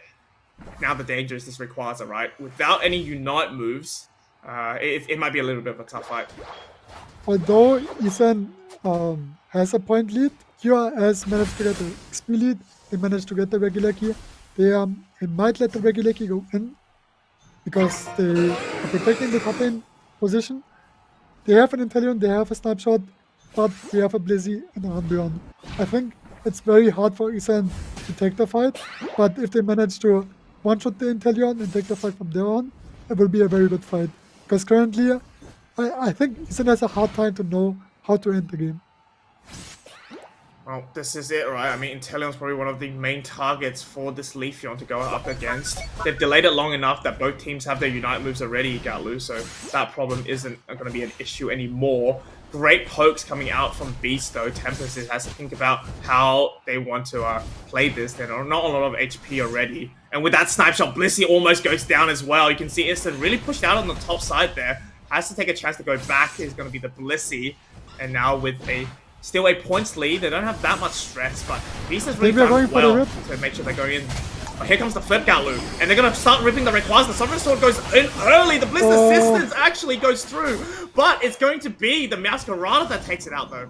MVP is Tempest, engaging, seeing that the flip is happening. They pressed all their abilities, but Tempest just engaging with this now on the foreplay into Unite Blue. This stores so much time for the Masquerada and the Blissey to set up the combination of Spear to get this to the Rayquaza. Really well played by Tempest to seal the deal for Ethan. Yeah, definitely a great way to kind of come back in after losing game number 2, right? Now that means Ison are going to be on their way to the grand finals, getting to fight it out with Coda known Fibonacci coming right after this. But as teams just finished off this game, do you have to say though, QRS put a really good fight, even though they were pushed back for a lot of that period. You did say that they were able to gain that level lead going back into the Rayquaza, but even though all those pokes coming out from Inteleon wasn't enough to win them the fight. Yeah, definitely a great showing by the India region. QRS showcasing how strong India can be, but the Philippine teams are going to be in the grand finals, and it's going to be a very exciting match. I believe that Ethan lost against them, and they won, so it's going to be like a revenge arc. I mean, anyone from the Philippines will be extremely happy, right? It's going to be an all-Philippines final coming up very, very soon in the best of 5. But we're going to quickly have a revisit of the battle report. You can see Beast doing 35% of their team's damage there. At the same time, we have 32% done by Hoshina on the Masquerada.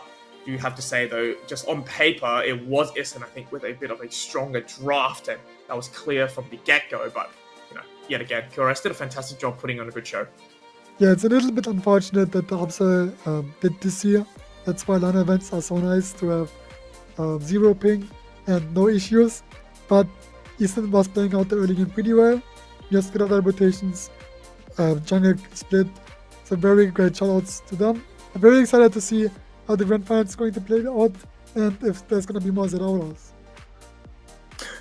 You just like to see the Aurora, don't you, Ghatlue? So maybe these teams will listen as we head into the grand finals very soon. But surely before then, let's have a quick gander at some of the replays. I mean, I think the Flora Flourish has been one of the highlights for me, at least this game.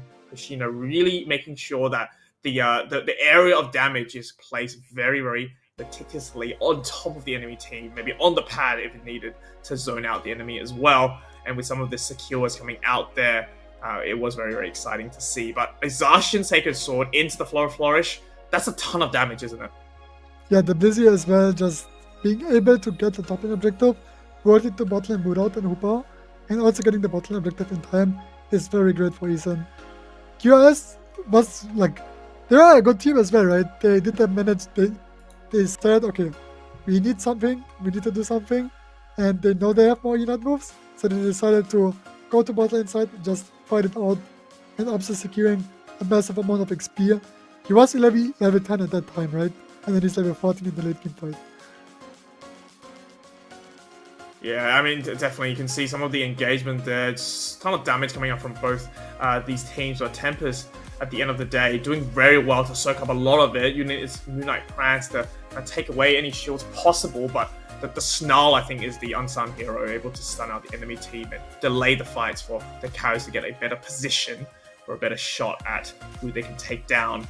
I mean, this Regieleki was entirely close. I mean, I think if it got secured by Ison Ghatlue, it might have been game over from that moment on, but here comes the Rayquaza fight yet again. Like Blizzy Unite move with the Zacian and the Escalada, it's very scary to flip into the composition. I already mentioned it earlier. Like, if you wanna flip, you gotta be confident. Yeah, that's definitely it. I mean, that's probably what Code Unknown Fibonacci has watched as well. They're probably going to be prepared for that too. But as we get set up, folks, we have the grand finals coming up very, very soon. We'll be right back because it is going to be a all-Philippines final. Code Unknown Fibonacci takes on Ison Exosia right after this.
Welcome back, trainers, and after 5 hours of intense battling, it all comes down to this, Foo. It's Code Unknown Fibonacci versus Isan Exosia, and Code Unknown have the advantage being in this grand finals from the winner's side. What a game this is going to be. Definitely is going to be a crazy one. We're going to revisit the storylines for both these teams. Now, Code Unknown Fibonacci had a very, very strong performance, right, from the get-go, day 1 and day 2 today, only losing 1 game so far, whereas the other, it's the opposite, isn't it, for Isan Exosia? They've been fighting since day 1. They were in the losers bracket early on, they were fighting these BO1s coming through day 2 as well, right? They went down in your semi-finals to Code Unknown Fibonacci, right? So they're very well known about verting this team already, but, you know, if I believe in anything, it's that people have a chance to make a comeback and really surprise us all and see whether they can take it out away from Fibonacci. Yeah, I mean, looking at this, they've gone up against Fibonacci and got a game from them. Nobody else has managed that feat in this tournament today, so they've definitely put Fibonacci to the edge of their games there. It's whether they can do it in the grand final. They're going to feel like they need to climb that final mountain and see if they can win. But of course, Fibonacci got here from the winner's side. They're going to have that extra game in this best of 5. So realistically, Fibonacci just needs to win 2 to be able to win this best of 5, mate. That's a huge mountain for Ison to climb. But boy, have this team been incredible today, as we just saw, coming all the way through that loser's bracket and now getting into the grand final, defeating huge teams like QRS on the journey. Here we go into the first pick ban phase. Fibonacci are going to be on the purple side, and Ison are going to get access to that double pick. Well, they're going to have no Inteleon, no Absol this game, and Blissey Suicune persistently getting banned out, but that means Umbreon Psyduck available to get picked from these teams, as well as Talonflame. I think we haven't seen too much of that today, but from what we've watched, Tano, seems like Gyarados is also up for grabs, so both teams kind of think about what they want to play here. We're going to steal the Talonflame for Fibonacci. That's a scary first pick for Ison to handle, but they're going to pick the right mons to do just that. Umbreon possibly coming through with that mean look, try to limit what Talonflame can do. They're going to steal the Mewtwo Y from the get-go. Chuya's already showing how great that Pokemon is, but we know that Fibonacci like to use Mewtwo Y quite a lot on their side as well. This is a really good pick for Chuya. Very, very smart, because you're going to be able to dodge a lot of the fly as well, coming out from the teleport, as well as Tempest, already so good on the Umbreon, making sure that they're not going to be able to allow Fibonacci to play something like an Umbreon Psyduck. Instead, though, we're going to have a double supporter core for this code unknown, as we have a Hooper getting picked up by Ikinamada as well. So, interesting. ULAB has not playing the Trevenant this game. They've opted for the Psyduck instead. Yeah, but they're going to be able to pair that Talonflame with the Hooper trick if that's what they want to go for, and just give them access to diving on in with a huge amount of damage and getting instantly out. So it's going to be an interesting one that Ison are going to have to keep a close eye on. We do see ST Pro there on the Gyarados that they've already played so well with. So with Fibonacci, though, this is what I like from this comp coming into this, because both of these teams use these Pokemon so well, and they've been able to take a couple of picks away from Fibonacci here. Yeah, Zacian is now back in the hands of Anna, and it looks like Hoshina going to make a return on the Scyther as well. So honestly, on paper, both these things are very interesting drafts, but I do have to say, though, the lack of frontline for Fibonacci will mean that in the late game, I think Sustain is going to be quite questionable, right? Going up against something like a Gyarados and an Umbreon.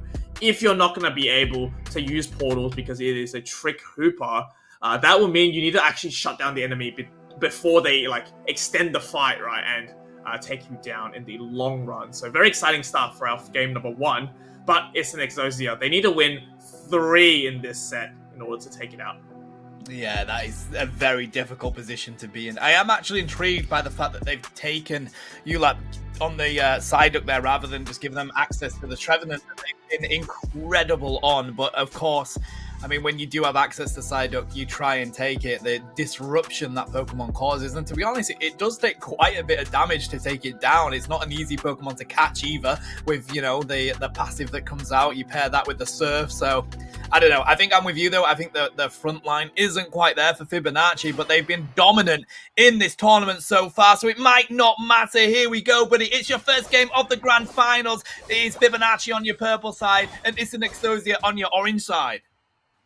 Yeah, let's get some hype for our first game in. This is really the ending of our tournament, right? Let's see which team will take it out and be our champion of the Spring Showdown. We're going to have Chua down in the bot path, and with a little Eevee, Temper's going to be able to get some of those Aeos cookie stacks in, as well as getting that free experience to hit that level 4.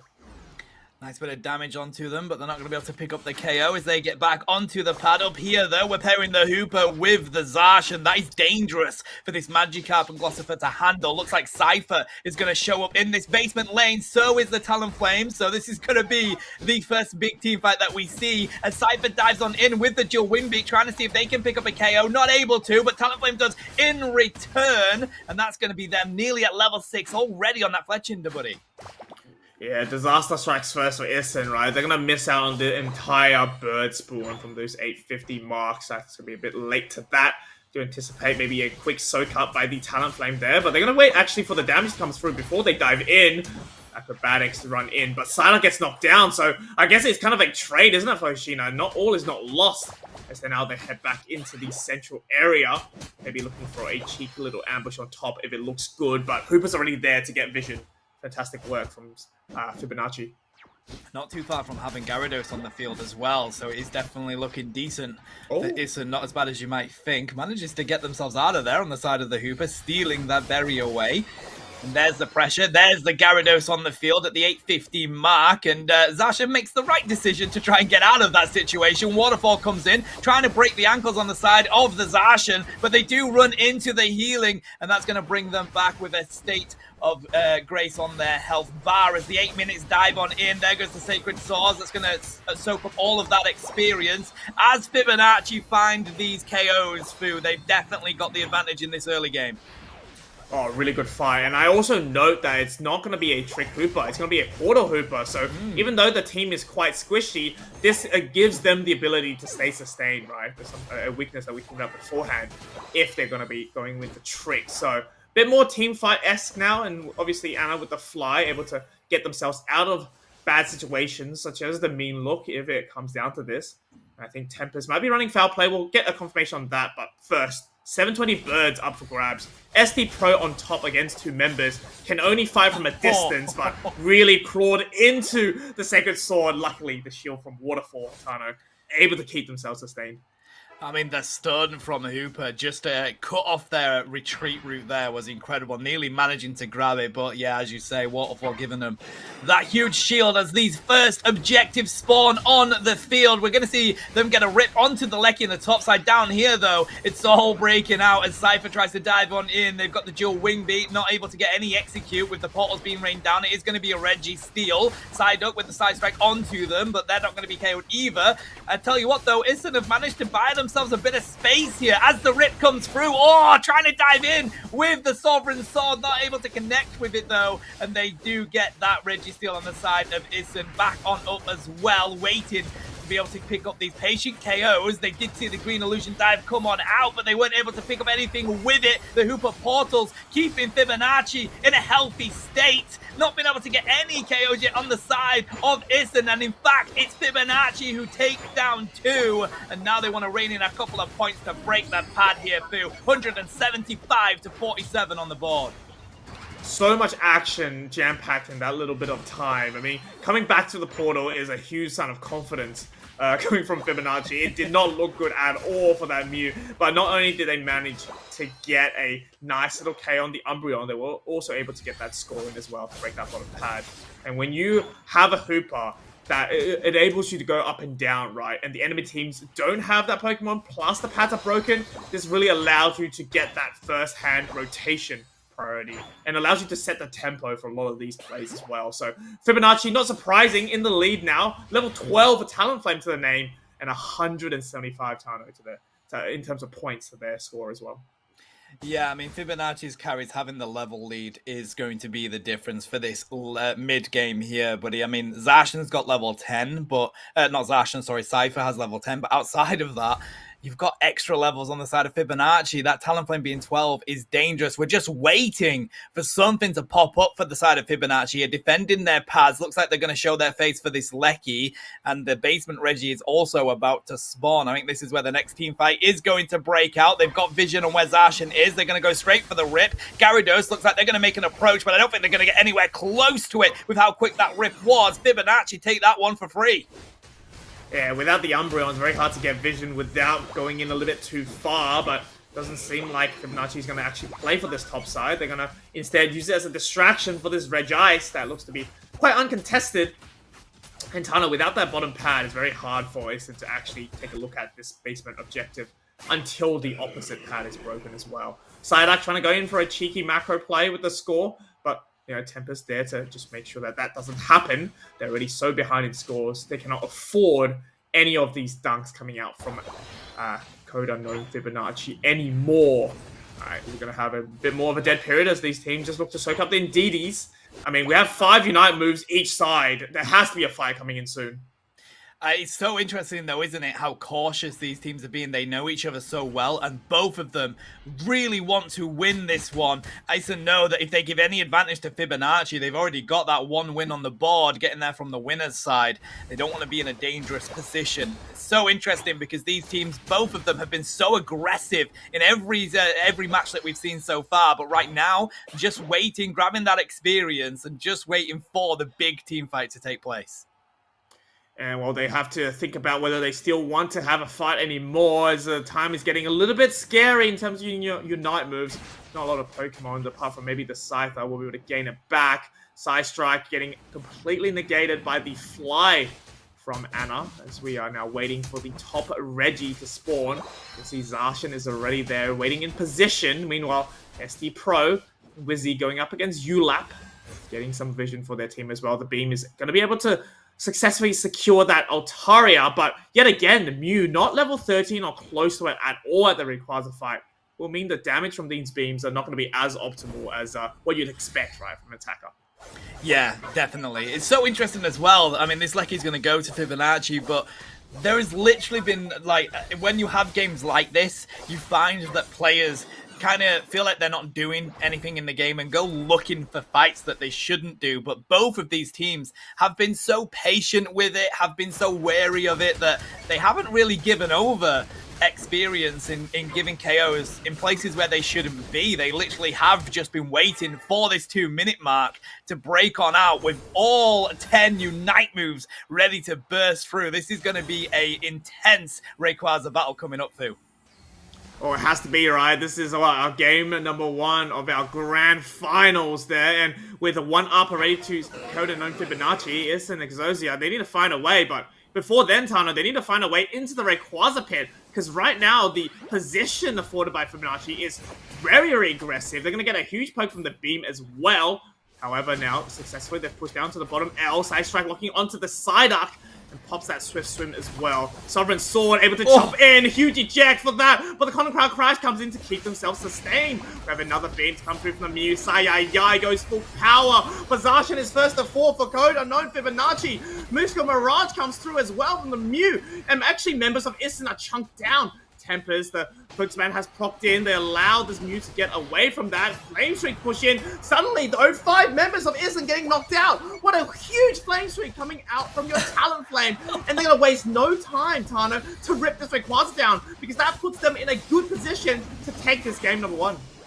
Holy, that was insane, buddy. Ison had such a good advantage at moments in that Rayquaza fight, and then literally, like clicking your fingers, Fibonacci find a KO onto every single member. Talonflame dominating. Finally, in the final battle, rings were let loose. Wow, Fibonacci come out on top of this one. They're going to take the first game, giving them a 2-0 lead over Ison, and we are officially on match point, Fu. It's just so crazy how things can change within a few seconds, right? It did look like there was really nice engage coming out from Ison and Exosia onto Fibonacci, but I don't know where it came from. Suddenly, right, everyone was chunked, I think maybe from the Beam coming out from the Mew, and then the Flame Sweep, and then boom, I saw all the player profiles black out on the side of Ison, and I was like, okay, well, something's gone on. Not sure what happened. We had no fighting for, the last 2 minutes. But when it mattered the most, Code Unknown Fibonacci coming out on top. I cannot wait to see this highlight. I cannot wait to see it slowed down, because I'm with you. I have absolutely no idea how they managed to get all 5. If that is just from the Flame Sweep from Anna, I'm sorry. That's the best Flame Sweep I've ever witnessed in Pokemon Unite. Can't wait to see it. But what I will say is that they were so patient in this game with both teams, buddy. They were looking for fights like they have been doing previously. The amount of times that we've seen Fibonacci stuck in the central area of the opposite team, just trying to get those fights because they know they can win them. We didn't see much of that in this game. Same for Ison. They're so aggressive, but they were so passive in this game. Both of these teams so wary of each other, knowing each other so well, coming from the same region. I mean, it's like they say, right? Not every game is winnable, but every game is throwable. And when you're in that position that Fibonacci is in, where there are such high lead, and they had all the pads up, and they were, had the levels against the enemy team, is it really a good option to fight, or is it better to just make sure that you continue to starve out the team, but play for the last 2 minutes, which is, we all know it's probably the most important 2 minutes of this game, right? That it absolutely is. So as we see here, I mean, Zacian used the Sovereign Sword, didn't really get anybody. Well, they got the damage on them, but they didn't get the KOs. And then Umbreon takes out Zacian here. Mew has to use their Unite move just to try and prevent that damage coming through. They use the Surf to catch 2 of them. And then we see the entirety of Ison grouping up at this moment, trying to catch out Mew.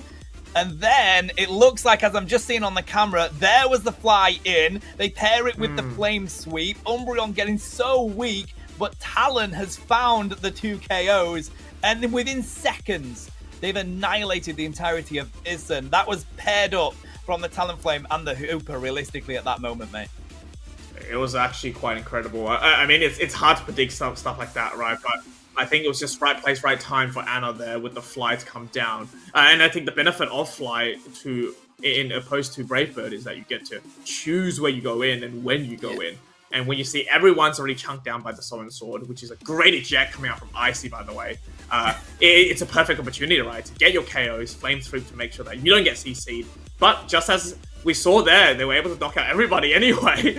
And then, you can go your Rings Unbound, whatever. It's going to be a really easy Rayquaza to take down. And that gives them game number 1, but 2 points to their name. And suddenly, it is a 3 game deficit for Ison, but a 1-game match point for the whole tournament for Code Unknown Fibonacci.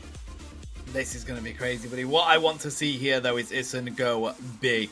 Because if they don't win this, then they're not going to be able to win this tournament at all, and Fibonacci will take it away. They were so patient in that game, very passive. It's almost as if they decided the only way we win this game is at Rayquaza. Let's just get our experience and wait for the Rayquaza to come on in. So I hope that instead they go a lot more aggressive here. I'm not sure whether that play works so well against Fibonacci when they have such great secure on their team anyway.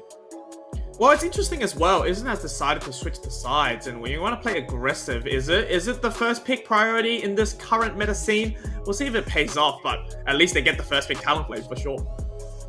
Ooh, cheeky. So Fibonacci feeling confident to allow the Talonflame to go to Ison because they didn't want to go for the ban. So maybe they've got a plan to at least try to limit what the Talonflame can do. Is that going to be the Hooper or some other defender that we want to bring on out? They're going to have access to the Psyduck as well, if that's what they want to concentrate on. They're going to go with a Metagross first pick here, Fu.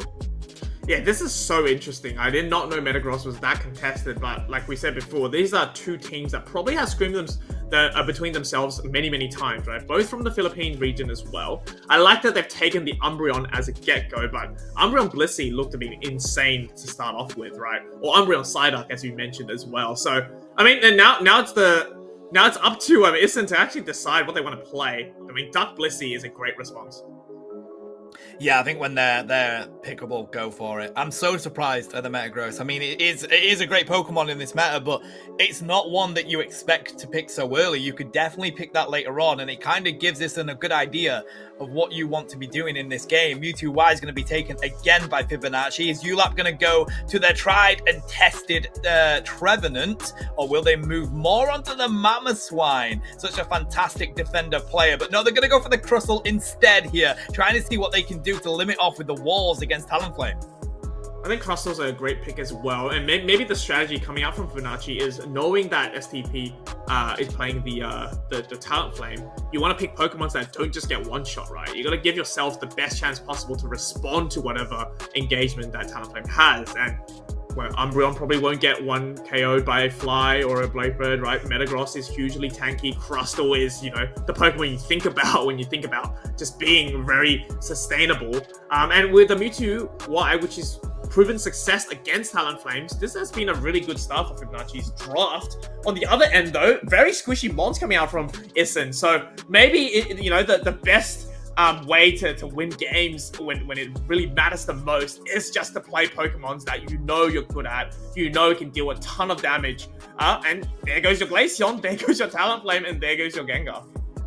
What I do love is that Ison have done exactly what I hoped they would. They've shaken this up, mate, and they look like they're going to go really aggressive here. You don't pick two speedsters and a Glaceon unless you want to play this game aggressively. So it is go big or go home, as I say, because now Ison have to win 3 games on the bounce if they want to win this spring showdown. Fibonacci are on match point right now, and they will be unless Ison can win 2 games back to back for the reverse sweep. What a setup we have here. Anna picking up the Mimikyu is a great shout as well, because it's going to be pretty good against those squishies, and it can definitely try to handle the speedsters. Although Gengar, we've got to keep a close eye on that, mate, because we know once we get a power spike onto Gengar, it's one of those Pokemon that can clean up an entire team with the resets it gets.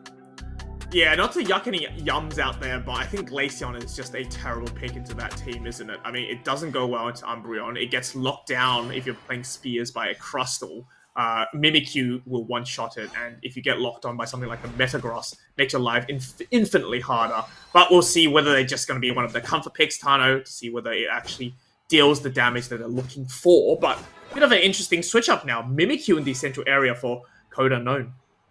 Yeah, I like it. Give yourself that power spike as quickly as possible. I feel like putting the Ghatlue into the lane is an interesting choice. They're going to get the stack in, but it could be difficult coming up against an Umbreon if they hit level 4 here and against this Metagross, because to be fair, it does quite a bit of damage even as a Boltung, right?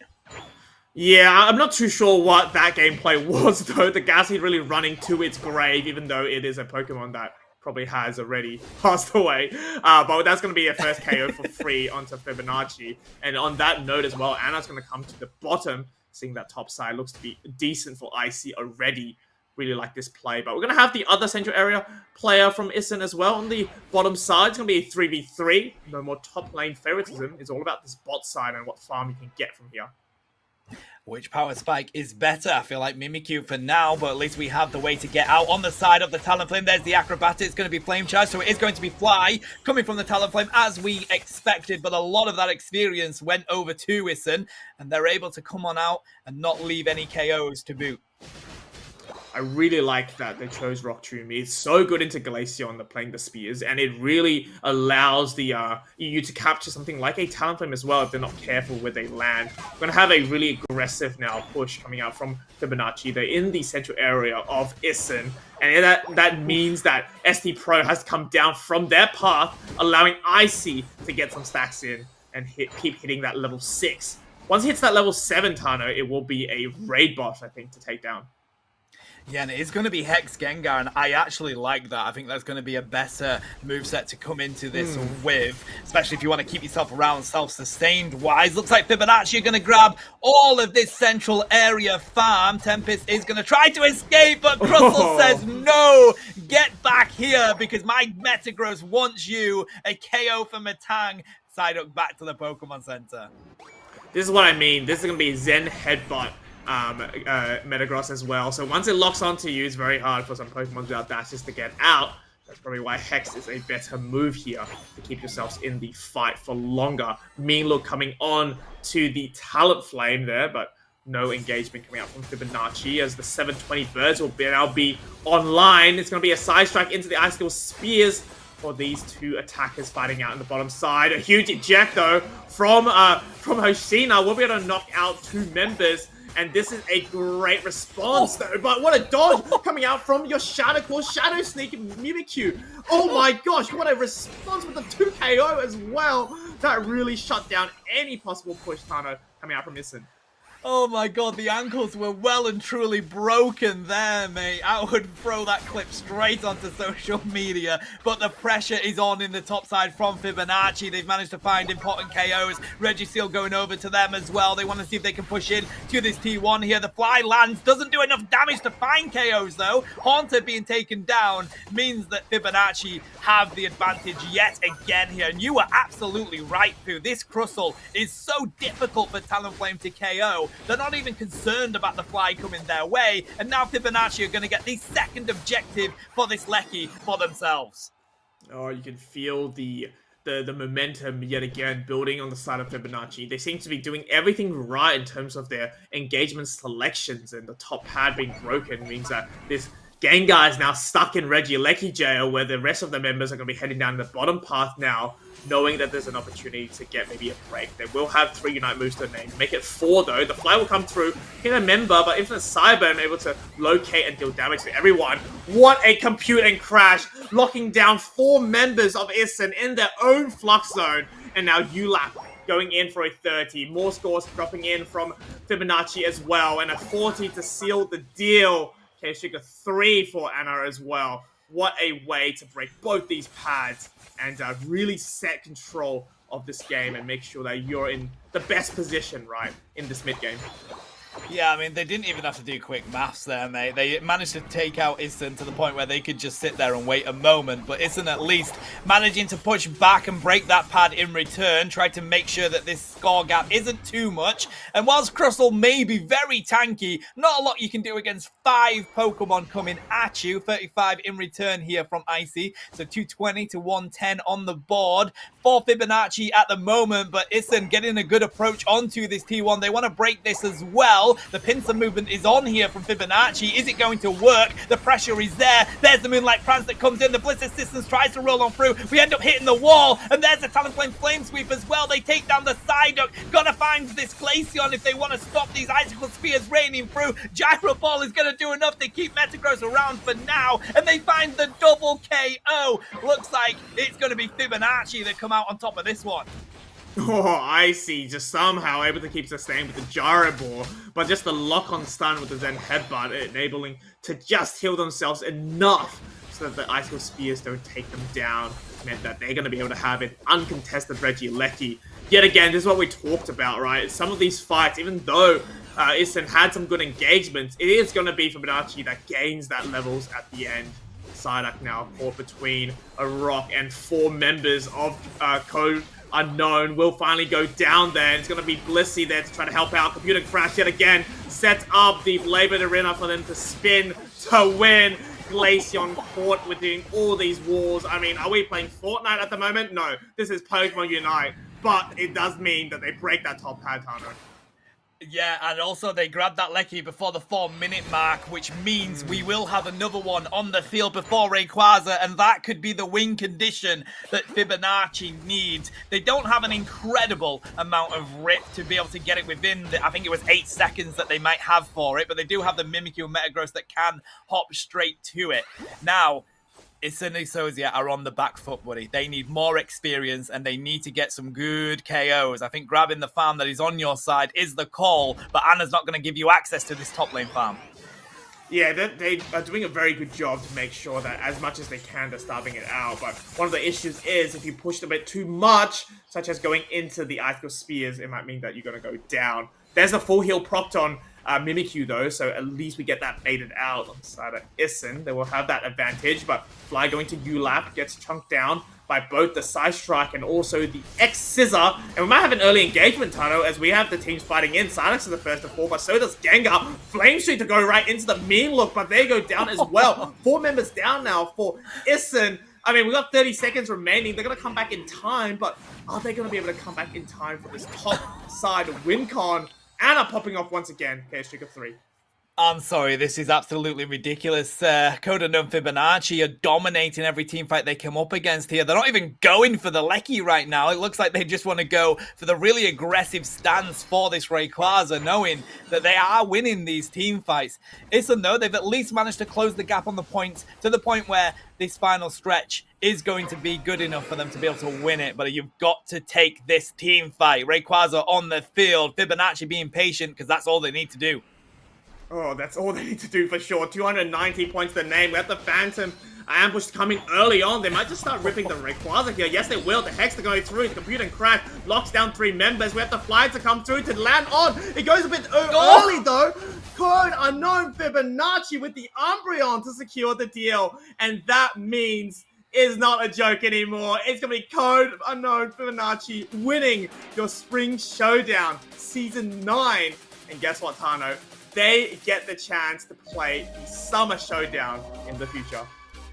Mate, if any team in this tournament deserves it, it is Code Unknown Fibonacci. Ever since yesterday, they came into this and they were dominant. It was so difficult for teams to beat them. The only ones that managed to do so were Ison in a game and BB Believers. But it is Code Unknown Fibonacci that yet again comes out on top. And what a showcase it was in these two games. Absolutely dominant in every aspect of this game, and I gotta give the MVP myself to Icy. I think the metagross that we saw from them was incredible in that game too. It really was, wasn't it? But I think, credit to ULAP as well, not only for the Trevenant plays in this tournament, but also for those rock tubes, right? They see as soon as the bird lands, there's the Mean Look getting applied, there goes your rock tube to isolate either your Glaceon or your Talent Flame. Just makes it really hard for Ison to play it out. But at the same time, though, big shout out to Ison for making it this far. What an achievement, right? Going through the loser brackets of both these days, but ending up in the grand finals, Tano, of this tournament. Oh, without a doubt, buddy. They definitely deserve to give themselves a huge pat on the back because they put in an absolute session for this tournament today. I mean, all of these teams deserve a huge GG's, but being able to go into that losers round after the quarterfinals and just fight your way all the way into the grand finals will always be a huge achievement for a team to be able to make. But I feel like in this one, Fibonacci, the composition they managed to draft, you called it, buddy, the tank, the bulk, the sustain that they had was 100% the answer to whatever Ison threw at them. It was so difficult for Ison to be able to win this one after that draft. It's tough, right? And sometimes draft comes with experience, and when you're on the back foot and you already have a draft that may be a little bit rough going into it, makes your job a little bit harder. But this is definitely the highlight, I think, of today, perhaps, because that was a criminal way to defend the pad. 1v2 with no way that they could actually get out of that apart from a perfectly timed Shadow Sneak. Big shout out to Anna for that play. I mean, we mentioned, didn't we, about them being on their comfortable Pokemon, Anna showcasing how they enjoy playing Mimikyu so much with that style there. And every single time we saw these team fights, we saw Glaceon dropping a good amount of damage, nearly being able to get a KO, but then every time they had a face full of Metagross and a stadium put up around them, every single time, Ison just couldn't find the important KOs that they needed. Here's another example as they find a lot of damage raining through, but again, Metagross finds the Psyduck. Metagross goes back on in to see what they can find with the Gengar. So weak at this moment, they've got the Zen Headbutt and the Gyro Ball, and they just find the answers yet again with Umbreon providing that assistance, mate. So difficult in these team fights because of how dominant Fibonacci were in them. Yeah, sometimes it just feels like everything goes the way you plan it in a game that's so in your control, right? For the entire time, it was Ison in the back boot of the car that Fibonacci was driving. They had both hands on the steering wheel. They had full control over where and every location of the enemy. I mean, this Shadow Sneak is another reason why we're like, whoa, okay, well, they really are confident there, because if they don't land it, and they go down there, they're going to be on a huge timer cooldown, aren't they? And with this flip to come through as well. I mean, you got to give it to Ison. They had to try the best to flip it. There was no way they're winning that team fight. Yeah, I think that was absolutely the right call. And to be fair to Talonflame, they had the secure for it. It was just a little bit too early. Having said that, though, I don't know whether they still win the game even if they do get the Rayquaza, because they were all there and shields would have been ripped, mate. But either way, a huge GG's to them. They managed to get themselves into the grand final after going through losers. And then again, we see how dominant of a team Fibonacci have been for this spring showdown. Being the winners means that they get to go through to the summer showdown, which will be the last opportunity to have a huge tournament before we get to Worlds, mate. So what an achievement that is in itself. Yeah, what a season it has been, and I think Unity Clash is one of those tournaments where, you know, everyone has such great time competing, but for us, it's just the action is non-stop over these 2 days. Has been really excellent. And I do have to say, though, I mean, some of the plays coming through here, you kind of forget that this is a grassroots tournament, right? With all the production that's in, all the overlays and the slow-mo replays, it does feel like if this is the caliber of talent in, you know, this Asia region, I can't wait to watch the other regions play at it in the next Unity Clash series, because it's going to be even better. We're going to have a great time, I think, casting that action. Yeah, you're not going to be waiting too long as well. I believe after next week is going to be the April Cup, and then we are back with it for Unity Clash. So bringing you all the action for the next couple of weeks. We have plenty of thank yous to go through, but let's have a look at this bracket and see how we ended up with our champions being Code Unknown Fibonacci, going all the way through 2-0 against Mac Believers. Ison came up to them with a 2-1, but ended up losing. Fibonacci dominating against QRS, getting themselves into that grand final. Ison themselves going on a journey and a half, getting those best of ones in the losers bracket against BB Believers, which were playing so well earlier today, and then again against QRS. That have been another highlight of this tournament so far. And there we go, Fibonacci with the 3-0 win in the grand finals to become our champions Season 9 Unity Clash. Yeah, big congratulations to the team, but also to all the teams participating. Now, as we wrap up, there is a bunch of people to thank for an awesome broadcast yet again for the Unity Clash series. I mean, Tano, you get the first shout out because you called it from the get-go.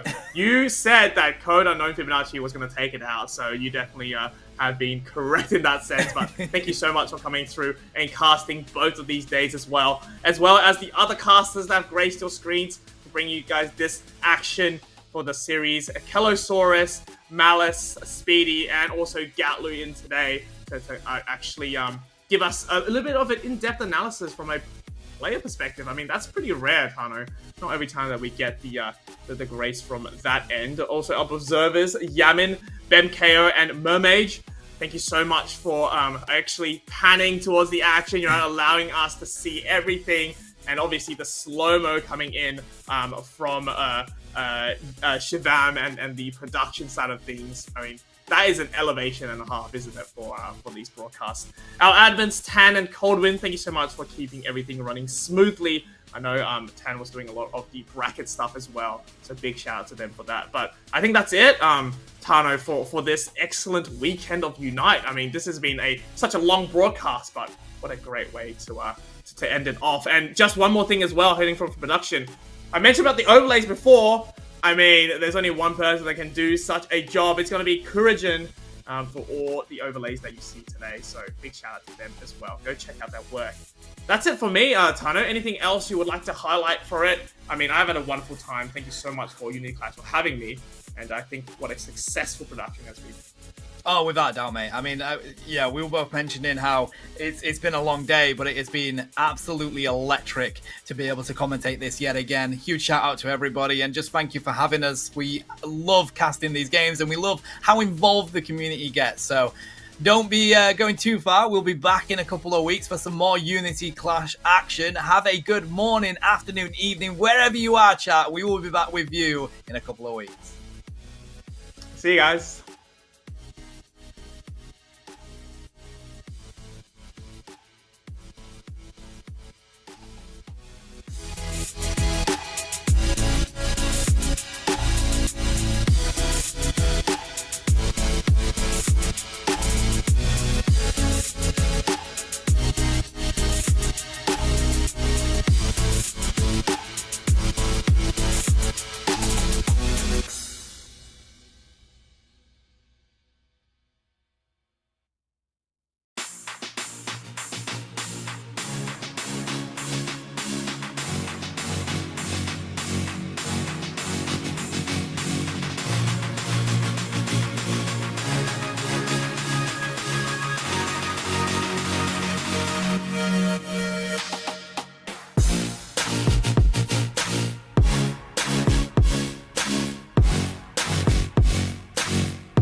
members, and this is a great response though. But what a dodge coming out from your Shadow Claw, Shadow Sneak, Mewtwo. Oh my gosh, what a response! Finding Polly KOs, Reggie Steel going over to them as well. They want to see if they can push in. Good as T1 here. The fly lands, doesn't do enough damage.